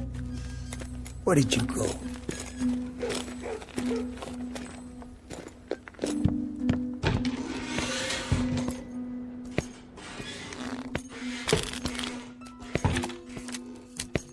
Who wants to open? I'll be. Is that? Well, well. Look at who's come back. Connie Miller? Gents. Take your coat off. I'll hang it up for you. Drink, Connie? Yeah, I could use one. Same as always? Leave the bottle. Oh, sure. I said, who wants to open? That's all for me. Me too. Not much of a pot, but I'll take it. Did you notice, Connie? Notice what? Our little fence out in the street. That I did. I noticed it. And I know what's inside it, too. How'd you know that? Old Jason's out there walking around in the wind spouting off. And what'd he tell you? The blood of Pinto Sykes. For once, that old geezer told the truth. Who shot him? We did. Who's we? Us. The town. The whole town? Not me. I don't believe in gunfire myself. Only 8 of us actually fired, but the whole town was behind it. Fact is, this town don't have much in the way of marksmen. That right. Out of 8 that fired, we reckon only 1 bullet hit him. Which one? Don't even know for sure who fired it. Bullet passed clean through 'em, and no one is bragging that they're the one who did it. No, sir. No one is claiming credit for that piece of gunplay. You know something, Mr. Corcoran? Maybe by now, wherever he is, Pinto knows who it was that killed him. What do you mean, wherever he is? Oh, he's up on Boot Hill, of course. Lying in the family plot. Reckon it must be some disappointment to you, Connie, being as how you spent so long trying to find him for yourself. That it is, Ira. 4 months wasted out of the year chasing him. And I could have caught him right here. That's not the way Pinto told it. He claimed you wasn't even trying to catch up to him. Hello, Johnny Rob. Still running your mouth, same as always? You do spout off a lot, Johnny Rob. One last hand, double or nothing. Too rich for my blood. Mine too. And I'll deal some solitaire for now. Somebody worth playing against, huh? Instead of the likes of us. Do me a favor. Send that boy home. Of course, if Connie Miller was to sit in, this gambler meet his match. Nerves of steel. Isn't that right? It's past your bedtime, Johnny Rob. No need to get riled, Connie. Nobody here is saying you didn't actually try to catch Pinot, even if he claimed as much on his deathbed. He talked before he died? Mm-hmm. He lived a half hour after he was shot. Talked a blue streak right up to the end. What did he say about... About what, Connie? About me. Maybe you'd like to hear the story from the start. That I would. Go on, Corcoran. You tell it better than the rest of us. I'll do that for you, Ira. Reckon Connie deserves to hear it all. We got a new circuit judge now, Connie. Young feller named Ed Thackeray. He come through here last week, so we went to him with our complaints. Told him how one Pinot Sykes is wanted by the law in 3 states, and how he treats this town like his personal property when he rides in, just because he was born and raised here. Is that all you told him? We told him how we haven't had ourselves a sheriff in 3 years, and how Pinot, well, he just rides in and helps himself to whatever he wants, with nobody to stand up and make him pay. We told him how we hired you, Connie Miller, to track him down, but that we ain't had much results. Hey, hold up there. You know I've been on his trail. I know. Well, sir, this Thackeray gets mad at us, tells us to grow up and act like men, or else move on to where it's safe. He gets us kind of fired up, so we hold a meeting out at Mothershed's and we all agree to work as one. The next time Pinot shows up, we'd all join in and take him one way or the other. He rode in the day before yesterday. You want to tell the rest, Ira? Not much left to tell. He rode in and 8 of the town gunned him down in the street. That's about all there is. No, that's not all there is. What about the curse? All right. You tell it. When did he do all this talking? After we carried him to the old jail. We sent for Pa Sykes and his sister Ione. I know the names of his family. I was born here, too. Spent his last minutes talking to his people. Told his pa how sorry he was he hadn't turned out better, and his pa allowed that he turned out right well enough. He told Ione how he wished she'd marry a rich man, a rancher like Mr. Mothershed, and live on a proper spread. Then he asked to be buried near his ma, except not too near, as she was too true a woman to have the likes of him close by. Said he wants his family to do the burying, as he don't want anyone else to come near where he's resting, even though I'm the one that ordered the coffin. Said if we did, he'd come calling on us. Yes, sir. He put a right curse on the town. That's what you call it. What did he say about me? Well, now, he got real riled when your name came up. Said the slower he rode, the slower you chased him. Said he waited in Albuquerque, even sent word where he was, but you never showed up. Then he said you sure ought to be able to catch him now that he's dead and buried. But if you ever come anyways close to his grave, he'd reach up and grab you. Tell you one thing. Since the burial, there ain't been no one from this town hanging around that graveyard. I'll tell you one thing. He lied. Even on his deathbed, he lied. I searched Albuquerque. Every saloon, every hotel. He wasn't even there long enough to rent a room for the night. What's that? Take it easy, Connie. Just the wind. Put your gun away. Well, now, what do you know? Somebody's out there, all right. Pretty harsh night, too. So I reckon we better let him in.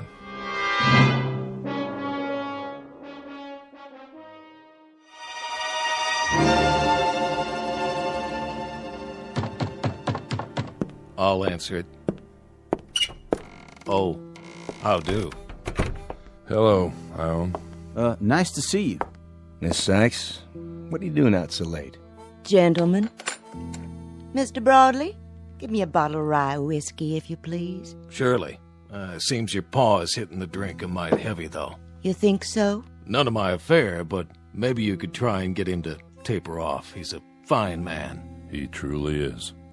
All I mean to say is, I swear Ione, folks don't hold it against him that he was Pinto's paw. Oh, this isn't for my pa, Mr. Broadley. This is for me. Oh, I see. Begging your pardon. Well, look what rode in on the wind. Hello there. My brother was just talking about you. Your brother? Most certainly. When was that? Day before yesterday. He's real sorry he missed you. We told him, I own. And did you tell him how Pinto's going to greet him if he does see him? We told him that, too. You've been chasing him for so long, Connie. You ought to feel real lucky tonight. You finally know right where he is. And all you have to do is walk out there. How nice for you. That whole Sykes family was never real bright. Tell us, Connie. Tell you what? You afraid of Pinto's grave? What are you talking about? Because the rest of us are. How about you? I'll tell you something, Johnny Rob. I was never afraid of Pinto alive, and I sure as hell ain't afraid of him now that he's dead. Understand? Well now, is that the truth? You know English, don't you? 'Cause I don't exactly know as I believe you. Why, I'll bet... Hold it now, Connie. Simmer down. He deserved it. Maybe he did. But let's not have any bloodshed. Nobody calls me a coward. You didn't let me finish what I was saying, Connie. I don't think you're a coward. No, sir. Leastwise, I don't think you're afraid of anybody in this room, especially not me. For sure not you. I'm just a poor boy that works hard for not much. I'm not real strong, but dogs and kids like me. Follow me around all the time. Go ahead. Why don't you speak your mind straight out? Have another drink, Connie. Come on. Sit down. Sure windy tonight, ain't it? I remember the last time we had a wind like this. I'm waiting, Johnny Rob. Well, like I was saying, no, sir, I don't believe you or anyone else is afraid of me. But whether or not you was ever scared of Pinto is something only you know. Johnny Rob. Well, I was about to say when you hit me and hurt me is, I'll bet, not that I'm accusing you, I'm just saying, I'll bet that you won't be calling on Pinto anytime soon. No. Anytime like tonight, for instance. Now, why don't you shut up before you really get hurt? Now, Connie. Look at the time. By golly, it's almost 12 midnight. What about it? Drop it, Johnny. I'm betting you won't go out of here at midnight sharp and climb all the way up the Boot Hill and visit Pinto's grave. Now, I got a $20 gold piece somewhere. Yeah, it took me nearly 20 weeks of odd jobs to save it. Here, I'm betting it all that you won't do what I just said. That a real bet, Johnny Rob? Boy just can't help running his mouth, can he? Never could, as I recollect. Well, he does have a point, though. What about it, Connie? What about what? You calling him? Of course not. Why make him save for 20 more weeks? I don't need the money. Just the same, you did state that you ain't afraid of Pinto, dead or alive. If I heard you right. Look, I'm a grown-up man, and I don't do little boy things anymore. Like playing in graveyards at midnight. You know I'm not afraid, don't you, Ivor? Never take sides myself. Then you won't go. I don't like you, boy. I never have, and I reckon I never will. So, you've got a $20 gold piece. Well, I've got a $20 gold piece myself. And it just covers yours. I'd say the bet's covered. Well, now, looks like in about 20 minutes, one of us is going to have $40 instead of 20. That's right. And afterwards, while I'm spending it, I don't want you hanging around where I have to look at you. Got it? Don't you want to know where Pinto's buried, Connie? It's on the southeast corner of the graveyard, close to where Tom Santee's planted. Connie. Yeah? Haven't got another 20 you want to put up, do you? Are you saying you want to bet against me, Steinhardt? Betting's what I do, Connie. You know that. Oh, you're not looking so good tonight, Connie. When a gambler bets, he has to win, or else he go out of business. So, you don't think I got the nerve to go up either? I didn't say that. Then what did you say? I just said I'll bet $20 that you won't. You got a bet. It's my 20. Your turn. What are you asking? To see my money? That's the idea. We've made bets before, Steinhardt. Yeah, but this time's different, Connie. Now, if we were betting on a horse race or the turn of the next card, I'd trust you. But not this time. What's so different about this time? When you get out to Pinto's grave, how do I know he won't reach up and grab you? If you don't come back, how do I collect? There. That good enough for you? Gold certificates. Legal tender in my book. Hold these for us, Ira. Sure, Connie. How about you? I've still got some more betting money left. Whose side are you on? Never bet myself, nor take sides. How about you? Can't afford to bet tonight. Steinhardt here took all I got to lose. If you hadn't lost to him, how much? And which way would you have bet? Reckon I'd bet against you. Nothing personal. I don't get it. You people know me. Why all at once you think I'm yellow? Because we'd be afraid. You can draw them guns of yours real fast, Connie. We've seen you. But out in that graveyard in the middle of the night, they ain't worth a copper cent. You'll have no more to fight with than a yearling on his first legs. I don't get my nerves from these guns. I had it way before I could pick 'em up. You'll find that out soon enough. Ira, get my coat. Right here. Just one thing before you leave. Yeah? Oh, we've got a detail to work out, Connie, since this is a job you have to do by yourself. How can we be sure you did it? My word's good. Well, maybe so. But look at it from where I sit. What's to keep you from going, let's say as far as the edge of the graveyard, and then coming back and telling us you went all the way? You saying you don't trust me? Hey, business is business, Connie. This is my livelihood. Then it looks like you're going to have to go along with me to protect your interest. Don't it? Just to make sure I do what I say. He's got you there, Steinhardt. Yeah, that won't do. Even if I were inclined to go, which I'm not, it'd improve his chances by the simple fact that courage comes easier when a man's not alone. And how'll we ever know? I have another way. Give me your Bowie knife, Ira, from behind the bar. If you say so, but I don't see... Just bring it over and put it on the table. There. Now, Connie, when you arrive at your destination, stick the knife into the earth of the grave. And then at daylight tomorrow, we'll be able to see the proof. That's a real smart plan, don't you think so, Connie? I don't like to disturb a grave, not even Pinto's. You backing out? I said I'd go out there, but I won't treat no grave with disrespect. Then stick it near the grave. If we see it within 5 feet of fresh earth, we'll concede the wager. One thing's for sure. There ain't gonna be no one sneaking out there to steal the knife once you've planted it. Keep the bottle on the bar, Ira. I won't be long.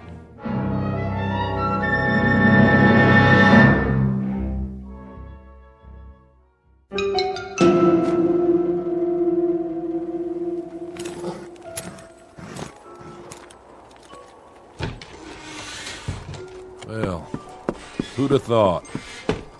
There he goes, all by his lonesome. And there ain't even a moon tonight. You know something? We might just lose this bet. You maybe, not me. I've already got my $20 worth just seeing him squirm.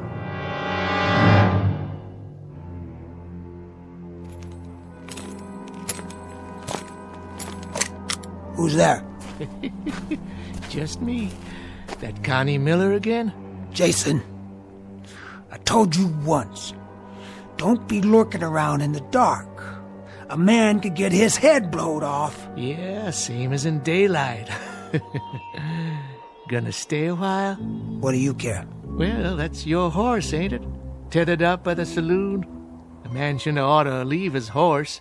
Might catch a death, all lathered up. I got one stop to make, then I'll be back. I could take care of her for you. Get her some feed and a blanket. No need. Can you spare me some change anyway, Connie? A 10-cent piece will do, so I can get me some grub in the morning. I'll take care of you later. If it's all the same to you, I'll have it now. You don't trust me? Sure, I trust you. But a lot can happen twixt sundown and sunup.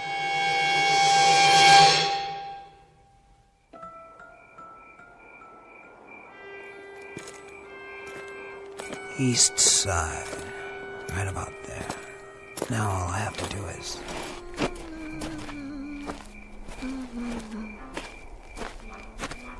Evening, Connie. Come to see Pinto? Maybe. You're braver than I thought. What's that under your cape? You want some? A good belt of red rye might make it easier. There's still half a bottle left. I don't get my nerve out of a bottle. Oh, no? Where do you get it? I ain't afraid of no man. Then you go on up there and see him, why don't you? I'll do that. I was just there. He's waiting for you, you know. I'm coming, Pinto. You can count on that. Pickett, Winslow, Appleton, the Nottinghams. Where? What? Old caretaker's shed, that's all. Door blowing off the hinges. Caretaker's shed. That's all. Look at all this junk. Picks, shovels, markers. And a little old window. Good. That's good. Sure it is. I can spot you from here, Pinto. Right there. By the Santi plot. Fresh dirt. And a wreath. Well, Pinto, all those pretty flowers, they're gonna blow away by morning, and then what will you have? Nothing. That's what. You can't hurt me now, Pinto. Not now. You'll never hurt anybody again. Your day has passed. But I remember you. The way you used to beat kids up in school. The way you lied so your ma wouldn't know. The way you cheated me out of my first horse. And me always looking over my shoulder. See if you're following me. Why'd you do that, Pinto? Why'd you lie and cheat and steal? When you robbed your first bank, you thought you were a real man. And the first time you killed, you were so drunk you couldn't see straight. But you didn't care. Yeah, after that, the rest was easy, as long as you snuck up behind them. You were fast, all right. Fast on the draw. But your last was weak. That's your blood in the dirt out there, not mine. Here, Pinto, I brought you a present, something to remember me by. I'm leaving it on your grave, stuck right through your black heart. Rest in peace! There. It's done. Now I hope you burn in hell. Yeah. Huh? What? No! Let go! Let go!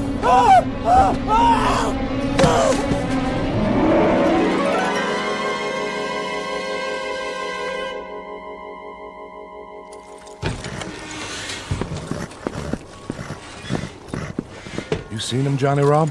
I don't understand it. It's full daylight, and he ain't back yet. Well, maybe he didn't have the nerve to come back and face us after he turned tail and run. That's not likely. His horse and gear are still here. So he didn't just ride out of town, but he didn't come back to collect his bet, neither. I'm wondering if somehow I ain't got a man killed. Nah, that's no way to talk. I didn't mean to. I didn't ever mean to do that. It's daylight now, Johnny Rob, and we can think with clear heads. Deep down, we all know the dead can't really hurt nobody. You know that. I don't.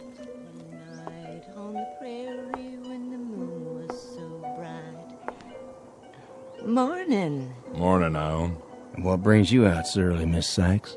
I'm on my way to the graveyard. Why are you carrying a dinner plate? This was his. He used to eat out of it when he was a boy. I thought I'd put it on the grave. Oh, well, that's very nice and all, but, you know, Ione, I don't think the dead are hungry anymore. They finally got their piece. You might say their cup runneth over. Thank you for saying that. But I still want him to have it.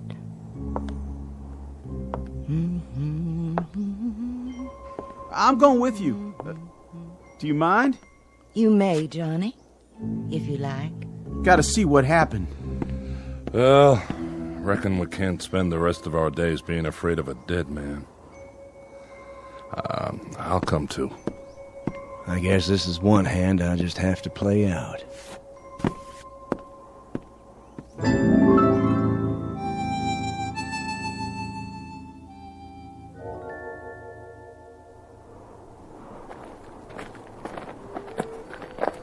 Now then, Ione, we sort of got turned around. Whereabouts is the southeast corner? There. I can see it from here. And I can see him in his long coat. Oh, Lord, I knew it. I knew it. I've gone and got a man killed. See? See? Connie Miller lying here by the grave, dead. Put it out, Johnny Raw. You're acting like a baby. It isn't your fault, boy. No? What happened? What really happened? The whole story's right in front of you. Look at it. I'm looking. And all I see is Connie with a knife through his coattail so he couldn't run. Oh, he must have been powerful scared. Well, he was more courageous than I thought. He came. He knelt by the grave, see? Right there's his knee prints. What are you getting at, Steinhardt? Somebody caught him here and pinned him to the ground. You don't think he did that to himself, do you? He pulled the knife from his belt. He thrust it into the grave like this. But the wind was strong, as it is now, and it blew his coattail over the grave. And being so dark, he didn't notice that he'd put the knife blade through his own coattail, pinning it down. You mean? Then he started to rise. As he did so, when he was perhaps halfway up, he felt a sudden tug, the knife holding his coattail. But in his mind, Pinto had reached out and grabbed him. He was already scared half to death. This finished him. His heart gave out. That's all. That's what happened? It is, isn't it, Corcoran? Tell me, we ain't to blame, are we? What he says makes sense. Fact is, proof is all there. Kind of killed himself in a manner of speaking. Is that what you think? What's she saying? Now, there you are, Bud. Your plate, remember? So, you think Connie's death was an accident? That he stuck the knife in the hem of his own coat? Yes, ma'am. Tell me this. How did his coattail get over the grave like that? Well, for some reason or other, because he was in such a hurry, he left it unbuttoned. Yeah, and the wind must have done the rest. What direction was the wind from last night? South, why? The south, same as now. And I'm standing in exactly the same spot Connie was. You are right enough. Look at my cloak. Look at it. Is the wind blowing it across the grave now? No. It's blowing out behind you. So it couldn't blow the opposite way, could it? Not today, and not last night. Then how? Something would have had to reach out and pull it in the other direction, so it spread over the grave in front of him. That's only logical. Don't you agree? Well, I'm afraid the lady's right. Morning to you, gentlemen. I'll be getting home now. Don't worry. I can find my way.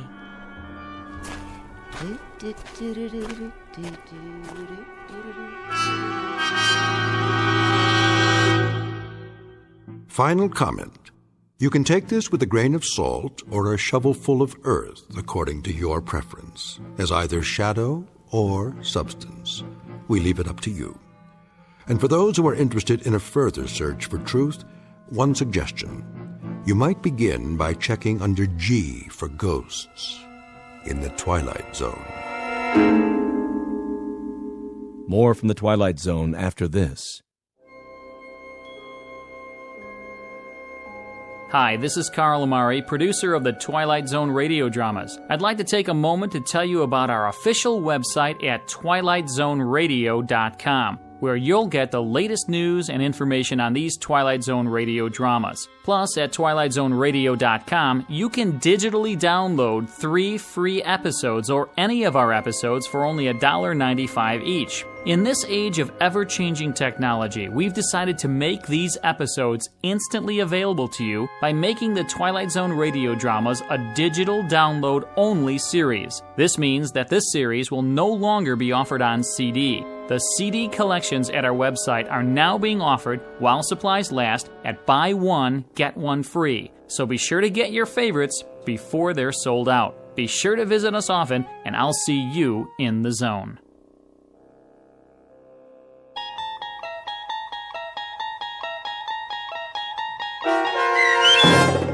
The Grave, starring Michael Rooker with Stacy Keach as your narrator, was adapted for radio by Dennis Etchison and based on a script by Montgomery Pittman. Heard in the cast were Mike Starr, Doug James, Jeff Lupetin, Linda Ryder, David Darlow, Christian Stolte, Bob Dunsworth, Carl Amari, Vince Amari, and Roger Wolski. To learn more about the Twilight Zone radio dramas and to obtain audio cassettes and CDs of these programs, visit our website at twilightzoneradio.com.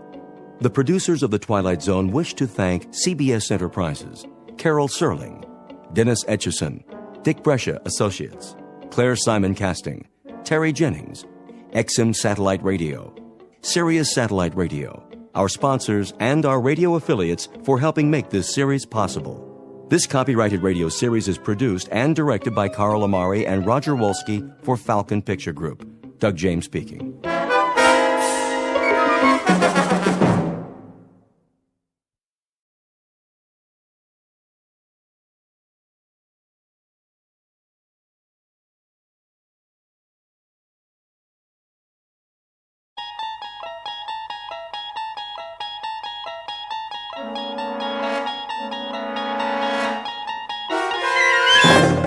You're traveling through another dimension.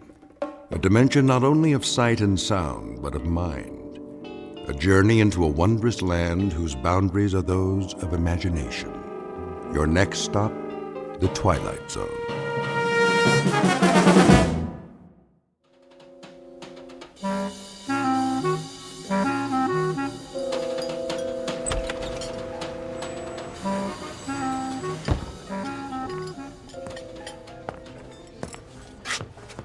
Oh, hello, Mr. Morgan. Ferdy. Nice to see you, sir. Where's Daggett? Mr. Daggett? Mm-hmm. The table in the corner. He got here a few minutes ago. Good. I'd like to see a dinner menu. I don't have much of an appetite. A drink, then. The usual. Yeah, make it the good stuff. Of course. Harold, 1 tequila with lime, table 3. Coming right up.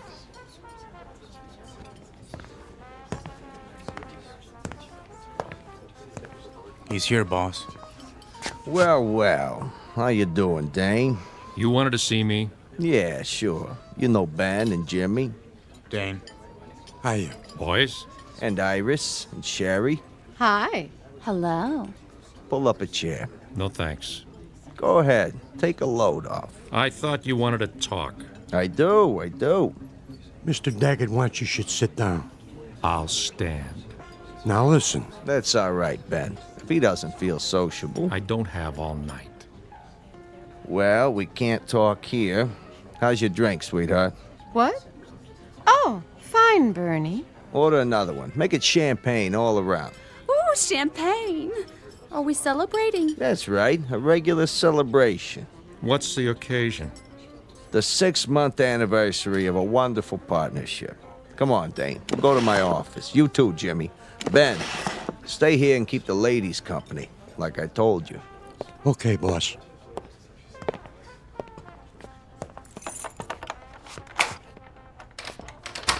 After you. Age before beauty. That's a good one. Come on in, Dane. What's a bodyguard for? We don't have any secrets in here, do we, Jimmy? Not on your life. Sit down. Have a cigar. I'll take a napkin. What for? My shoe. You and your shoes. Always got a brand new pair. What's the matter? You see a piece of lint on them? Jimmy, give him your handkerchief. Huh? Do it. Okay, boss. There. That's better. So, what's on your mind, Bernie? Oh, I thought we should have a little sit down. Something wrong? What? No. Business is jumping. A real healthy cash flow. Most of it from my joints. Yeah, well, see, that's just it. I'm feeling generous, so I thought I'd make you an offer. Forget it. Wait a while. I'm talking cash. I buy you out. You walk away with enough dough to live the high life. I already live the high life. Yeah, sure you do. But think about it. You could set up a new business. Anything you want. I have a business. Now listen, Dane. Don't look a gift horse in the mouth. Thanks for the warning. You want my answer? It's a big fat no. Don't waste my time, Bernie. Yeah, I'm out of here. Not on your life. That's a laugh. A 2-bit mug with a heater in his pocket. Sit down, Dane. Tell him to keep his hands where I can see him, or I'll ventilate that cheap suit, but fast. Cheap? It's a Versace. We're not through here. Read my lips. N-O. Dane. I thought we had a good thing going. See this 38, Jimmy? Out of my way. Put the piece away, Dane. You're hurting my feelings. You heard the boss. Stay out of your pocket. You too, Bernie. Hands on that desk. Anything you say, Dane.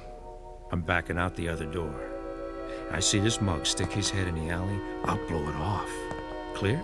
You're getting yourself in an uproar. You need more than a clown in a cheap suit to put the squeeze on me. Maybe so. Now, Ben!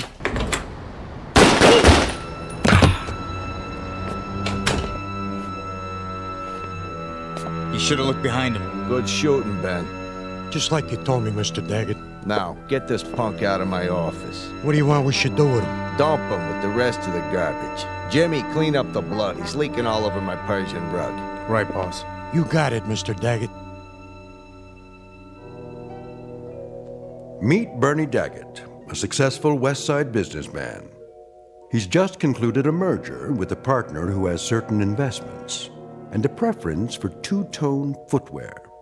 Make that had, because the owner of those shoes is now officially out of business. Said business will continue, of course, under different ownership. But what of the gray and black wingtips? They're brand new, with a shine so bright you could use them for mirrors. It would be a shame to let them go to waste. But never fear, a certain Nathan Edward Bledsoe of the Bowery Bledsoes is about to recycle them. At the moment, a few long blocks from here, Nathan just happens to be looking for a new pair of treads, because the ones he's wearing are falling apart.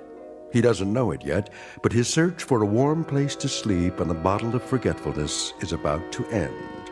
Dane's shoes will carry him out of his misery and straight into the Twilight Zone.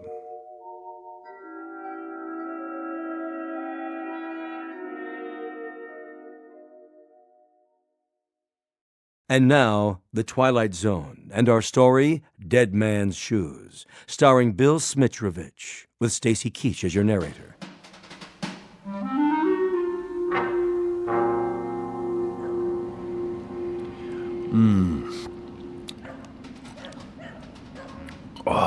Give me a swig, will you, Nate? Sorry, Chips. All gone. Well, let's go get another one. Oh, you go. I'm gonna turn in for the night. But it's early. Besides, I don't got no more money. Go panhandle some. Move your head. What for? So's I can toss this bottle in the trash. 2 to 1 says you can't make it. You gotta have money to gamble, remember? Oh. You missed. I guess we better clean it up. Clean it up. That's a good one.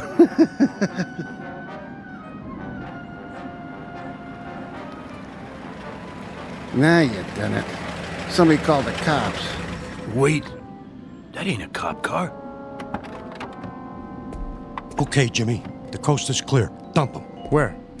Under the fire escape, by the trash.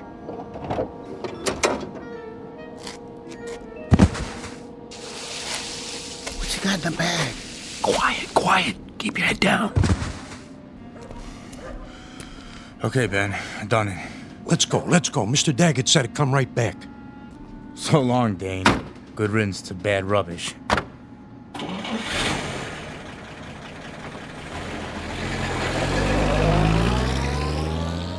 Will you look at that? They drove all the way down here just to dump their garbage. That ain't garbage, you moron. Then what? What do you think? You mean? Go check it out. Maybe he's got a ring on his finger or something. Oh, no. I ain't messing with no... dead body. You chicken? Yeah, I'm chicken. What's that sticking out? I don't see nothing. Wait here. What is it? Can you beat that? Just what I needed. What? Guy's got a pair of shoes on. Brand new. I wouldn't touch them if I was you. My size, too. Careful, Nate. You're fooling with evidence. Look at that. Perfect. Wonder if there's anything in the pockets. Nate, we gotta get out of here, I tell you, before they hang it on us. No wallet. Oh, nothing. Except for this key. Number 621. Mayfair Apartments. Hey. I know where that is. Pretty swanky. Hey, where you going? To check out my new digs.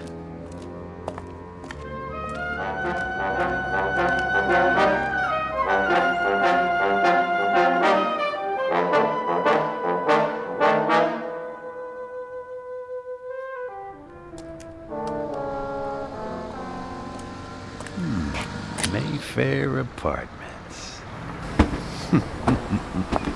Dorman, would you get me a cab? Certainly, ma'am. Taxi! Next in line over here. Where's she going? West 84th. Ma'am, here you go. Thank you. Now this is for your trouble. Thank you, ma'am. Watch your fingers.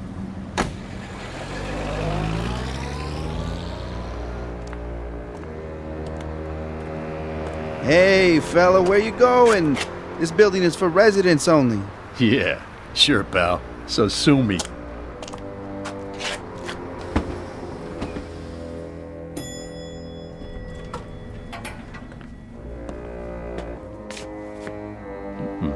Apartment number 621.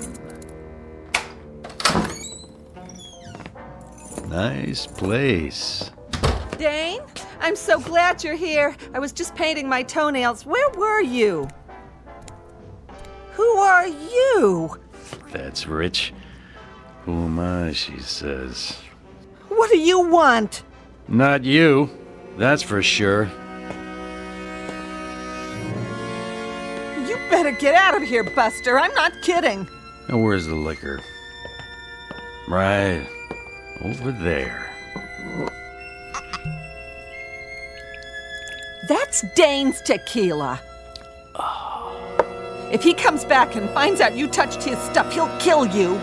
Sure he will. Do you hear what I said? He'll kill you. For real. Thanks for telling me, Wilma. Who told you my name? You know what I'm gonna do now? I'm going in the bedroom to get some clean clothes after I take a nice hot shower. And you know what you're gonna do? What? You're gonna fix me another drink. I am. And use the good stuff. The Gold Reserve. But that's... That's what? Nothing. Oh, and Wilma? Yes? Don't even think about leaving. You'd never make it downstairs.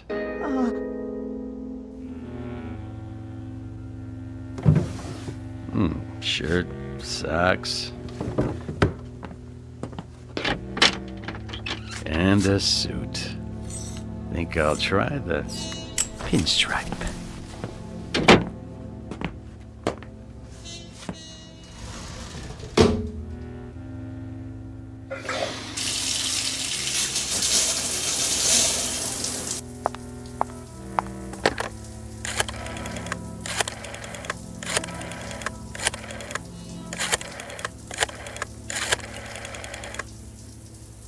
Bernie, it's me, Wilma. Wilma!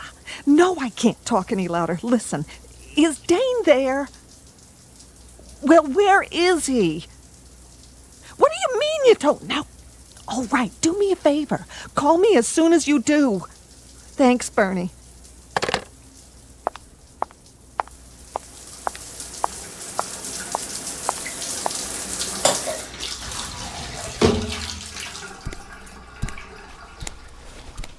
Where is he? Who? Dane! Dane? I don't know who that is. Oh, yes, you do. I don't. Honest. Then what are you doing here? I'm not sure. You walked in here with his shoes on. Nobody else wears shoes like Dane's. I don't remember. Well, maybe this will refresh your memory. Hey, what are you pointing a gun at me for? I don't know what you're talking about, lady. I found the shoes. At least I think I did. You mean you stole them? Yeah, that's it. I stole them, okay? Where? Please, miss, I don't know anything about nothing. What do you know? Nothing. You gotta believe me. I ought to shoot you right now. Busting in here like you own the place. Please, I don't want any trouble. All right, but you get dressed and get out of here. Move. Okay, I'm going. Hurry up. I just gotta put my shoes on. Those aren't your shoes. Yeah? Is that right? And what about the gun? I suppose that's not mine either. What? Keep away from me. Give me that thing. Ow! You shouldn't play with guns, Wilma. You might get hurt. Hand me the towel. What? The bath towel. I see some dust on my shoe. Just get out, please. I won't say anything. Where's the other one? I don't know what you mean. The automatic. What do you think I mean? In the closet. The shoulder holster. Full clip. Good. What are you standing there for? I thought I told you to make me a drink. Look, mister, I don't know what you want here. A drink, I said. Okay. What kind? What do I have to do, break your arm? The only thing I ever drink. Tequila with lime.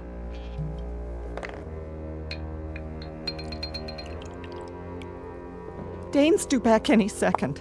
I'm warning you, for your own sake. If you know what's good for you... I know what's good for me. Please, don't touch me. Please, don't.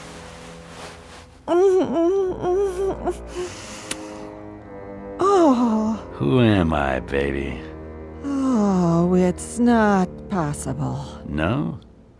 Let's try that again. Dane? But you're not him. You're not. Be quiet. What have you done with him? What happened? What?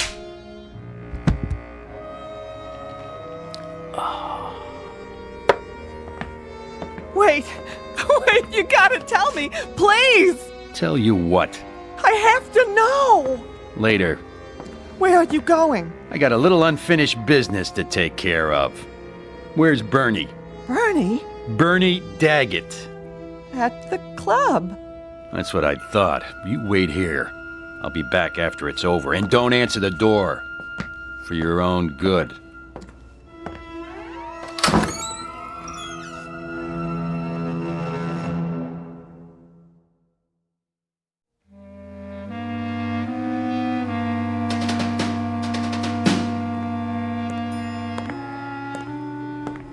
Sir? Yeah? Did you get the message from Mr... Oh, I'm sorry. What's the matter? There problem? Nothing, sir. I thought you were someone else. Oh, is that so? Like who? Another one of our residents. Let me guess. The guy in 621? That's right. You must know Mr. Morgan. Yeah, you might say that. Just visiting. What's it to you? Oh, nothing at all. It's just... Just what? That suit and those shoes. Mr. Morgan has a pair exactly like them. No kidding. Must be quite popular these days. Very smart. I like them. You got a handkerchief? Why, yes, I'm sure I do. Here you are. Clean one, is it? Oh, yes, sir. Good. Got a scuff on the toe. You do? It doesn't show from here? Shoe shine stand's closed, huh? Yes, sir. At this time of night. Yeah, here you go. Here's a tip. Oh, that's not necessary, really. It's the concierge's job, too. Listen, get a shoe shine boy who works around the clock. Some people care about how they look. Right, I'll do that.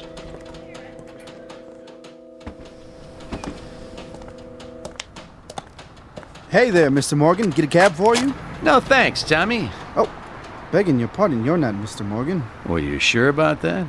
Get you a cab if you like, sir. That's okay, Tommy. I feel like walking. Clean shirt, new shoes, and I know just where I'm going to. Sure looks like you do. Yep. Clothes make the man. That's what they say. Hello, Mrs. Tomlin. Oh, watch your step. Why, thank you, Thomas.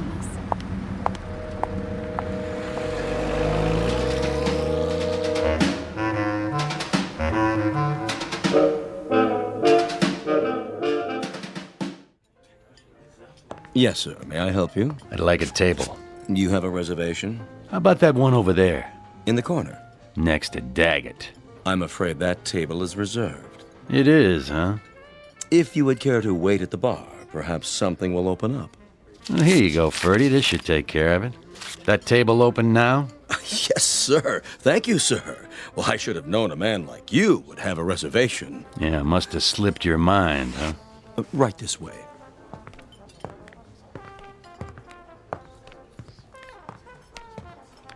Let me pull the chair out for you. And what may I bring you, sir? The usual. The usual? Tequila. Really? Any particular brand? The good bottle, under the bar. With a slice of lime. Certainly, sir. Right away. Ferdy. Yes, Mr. Daggett. Bring us another bottle of champagne. Of course. Who's that, anyway? You mean the gentleman with the... shoes. I'm afraid I don't know, Mr. Daggett. Never saw him in here before. Nor have I. I'll get you your champagne. Friend of yours? No friend of mine. Hey, Jimmy. Yeah, boss? That fella over there. You seen him? Negative. What about you, Benny boy? Never set eyes on him. Well, he seems to know us. What's he smiling for? He ain't looking at me, honest. Of all the nerve. Just some lush. Forget it. Yeah, but a familiar lush. Something about him. Maybe he's looking at me. Iris? It could be. Or ain't I worth staring at anymore? Oh, nobody said that. Said what? Oh, nothing. I just said I was leaving you. Yeah, sure. Jimmy, why don't you go over there and... See? You never listened to me. I'm all ears. I said I was leaving you, Bernie. Sure you are. I mean it. We're Splitsville. There's only one way people leave me, honey. Feet first. Drink up, everybody. Let's finish this bottle. Sorry to tell you, boss, but that guy's still looking at us. Like he's got a secret or something. Oh, he's driving me crazy. All right, that's it. Can't even have a drink in peace. Ben. Yeah? Invite him over. What if you don't want to come? Then get rid of him. No problem.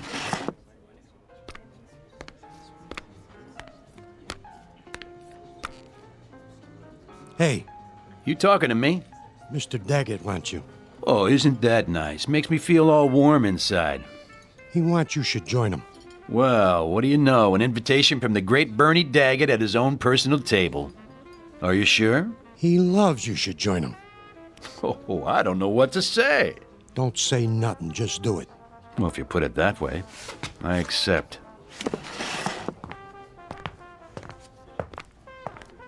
Here he is, boss. Well, well. Allow me to introduce myself. Hello, Bernie. You know me? Everyone does.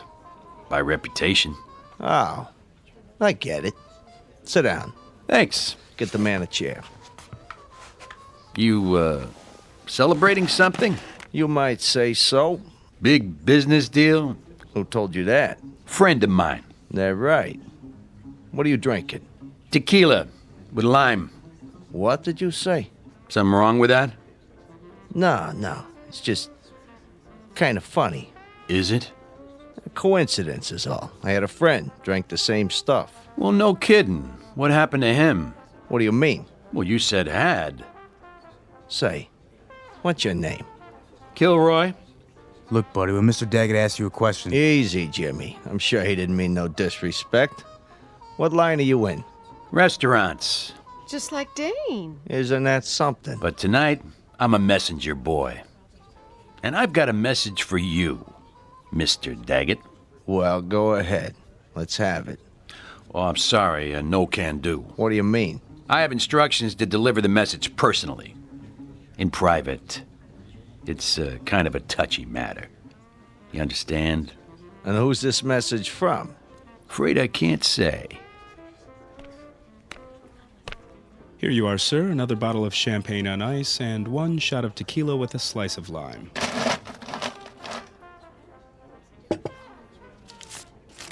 On me. Here you go, Paulie. Yeah, thanks. Think nothing of it. Anything else here? I'll let you know. Yes, sir. Nice drink. Glad you like it. Nice place. Real nice. You own it? This guy, what did he look like? Which guy? The one that gave you the message. Well, sometimes, Mr. Daggett, it's my business to forget things. Not remember them. Okay, messenger boy. Let's go. Ben, wait here with the girls. Keep an eye on things. You know what I mean. Don't worry, boss. I got you covered. It has to be private. It will be. My office? Suits me. Hey, I didn't say where it was yet. Didn't you? Down the hall. The door at the end. Right.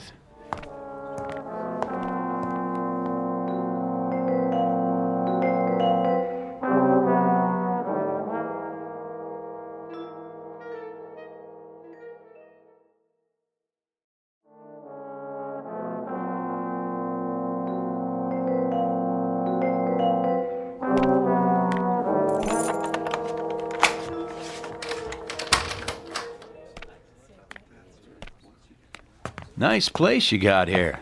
Soundproof, too, so we can talk in private. Good idea. Come on in. Make yourself comfortable. Oh, age before beauty. That's a good one. Jimmy? Put your arms out. What for? Just till we get acquainted. Go on, Jimmy. Frisk him. Well, what do we got here? Well, it looks like a 38 to me. What's the matter? The monkey can't see? You got nerve bringing a piece in here? That's okay. I know how it is. A man needs protection nowadays. Yeah, you don't know what kind of trash you'll run into. Hold it for him, Jimmy. Hey, careful with that. I'm always careful. Just till we're finished. Tell your monkey I want it back with all the bullets. Hear that, Jimmy? Absolutely. Have a seat. Cigar? I don't smoke. Good idea. Could be dangerous to your health. So could a lot of things.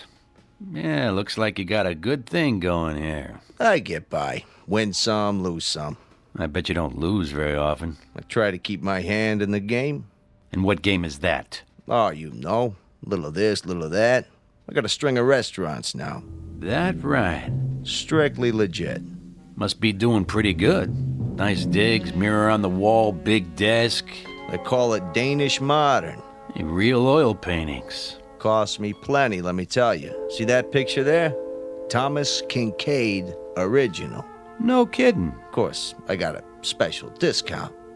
Yeah, you paid too much. What? I have 3, just like it. Picked them up at a fire sale. Guy turns them out like a factory. Doesn't even sign his name. Got a room full of brunettes to do it for him. Jimmy, make a note. Yeah, boss. See if there's a money-back guarantee on this crap. Now then, what were we saying? The message? Oh, yeah. You're monkey deaf, too? Say, hotshot. Don't worry about it. When does he go back in his cage? I got no secrets from my boys. Yeah, you sure? Sure, I'm sure. And one thing first. What's that? Give me a handkerchief. You got one in your breast pocket. Yeah, I know, but I don't want to get it dirty. Hear that, Jimmy? Yeah. Here you go, hotshot. There's a piece of dirt on my shoe. Maybe you should watch where you step. Right. All kinds of dirt around here. Where'd you get those shoes? I borrowed them. From who? A friend of mine. What's your friend's name? I think you've met. What's your real name, mister? My name? That's from my friends. Aren't we friends yet? I don't know. Are we? Yeah, I'd buy you a drink, invite you to my office, and all because you got a message to deliver. If that ain't friendly, I don't know what is. Bernie. Mr. Daggett, to you. How'd you get it cleaned so fast? What? The rug on the floor? What about it? Well, blood's hard to get out, isn't it? Say, what are you inferring? You have to send it to the cleaners, unless you got your own cleaners. Nickel and dime mugs who wipe up people's messes for them. I don't know what you're talking about. Don't you? But I know one thing. You got a bad attitude. The kind that can get you in trouble. Absolutely. You think so? Then here's what I'm gonna do, Bernie. I'll tell you what I'm talking about. I'm talking about another guy who had a nice thing going for him. Yeah, plenty of dough, plenty of action, restaurant uptown, only he wasn't happy. And you know why? Let me guess. People were sticking their nose in his business. Close, but no cigar. He had a partner. That meant he couldn't be number one, see? And being number one was very important to him.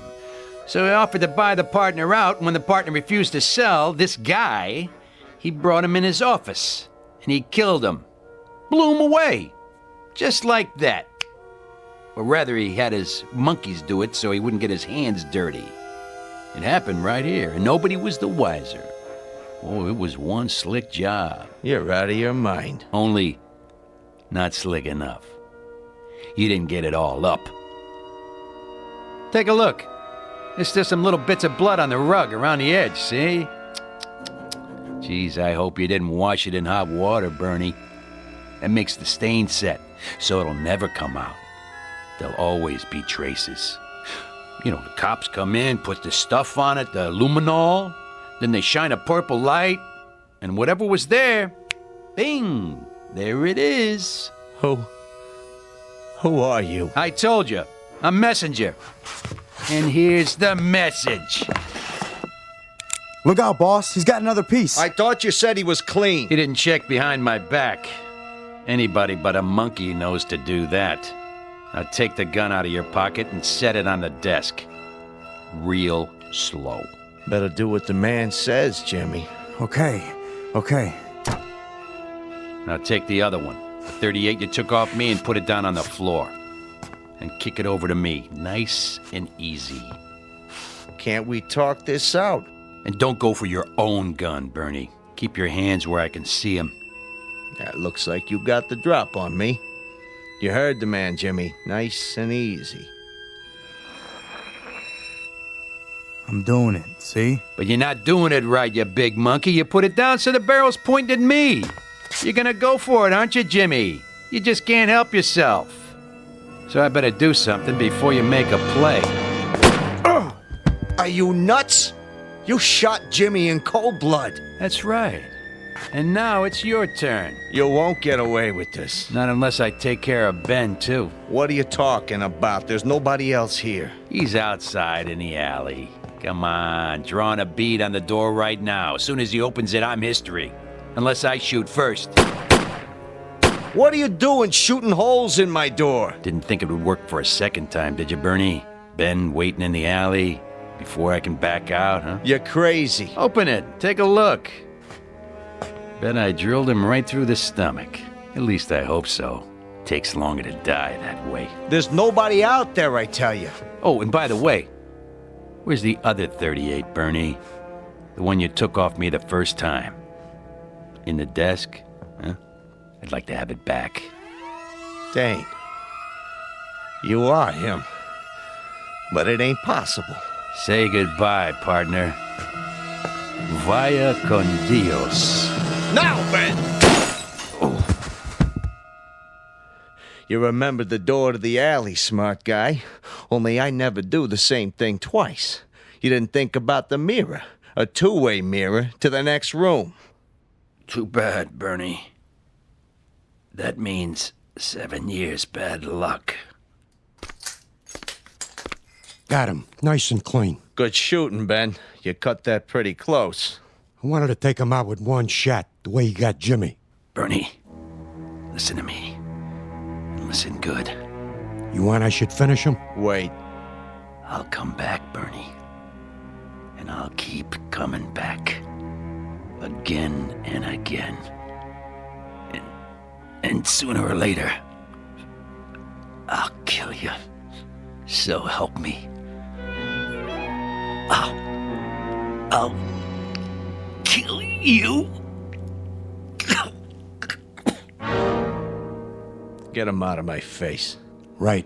Drop this scumbag in the garbage. Any place you want. Just don't let me see those shoes again. Not as long as I live. With pleasure. Get some of the boys over here. We should bury Jimmy nice and proper. You got it. And remind me to send some money to his old lady. Who was this piece of junk anyway? I'll tell you something, Benny. I don't know. I really and truly don't know.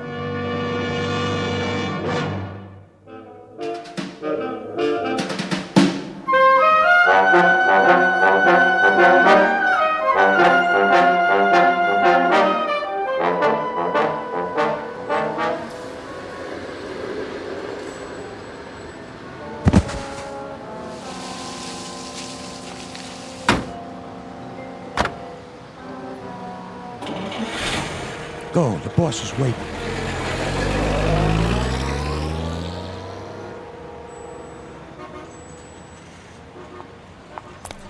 Thank you, ma'am. Thank you, sir. Spare change?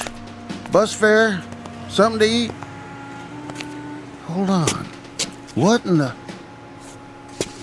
Nice pair of shoes. Huh? Nate? That you? Oh, no, no. Poor Nathan. I'm sorry. You forgive me, don't you, Nate? But I guess you won't have any use for him now. Rest in peace, buddy. Yeah, what do you know? Perfect fit. Spare change, sir? Ma'am? Anything at all? Hot meal? That's all I need. Yeah, and a hot bath and a change of clothes. That's all. 'Cause I got places to go and things to do.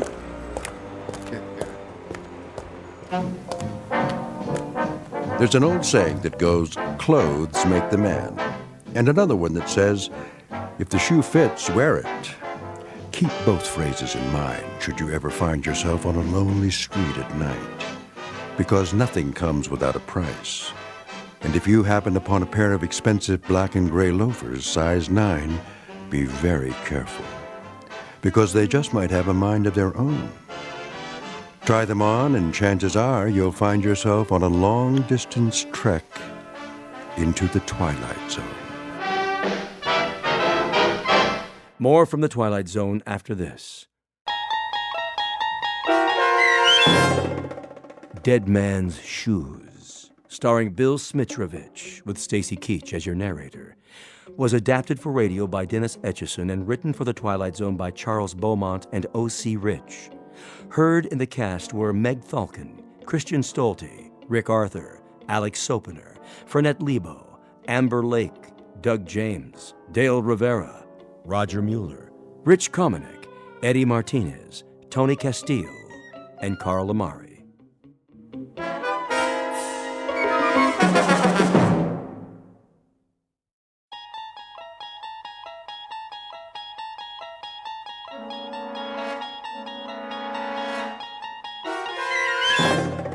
You're entering another dimension, beyond any limits known to man. This is the universe of imagination, a wondrous land of brave new stories from the far reaches of space and time. So fasten your seatbelt. There's the signpost up ahead. Your next stop, the Twilight Zone.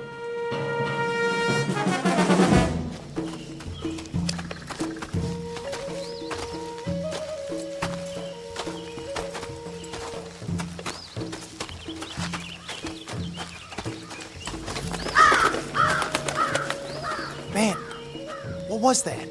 Seagull. Probably. No way. Let's move it, ladies. But Sarge... Now what are you crying about? Ramirez says it was a seagull. Yeah? From what ocean? You hear that, Manny? There ain't no beach around here. I didn't say it was. I said it could have been. It was big and black, and seagulls ain't black. Maybe it was a chicken. Now listen up, you jokers. We don't make it back by 1200 hours, we miss chow. Bob it. Yes, sir. See that big rock? Which one? Side of the trail, about 30 yards. Climb up, take a peek over the edge. See if anything's moving in the valley. Sure thing, Sarge. Ramirez. Sir. Go around the turn to the trees. If cemetery road's all clear, give me the high sign. You got it, sir. I'll watch your back. Now move.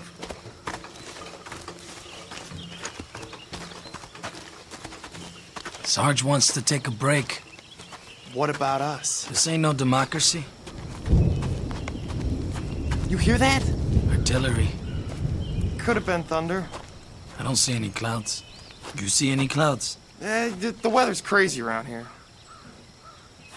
The enemy's 5 kilometers away. That's what headquarters says. Why would they lie? So we don't turn, tail, and run. I ain't no chicken. Well, let's find out. You got the glasses? Right here. There's the rock. Go over and take a look-see. And keep your head down.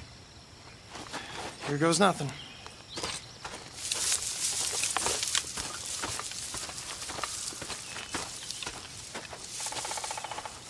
What do you see? Crop fields. Grass. That's all. My turn. Wait there. Hey, Manny, be careful. That was a mortar for sure. What do you know? It's raining. We better get going. I'd like to take me a little shower first. Oh! Manny! Manny! You're bleeding. Go back. Can you walk? I said go back. There's a sniper. I ain't leaving you here. Nice shooting, Sarge. You got him. Take cover. Ramirez is hit. He's losing blood. Get him to the trees. You were right, Ray. Hang on, Manny. It was a crow. I should have known. Crows are bad luck. Move! He can't walk. Lift his legs. It's too late. Promise me something. What? When the captain writes my folks, tell him to say, I didn't feel a thing. Get down!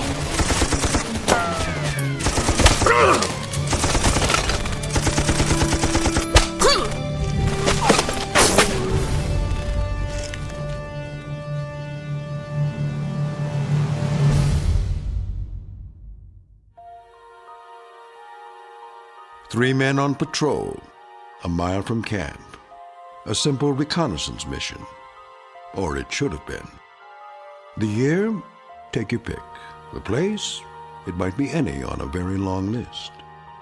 This army happens to be American, but there are a lot of uniforms out there. The men, though, never change. Their job is always the same, to stop the enemy. The question is, at what price? And what of those who wait, for whom their lives are beyond price? They can only pray that every man comes back alive. Some, however, never come back. This, then, is their story. Tale of those who fight and those who wait in the Twilight Zone. Company, attention! Wood! Squad 1! Wood! Squad 2! 2! Squad 3! Dear Mr. and Mrs. Ramirez, your son Manuel served in my company for... that's no good. Your son, Private First Class Manuel Ramirez, served under my command for the past 12 months. During that time, he exhibited courage and... Sir? Oh, Lieutenant, come in. I was just finishing the letters. You ready for me to type them up? Not quite yet. Oh, if I'm interrupting... No. I could use a break. Coffee, Captain? Oh, I've had plenty. Help yourself.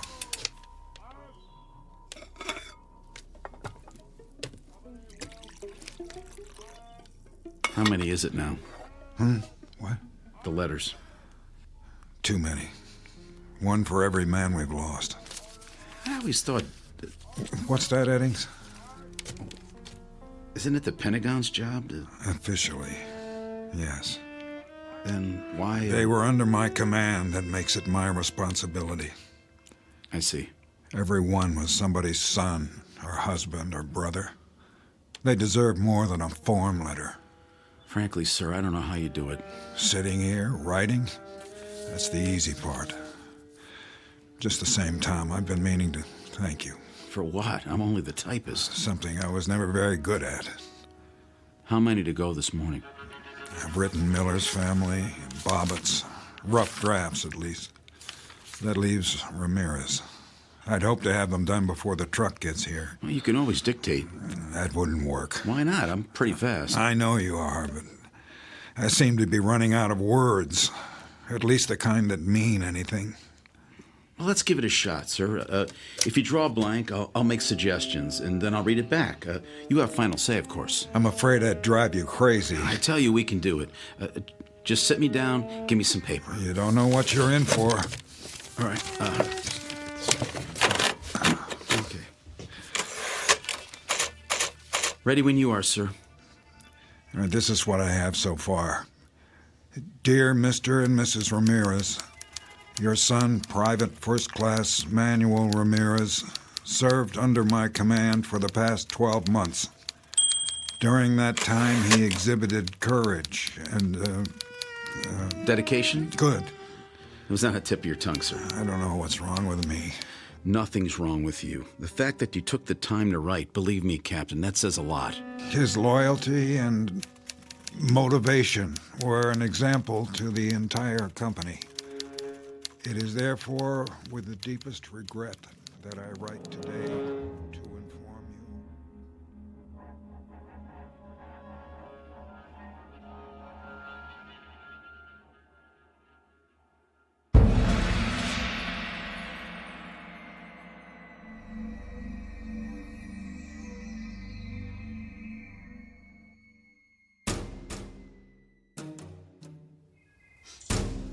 Present! Art! Order! Art! Hey, Lincoln. What? You seen the bodies? Yup. All bagged up. Where'd they put them? Behind the latrine, till the truck gets here. They laid them on the ground? No. They put them in the little chapel of dreams, done up in their Sunday best. What do you think? They shouldn't leave them out like that. Afraid someone's gonna steal them? No. Well, they're sure not gonna get up and walk away. We're talking about Manny. I went through basic with him. Me too. And Bobbitt, and the Sarge. This morning we had mess together. So? And now, what are they? Dead meat. That's what. Missing and presumed dead. Same thing, isn't it? Once you're on the list, you don't come back, just like Inglis and Willard and Ruiz and... Forget about it. We used to have 100 guys. Now how many we got? 67. Who's next? I mean, if we don't watch it, we're all gonna be on the list. We're all... I said forget it, Cook. This isn't war games. You want to make it home in one piece? Then keep your head screwed on straight or you're done for. You got that? I just don't want to end up like I was nothing. We could bite the big one and nobody'd even know. What if they never found you? All you'd be is a name on a list. There's the truck. Now shut your mouth and do your job. You hear me?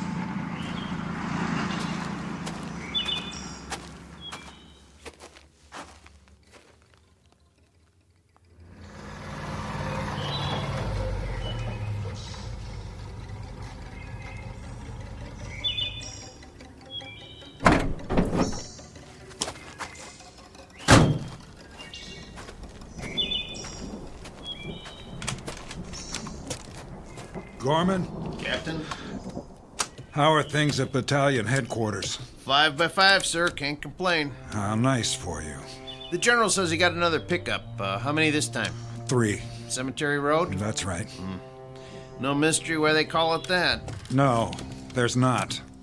Here's the paperwork, Sergeant, plus the letters for stateside. No problem. Pull the truck over there. Lincoln, you and Cook, load them up. Make sure they're tied down securely. Yes, sir. Well, I better get going while it's still light. They say there's a storm coming in. Gorman? Sir? Keep your eyes open on the road back. Sure will. No sweat, though. It's secure. Now, that can change. Yes, sir. I guess it can. That man's always on the move. Better than sitting in one place. Stop by my quarters for a minute, will you, Tom? I want your opinion on something.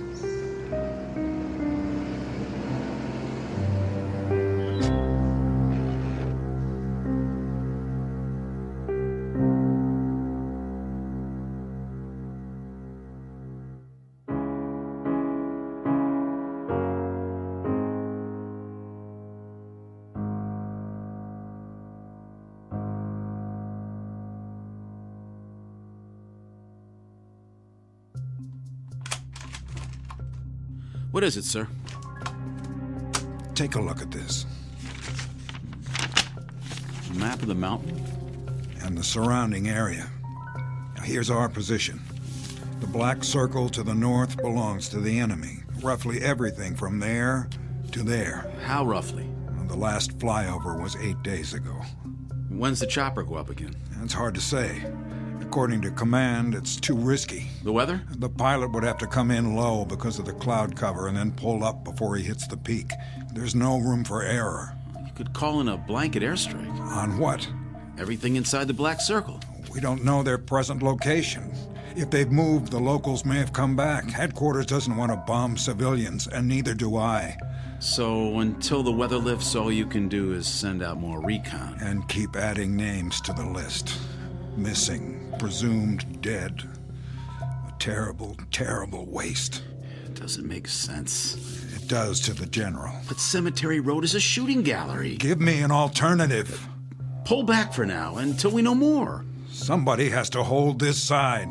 What if all they have is a few snipers up there? Then we better pray someone makes it far enough to find out. I don't like it. You think I do? We tried the Eastern Fork and we tried the West. We stopped before the road splits and we sat there and we waited. It doesn't make any difference. At the very least, they have some well-placed spotters. Either that or... Or what? They're preparing for a large-scale attack. Possible, but unlikely. The road's too narrow. Exactly. Listen, forget Cemetery Road. That's where they expect us to fight them. You know what I'd do if I were the enemy? I'd spread out across the floor of the valley, then move up to attack our flank. That would cut off our supply line. They'd have us right where they want us, like sitting ducks. That would also put them out in the open. It's too dangerous. They love that it's dangerous. They don't care about casualties. But we're not sure they're in the valley. How can we be sure if they only come out at night? It's so dense they have all the cover they need. There's one way to know, absolutely. All it would take is one man. One.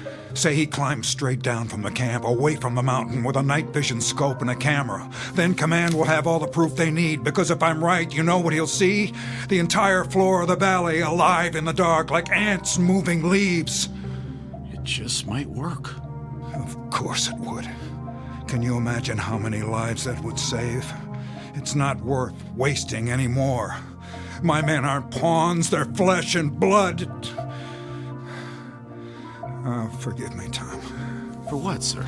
I'm just spinning my wheels.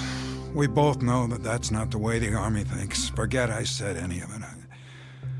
I guess I just had to blow off some steam.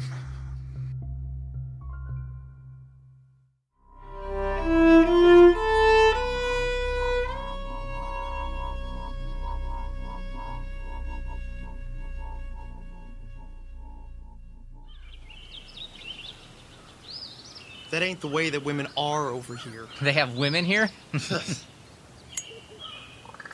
Hey, Sarge. What? Can I get some fresh coffee? What's the matter with what you got? It's kinda cold. Well, I'll tell the waitress to make some special just for you. Where's Lincoln? In the latrine, I bet. Maybe he locked himself in. Maybe he fell in.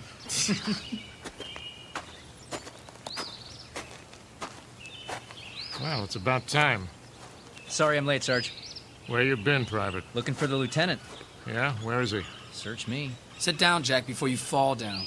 Any of you guys seen him? Not me. Me neither. Captain wants to know. Well, I thought... You thought what, Cook? Oh, nothing. The captain asked you a question. Well, it's like this. Last night I was trying to get some shut-eye, but I kept hearing a noise. So I looked around and... And what? I might have seen him. Where? Edge of camp, had his pack on, like he was heading out. But I know he wasn't on watch, and then all of a sudden he just disappeared. What do you mean? Well, he walked over to the rim, and that was it. He climbed down toward the valley? He must have. We're talking about Lieutenant Eddings. Yes, sir. You saw him do that. It sure looked like him. Why wasn't I informed? First I heard about it, Captain. You did a head count this morning? All here, except for the lieutenant. I thought he was helping you. The valley's off limits. You knew that, didn't you, Private? I figured he was going to do some stargazing. Why would you think that? He was carrying his night vision scope, which was funny, because there weren't no stars. You know how the clouds are, so thick you can't see the moon. Sergeant Lowe. Sir. I want you to put together a search party. Right away. And don't show your faces back here until you've found him. Are we clear? Redmond, Trulick, Hernandez, you heard the captain. Grab your gear. Yes, sir. All right. Come on, boys.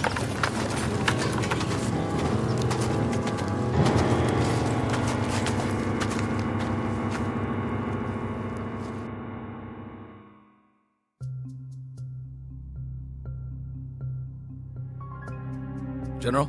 Captain? No, sir. This is Second Lieutenant Reaver. The captain's right here. Hold on. General Hostler on the line. Thank you, Reaver. General? Captain? What's your status? Repeat, please. What's that? It's the weather. It bounces the signal around. Update your status. We're still holding position. Any further losses? No, sir. Well done. Prepare to break camp. Say again? I'm pulling you off the mountain. You can't do that, General. I want you back at battalion before the rainy season. Not now, sir. What? I thought you wanted Blue Company out of there. Not yet. If we retreat now, there'll be nothing to stop them. I'll lay down artillery fire once you're out. But, sir, I still have a squad in the field. What's the mission? One last recon. We're about to pinpoint the enemy. I'm sure of it. How much longer? As long as it takes, General. For now, I could use some support on the supply road so I can get everyone out if they cut us off. How much support? How much have you got? I can spare a platoon, but only till your men are accounted for. Roger that, General. Sir. What is it, Reaver? Did you say recon? That's a term the old man understands. It's been 4 days since the search party went out. Longer than that for Eddings. What's your point? Well, shouldn't they be considered... Missing, presumed dead? After so long, I thought... You thought wrong. Yes, sir. The next step is always a regret to inform letter. That seals it. I don't want to write any more of those, not ever. Do you understand?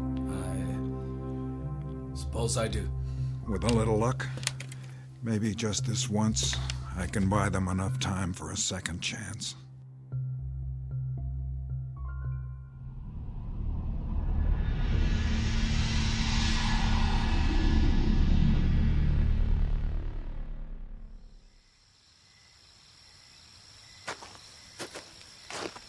Evening, Captain. Hello, Reaver. Where's the new platoon? Back by the supply road, cleaning their weapons. What do you think of them? They look like they'd shoot anything that moves. That's the problem. Then you're not going to send any of them down? With 5 of my men still out? Not unless I have to. No sign of them? Not yet. I'll call you on the walkie if I spot anything. Meanwhile, you ought to get some sleep, sir. I have 2 men standing watch. Which men? Privates Lincoln and Cook.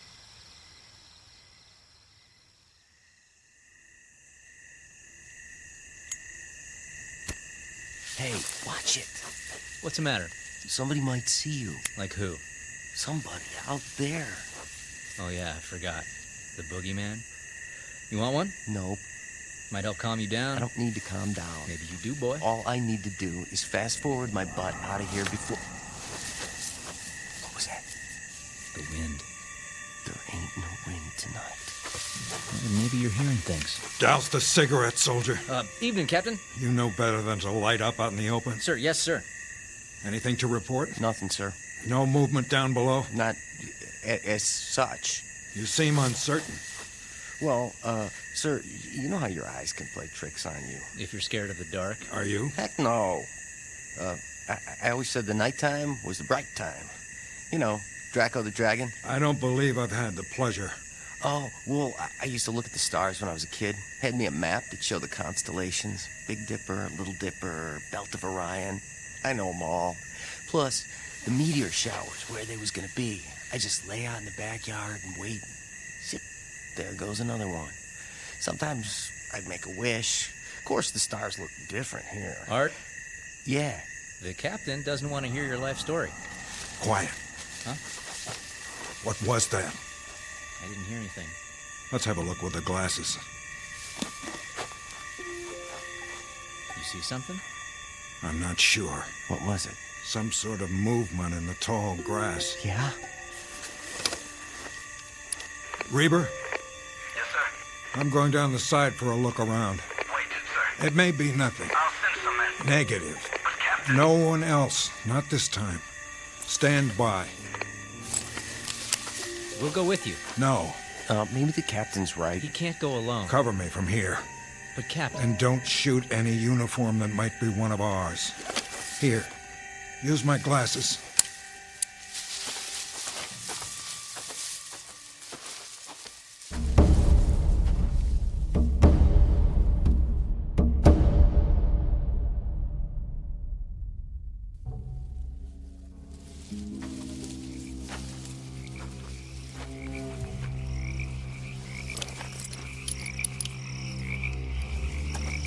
Reber? Where are you, sir? About 300 yards. I can still see the camp. What else? Brush. Some trees on the ridge. Sir, we can do a sweep in the morning. Not on your life, or anyone else's. Captain, please. Hold on. What is it? Wait. Hear that? You're breaking up. The storm's coming.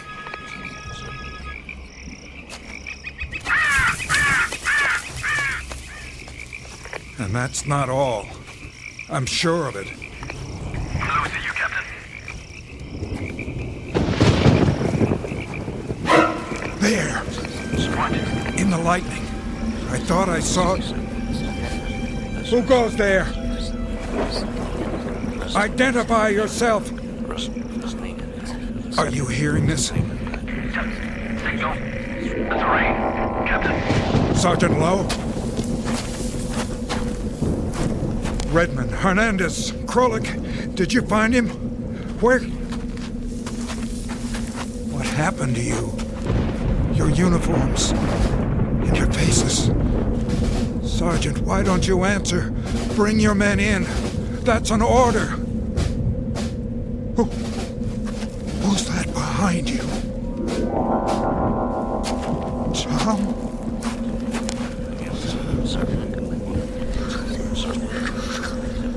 Yes. Yes, I understand. Did you get that? Get what? The enemy's coming from the north. A massive troop movement. We have 72 hours at most. Tell headquarters, Reber. Tell them now.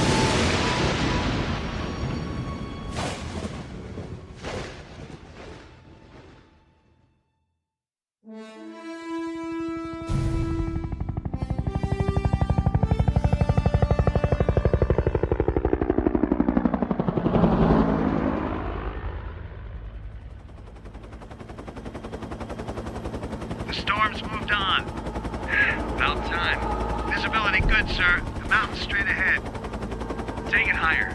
You sure? Yeah, today we're flying over the peak. Well, I guess it's okay if we can see it.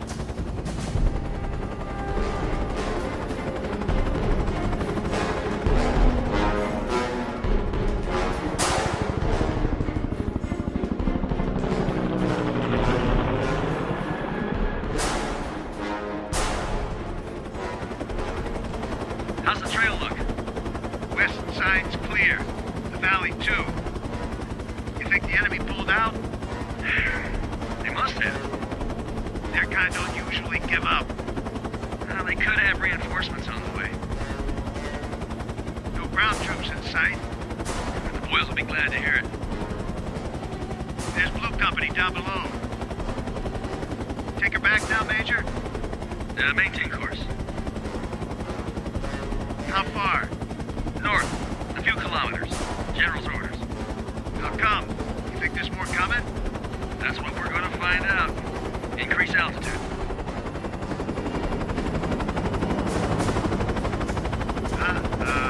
What you got? Smoke on the horizon. 10 o'clock. Oh, man, they are coming. Sure looks like it. They're burning farms on the way. Radio headquarters, tell them to dig in. It's going to be a full-scale offensive.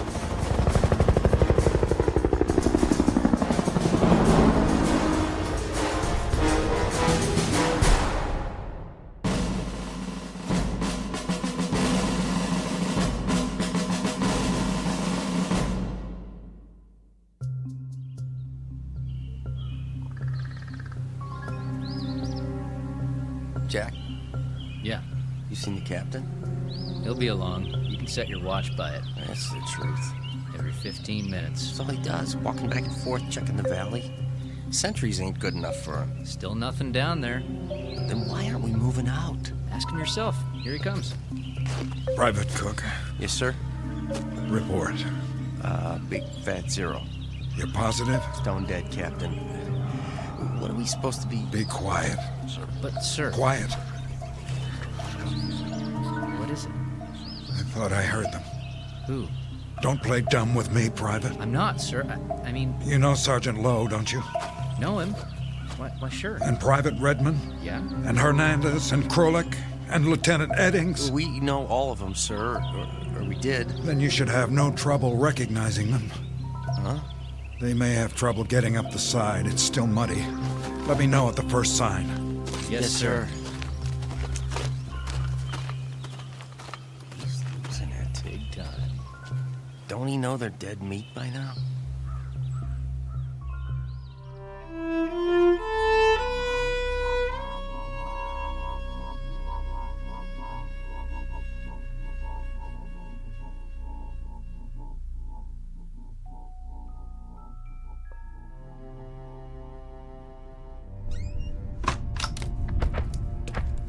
I don't have time. This won't take long, Captain. I just need a word with you. What's this about? If you wouldn't mind sitting down for a minute. I have to get back to my watch. With all due respect, sir, we're running out of time. There's a big push coming from the north. We have aerial confirmation. Yeah, just as they said. Who? The men in the field. You heard them yourself. Sorry. I didn't. Afraid all I could hear was static. But you saw them. I don't know what I saw. When in the grass... Does wind have the ability to speak? Captain, all I know is... We have to break camp now, before sundown. The trucks from battalion are on the way. It's too soon. The order comes from the general himself. I'm still in command. Sir, you don't have a choice. We need to hold the perimeter. In a few hours, there'll be infantry here, plus heavy artillery. They won't need us. I can't leave. My men. There are 62 other men whose lives depend on it. 67. 5 of whom are now missing and presumed dead. Isn't that true? I saw them. What did you see? Shadows? It was too dark. There was lightning. You saw what you wanted to see. How long since you've slept? They were there, I tell you. Lowe, Hernandez, Redmond, Krolik, and Eddings. You saw their faces? Some of them didn't have much left, rotting away like their uniforms.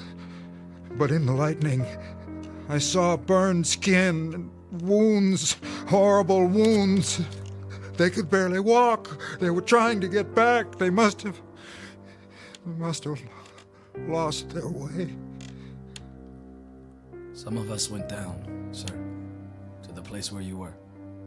We searched every inch of it with flashlights. There was nothing. Not even a mark in the grass. In that case, Yes, sir. borrow men from the platoon. Make one last sweep. Several hundred yards to the ridge. And if they don't come back either? What? If they're shot at, or blown up, or burned, and you refuse to put them on the list, what do you think will happen? Do you honestly believe they'll wait till you decide? Not alive, but not dead either. That it all depends on you? Who has that kind of power? Please. Think!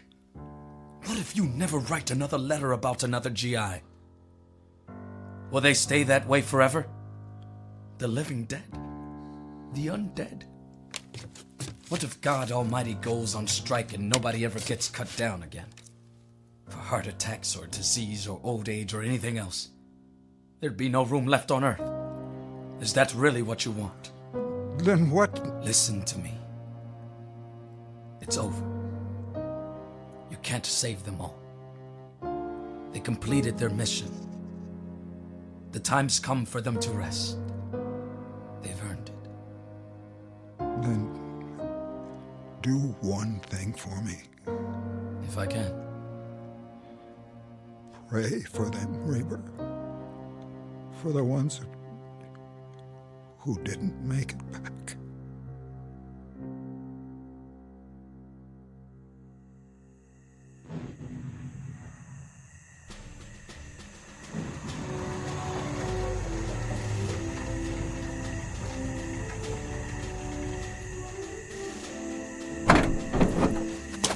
Okay, everybody out. Unload the trucks. Sir, yes, sir. Grab it. Yes. Grab it. Okay. On the double. Let's go. Let's go. Let's go. Move, move. Gorman? Hi, Lieutenant. Bet you're glad to see me. Am I happy? New company's packed up and ready to roll. We'll turn around and head back as soon as I get everybody emptied out. We didn't leave them much. It's all right. We're gonna camp out under the stars tonight. Tell them to make a wish. Sir, you're in the first vehicle, front seat. Thank you, Sergeant. How many men? 62. Exactly. See you at headquarters, Captain. Reaver? Yes? I'd like you to ride with me.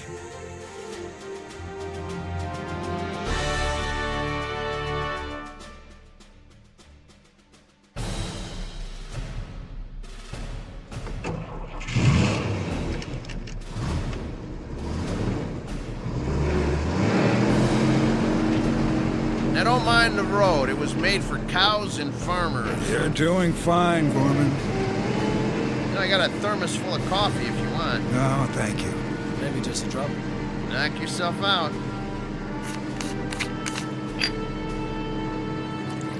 Some sight back there, huh? What's that? The truck's on our tail. Check the side mirror. Heads bobbing under the tarp every time they hit a bump. Somehow, I don't think they'd mind. Those drivers don't know the way like I do. Ever been to Chinatown, Sergeant? Which one? It doesn't matter. I was just thinking about Chinese New Year's. Yeah? They have those big paper dragons, you know, with 5 or 6 guys underneath to hold them up. Yeah, right. That's what all these trucks remind me of. Only here it's canvas instead of paper. And there's a whole lot of guys. Look at them back there. Heads bouncing up and down. They're not sure where they're going. Lieutenant. Yes, sir. When we get back to battalion, I've got a lot of things to catch up on. You wouldn't by any chance know how to work a typewriter. Can't say that I do, Captain. But I can give it a try.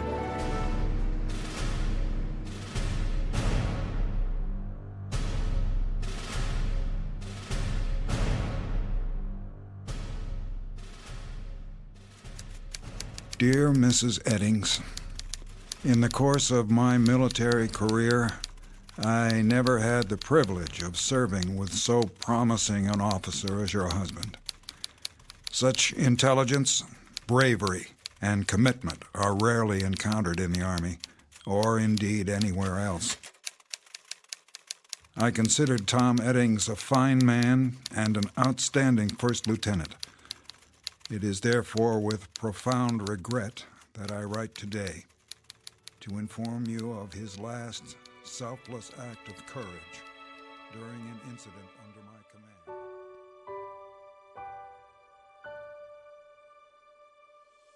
command. Incident on a Mountainside, a fable to file under ghost stories, or perhaps a brief side trip on the road to understanding. But however you view it, know that we can't forget the price paid by others in our name, or refuse to grant them the peace earned by their blood. Such matters never die, here or in the Twilight Zone.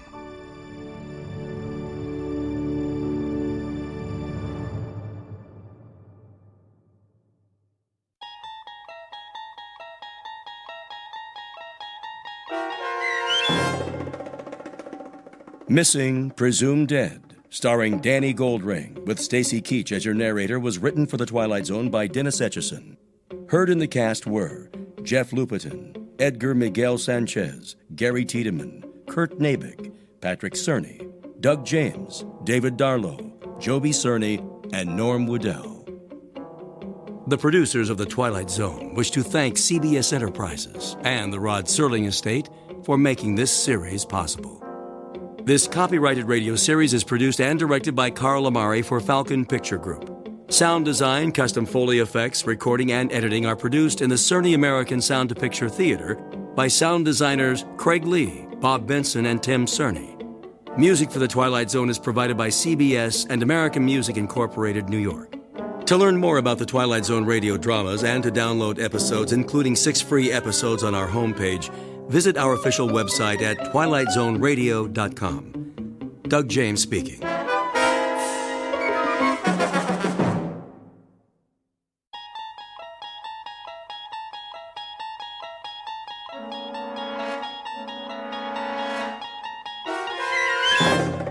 You're entering another dimension, beyond any limits known to man.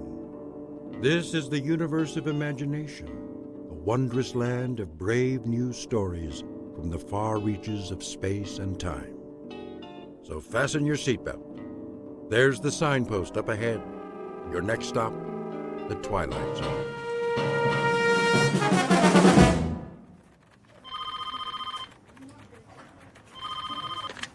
Starlight Magazine.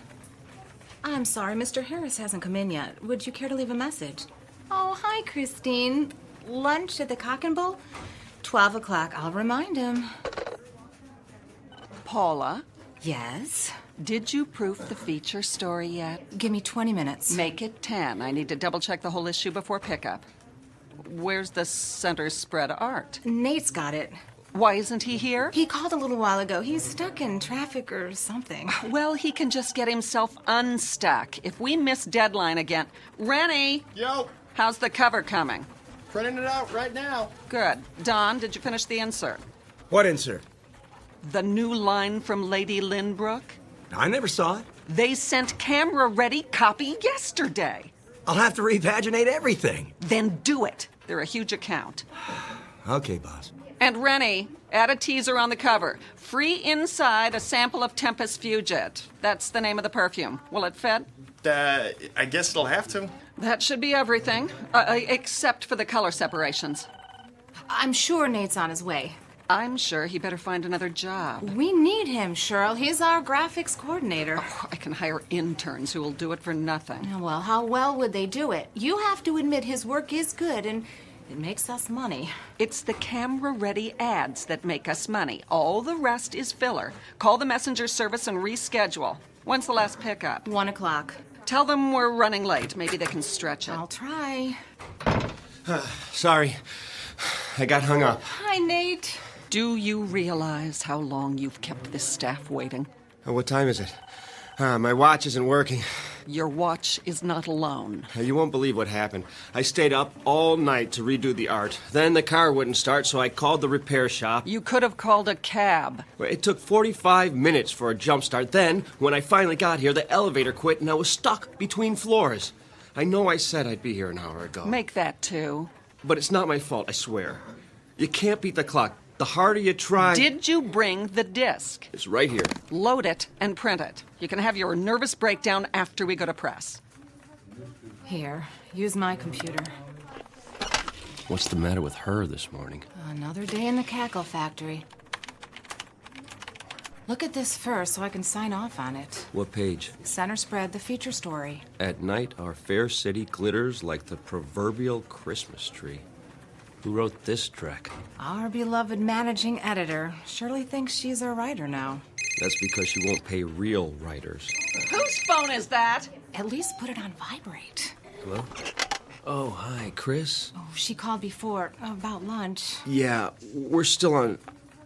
I'll be there, I promise. No cell phones in the office. It's Christine. Tell her you'll call her back. Honey, I'm here. Listen, we're on deadline. Now! This is a bad time. Can we talk about it later? Give it to me.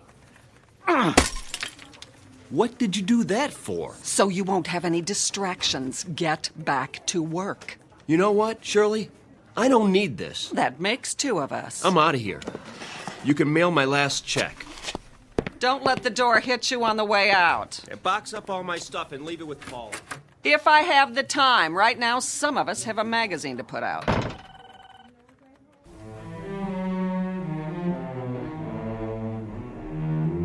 Introducing Mr. Nathaniel Harris, former fine arts major, engaged to Miss Christine Crosley, and lately employed at a small publishing company.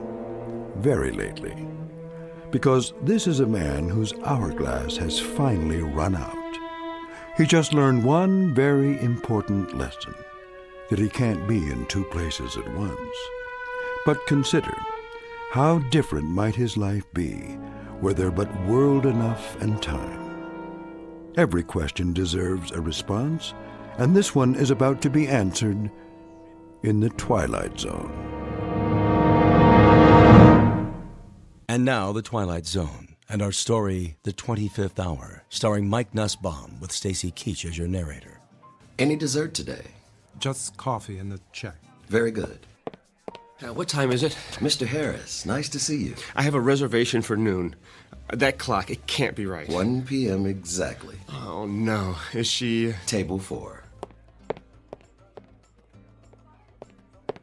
Chris, you're still here. Where else would I be? Lunch takes an hour, plus or minus a few minutes. I've done my duty. I am so sorry. Did you order yet? If I wanted lunch for 1, I'd have stayed home. Honey, it was a deadline day. Not only that... It's always something, isn't it? You shouldn't make dates you can't keep. It won't happen again. You're right. It won't. 2 glasses of rosé, compliments of the house. Thanks, Frederick. Chris, the editor's been impossible to deal with. Today, she actually smashed my cell phone. Can you believe it? So I told her... Care to see a menu? Sure. I stood up, and I said... Need a few more minutes? Please. Very good. Anyway, I told her what she could do with her job. Ask Paula. She was there. We should drink a toast. Great idea. To... Old acquaintance. What? It's about time, Nate. You never have any left over for me. What are you talking about? Don't worry, I'm not bitter. Chris. We need a break. From each other. Who knows?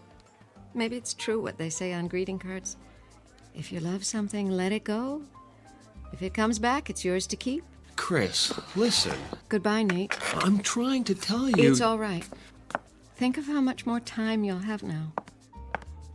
To tell you that I won't ever have to go back to that miserable job again. For you, sir. I didn't order it. From the gentleman. He thought you might like something stronger. Which gentleman? The corner booth. The old guy in the brown suit? Yes, sir. He's one of our regulars. Oh, why not? Very good. Thanks. My pleasure.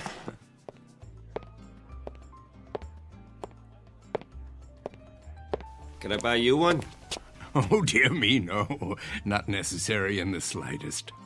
Have we met? Not that I recall. Then why the drink? I thought you looked a bit under the weather. Nothing fixes that like a Moscow mule. Is that what it's called? Oh, ginger beer and vodka in a copper cup. Their signature drink when I first came here. Of course, that was years ago. Nate Harris, and you are... Blevins is the name. But you can call me whatever you like, so long as you don't call me late for dinner.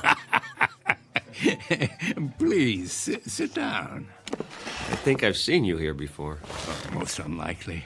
I'm the type who blends in with the woodwork. Well, I wouldn't say that. When a man is my age, he becomes invisible, practically speaking. Perhaps because he's no longer in such a hurry. Then I envy you. Oh, you mustn't. I have nowhere to go and nothing to do, unlike yourself. Actually, I don't know what I'm supposed to do now. Something will present itself. It always does. I saw the way you came in. Your features a blur of energy like hummingbird wings. It's nerves. I haven't had a free minute all day. I was like that once. But now I have so much time. Well, I don't know what to do with it. You're lucky. Don't be so sure. You have a schedule to keep, a job. Not anymore. Oh, is that right?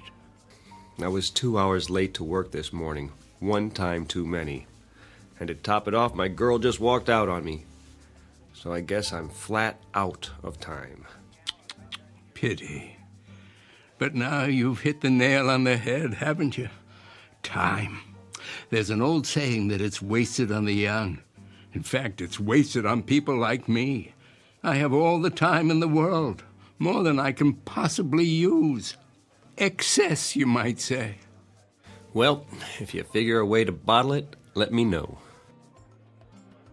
Do you mean that? Are you kidding? I'd pay anything to have a little extra. Anything. Oh, no need for such a sacrifice. That's easy for you to say. If I could have what you have, I'd hock everything I own. I assure you that won't be necessary. No? Let me tell you about myself. As I say, I've reached the point where I have too much time on my hands. That means the opportunity to read, to study, to speculate, and to tinker. What's unimportant falls away, and all that remains is what truly matters. What are you getting at? Simply this, Mr. Harris. I'm about to share something that may sound incredible, but it's really quite straightforward, at least in principle. You see, nothing is created or destroyed in the universe. It merely changes form, moves to where it's needed, so to speak. Sometimes that requires a little nudge, of course. I'm not sure I follow. Consider rain falling on arid land, air flowing into a vacuum. The process is the same. Surplus redistributed to maintain a certain equilibrium. The truth is that nature abhors waste. You've lost me. Consider what happens in a typical day. As soon as you have a free hour, new tasks flow in to fill the gap. The result is that a busy man never quite manages to stay ahead of the game. You got that right. But what if you could add another hour, or another, and another, until the pressure is drained off, equalized? Tell me, what would you do with that extra time? Travel? Write the great American novel? Use it to get caught up, probably. I studied to be an artist.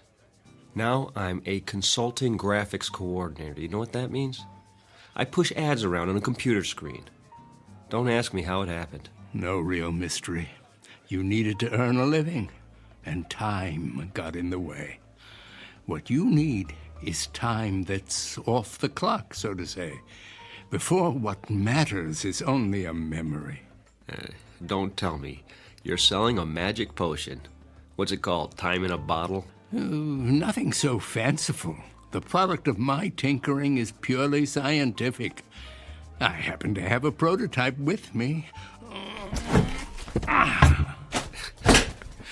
Spare me, old-timer.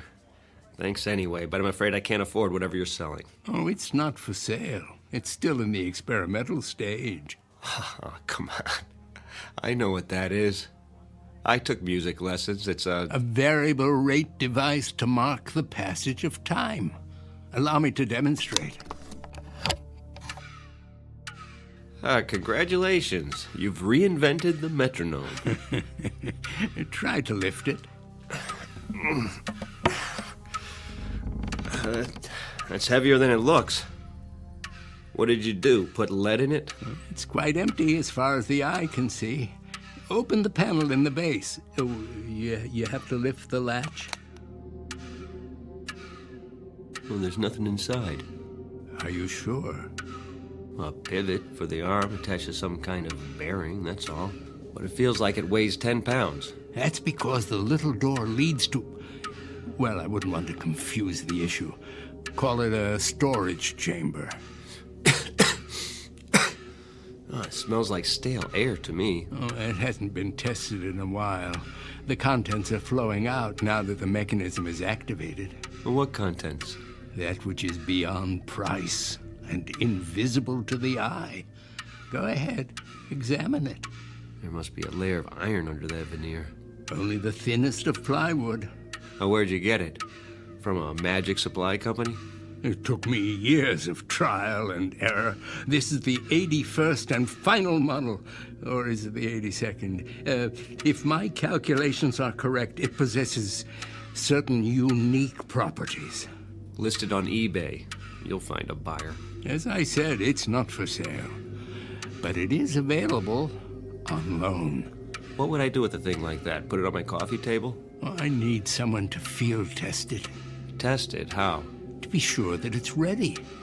Think of it as a kind of temporal storage battery, operating on the principle of equalization. I've infused it with some of my time, the excess I told you about. Say you're running late and you need a few extra minutes. Take it out and start it ticking.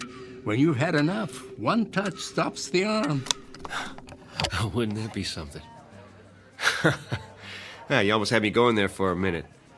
If it were real, you could name your terms. Oh, it's quite real.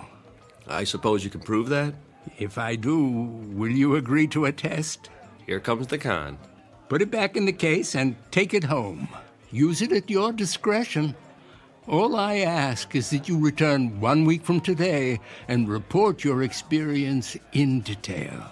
And what sort of experience might that be? Why, the natural principle of equalization. It's already begun to work.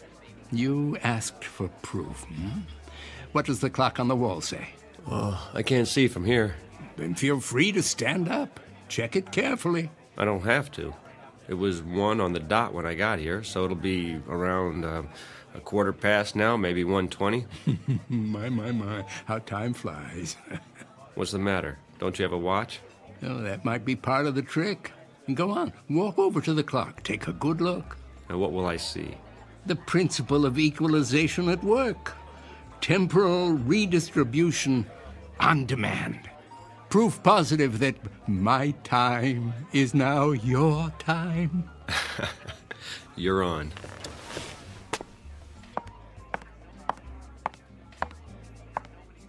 $105? Hold on. Frederick? Yes. Did somebody move the hands back? Sir? The wall clock. Did you see anyone go near it? Why, no. Then it's broken. No, sir. It keeps perfect time. Well, let me ask you. How long have I been here? How long? Answer the question. You met Miss Crosley very briefly, then the gentleman sent you a drink. And how long ago was that? A minute or two? Come off it. Did he put you up to this? Who? The little man in the booth, whatever his name is. Blevins? He bought you a drink and departed. Oh, he did he? Then why is he...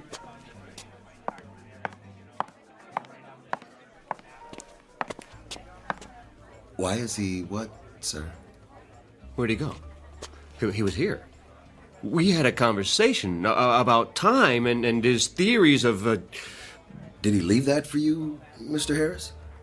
Leave what? The leather case. Perhaps he intended you to have it. What in the...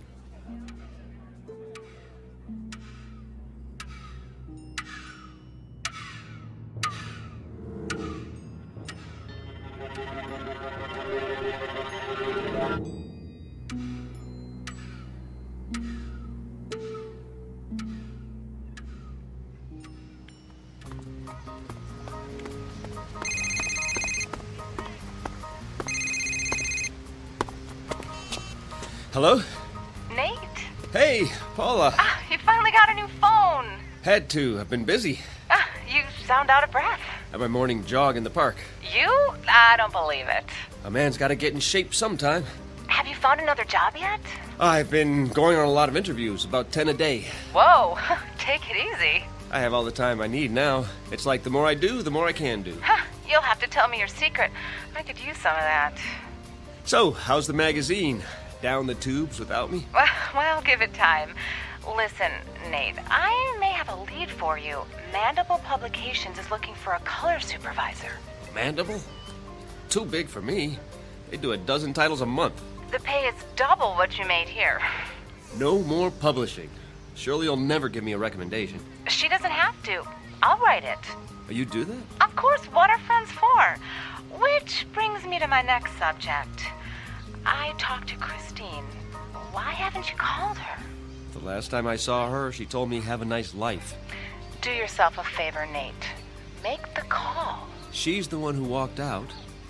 This is me you're talking to. Remember? I'll think about it. You do that. If you can fit it into your schedule. Well, that's not the point. Oh, I gotta go. Dragon Lady's back from her coffee break. Keep me in the loop about Mandible.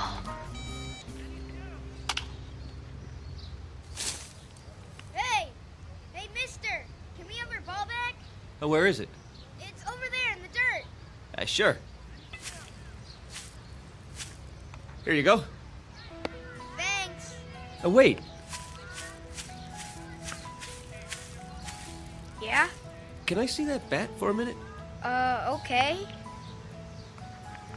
A nice one. A Louisville Slugger. My dad got it for me.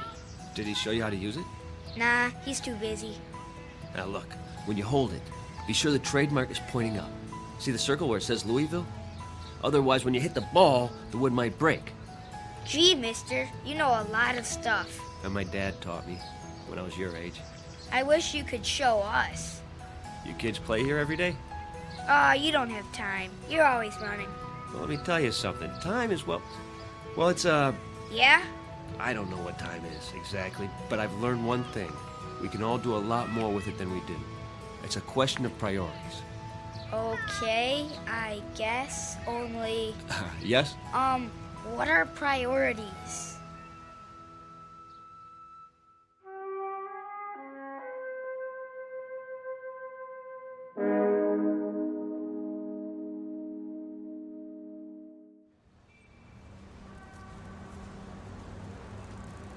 A taxi! Over here!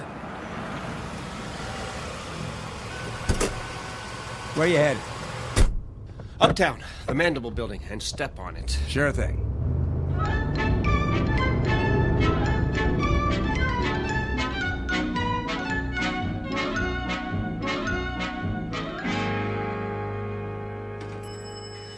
Hold the elevator! What floor? The editorial offices. Lucky 7 coming up.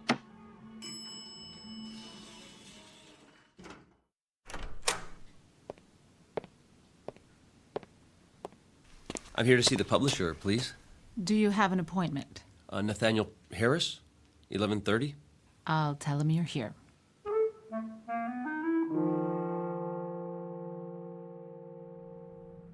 Have a seat. Mr. Harris, is it? Thank you. I appreciate your seeing me. I'm on a tight schedule, so let's cut through the fat. You'll have experience with prepress. 3 years with Starlight over at Maxilla. Before that, I was production coordinator for Carcosa Press. Impressive. Paula told you about the position? A color supervisor. What exactly would that entail? Crunch. Pardon? That's what it's all about. I want our colors to pop off the page. Good enough to eat. The question is, how hungry are you, boy?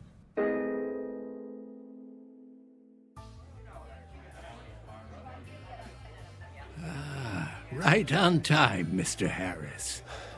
It works. You seem surprised. Mind if I have a look? Oh. It's undamaged. And the little door above the base? Oh, how intoxicating. What is? The scent of movement to and fro, the entire mad rush of life lived to the fullest. Vitality, passion, and even, the great outdoors, if I'm not mistaken. Oh, you can tell all that? The aura of youth is unmistakable. Oh, you've used it a great deal, haven't you?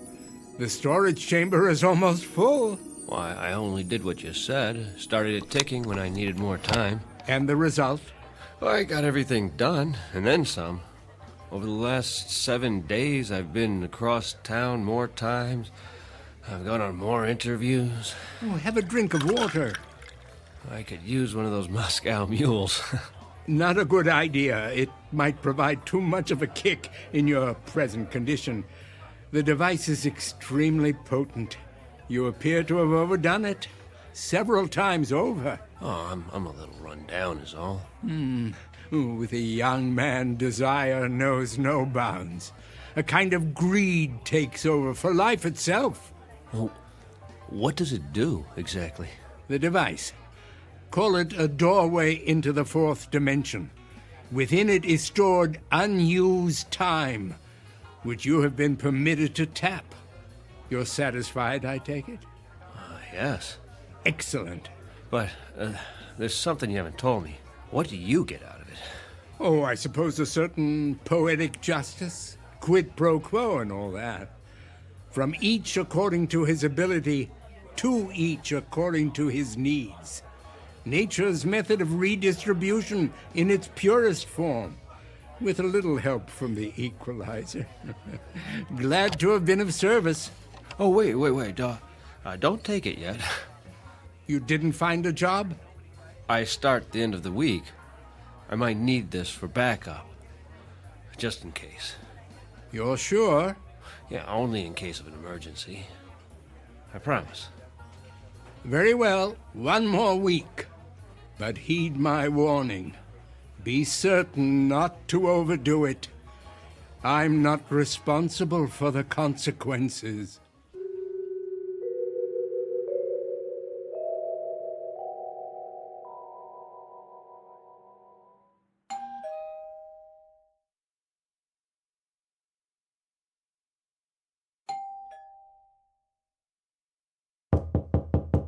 Nate, are you in there?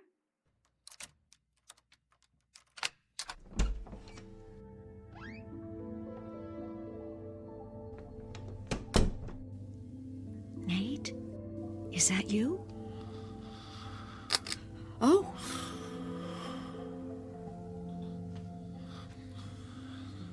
Go on, sleep. You must need it. Look at you on the couch like that. I just stopped by to drop off my key. Your key. I didn't think you'd be home tonight. Oh, Nate. What happened to us? I guess it wasn't all your fault. I could have been more patient. That job was killing your soul, wasn't it? The things they made you do, Paula told me. You couldn't help it that there wasn't any time for us. And now you're starting a new job. From the jaws of one bad situation and into the next. It can't be your heart's desire. You deserve more.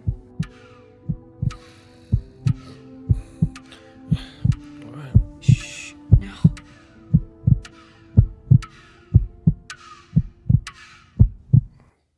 Did you hear that? Hear what? Christine? Is that you?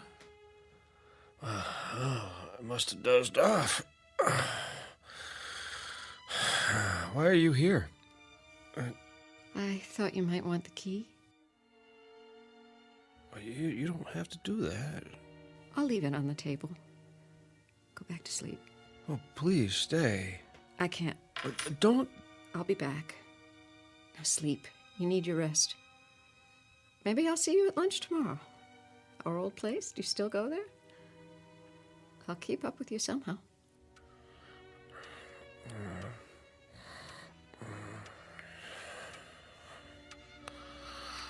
Until then, good night, my love.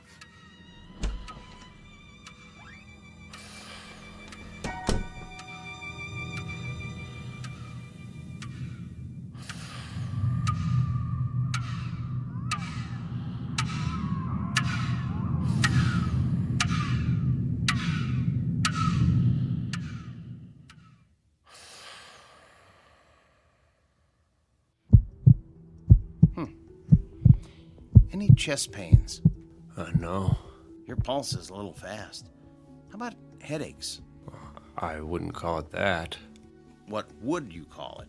I just ache all over. I've never been so tired in my life. Look straight ahead. Try not to move your head. Follow my finger with your eyes. I'll do my best. Okay, I'm going to switch off the overhead light and shine this directly into your eyes. Now, first one, then the other. You'll see a flash of red. Now, don't worry. It's perfectly normal. Ready? Okay. Okay, I'm turning off the lights. There you go. Now. All right. Wow. What do you see, Doctor? Some new broken blood vessels on the retina. Any trouble focusing lately? Blurred vision? In the last few days. Floating blind spots? Shadows at the edges of your vision? That too. So what's wrong with me? You want it straight, or you want it with sugar on it? I can take the truth. There's evidence of accelerated macular degeneration. The sort of thing I'd expect to see in a much older man. All since your last checkup. What does it mean? Well, it's hard to say by itself, but it's part of a cluster of symptoms. Slowed reflexes, general weakness. Have you noticed a ringing in your ears? Well, not a ringing, but I do hear something. Not voices, I hope. More of a throbbing. It feels like a pounding in my head. Your blood pressure could be a lot better. So, tell me, what's been happening in your life? I mean, stress on the job? Well, I had a job. But not anymore. I found a new one. I start this week. A big life change, no matter how old we are. Getting enough sleep? As much as I can. That's a no. You don't leave the window open at night, do you? What? Pale skin, circles under your eyes. Could be a vampire. Like Dracula. You know, sucking the life force out of you. That was a joke. I know. Well, something's going on. You're dehydrated, and I don't like the sound of your heart. I'll schedule an EKG and a complete blood panel. When? Right away, this morning.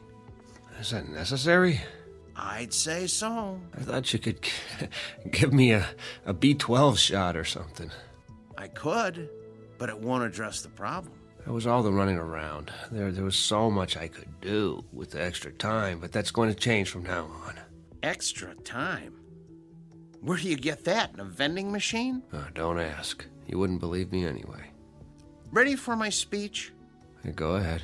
You've been making the most of every day, and that's admirable, but you've stretched it too far. Burn the candle at both ends, and you burn yourself out. You know the old saying, live fast, die young. Is that what you want? I'll try to slow down. Try?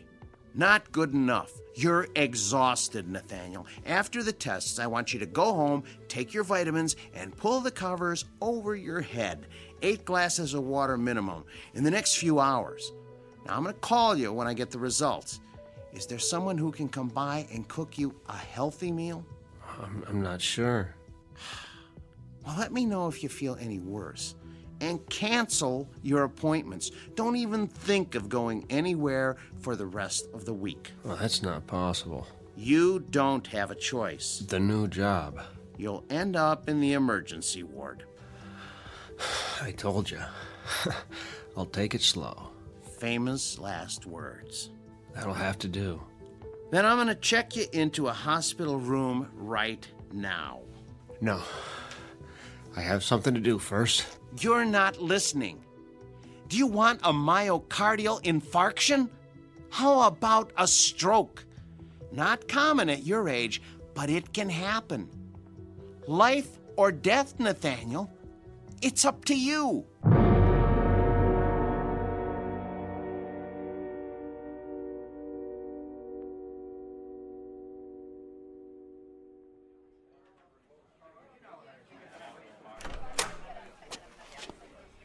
Mr. Harris, are you all right? Where is he? Let me take that for you. Where? Who, sir? The old man. You mean Blevins? I don't see him. He hasn't come in yet. He's always here this time of day. Would you like to wait at his booth? Just give him this. The briefcase? Tell him I couldn't wait. Let me call a cab for you. I have to get rid of it. Now.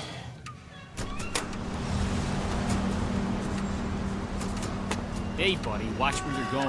I think there's something wrong with him. I'm sorry. Look, Mommy, that man. I have to get away. Shh, looks like he's crazy. Far away.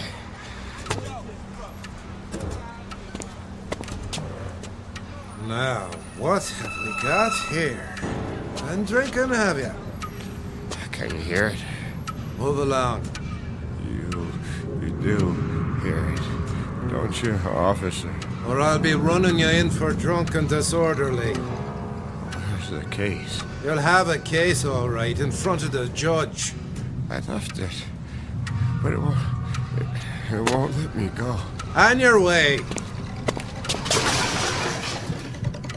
It was you, old man. What are you? Some kind of a psychic vampire. That's it, isn't it? Sucking me dry. Well, I won't let you. I'll Well. Look at Mr. Businessman. Is it happy hour already? Where is he? I'll tell you what, old man. Just give me your wallet, and I'll tell you. Now, if you just hand it over, we won't have any trouble. You have to help me find him. What? What are you babbling about? You don't understand. He has to take it back. What? Are you for real? I mean, what's the matter with you? Stop. Are you having a fit or something? Make it stop. It hurts. My heart. Please. Forget it, you old geezer. I'm out of here.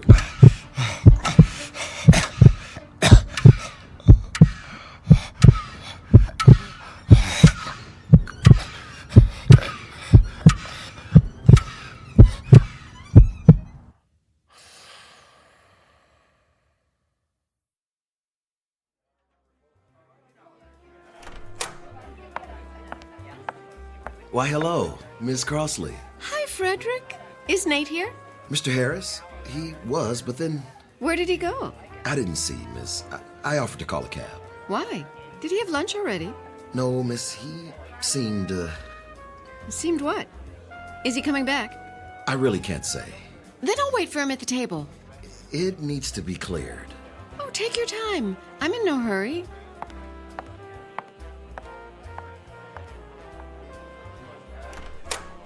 Oh, hiya, Blevins. Freddie, my boy. Didn't mean to be late. So much to do. Oh, do you like my new sport coat? It's the latest style. They call it hot plaid. I held your booth. Oh, and this is for you. He didn't wait. No, sir.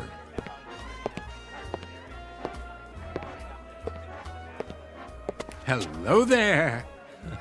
Hello. I do believe I recognize you. From where? This very table. You're a friend of Nathaniel's. What a coincidence. So am I. You know Nate? Please, join me. I'm fine here. Until they clear your table. I insist. Well, I'm sure he'll be along. Besides, I want to show you something. You'll find it quite interesting. Nathaniel did. just for a minute. Follow me, the corner booth.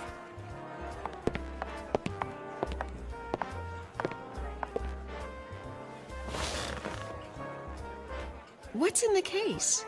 Something very special. I know what that is. It's a metronome. Are you a musician? Looks can be deceiving. This one has a most unusual construction, but I wouldn't want to confuse the issue. What was that? For now, call it a collection chamber. It smells of youth, strength, vitality, the most precious commodities in the world. Oh, but you know all about that, don't you? You're young, full of energy. Would you believe I was once so tired of life that I didn't know what to do with my time? Until I invented the equalizer. I've been hoping to find someone to test it. Allow me to demonstrate.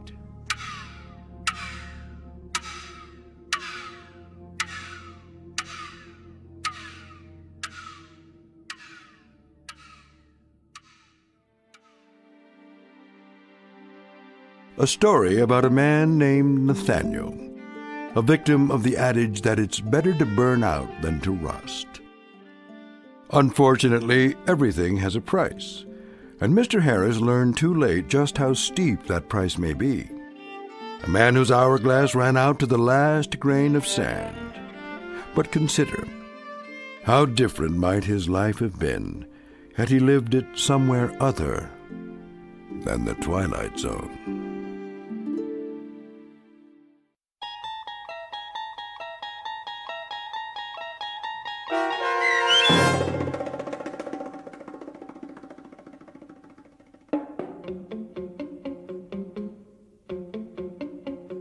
The 25th Hour, starring Mike Nussbaum with Stacy Keach as your narrator, was written for The Twilight Zone by Dennis Etchison. Heard in the cast were Steve Key, Fernette Lebo, Friedrich Williams, Lisa Wolfe, Joby Cerny, Carl Amari, Jim McCants, Patrick Francis, Doug James, Meg Falcon, and Jacob Goldberg. This copyrighted radio series is produced and directed by Carl Amari for Falcon Picture Group. Sound design, custom Foley effects, recording, and editing are produced in the Cerny American Sound to Picture Theater by sound designers Craig Lee, Bob Benson, and Tim Cerny. Music for The Twilight Zone is provided by CBS and American Music Company Incorporated, New York. To learn more about the Twilight Zone radio dramas and to download episodes, including 6 free episodes on our homepage, visit our official website at twilightzoneradio.com. Doug James speaking.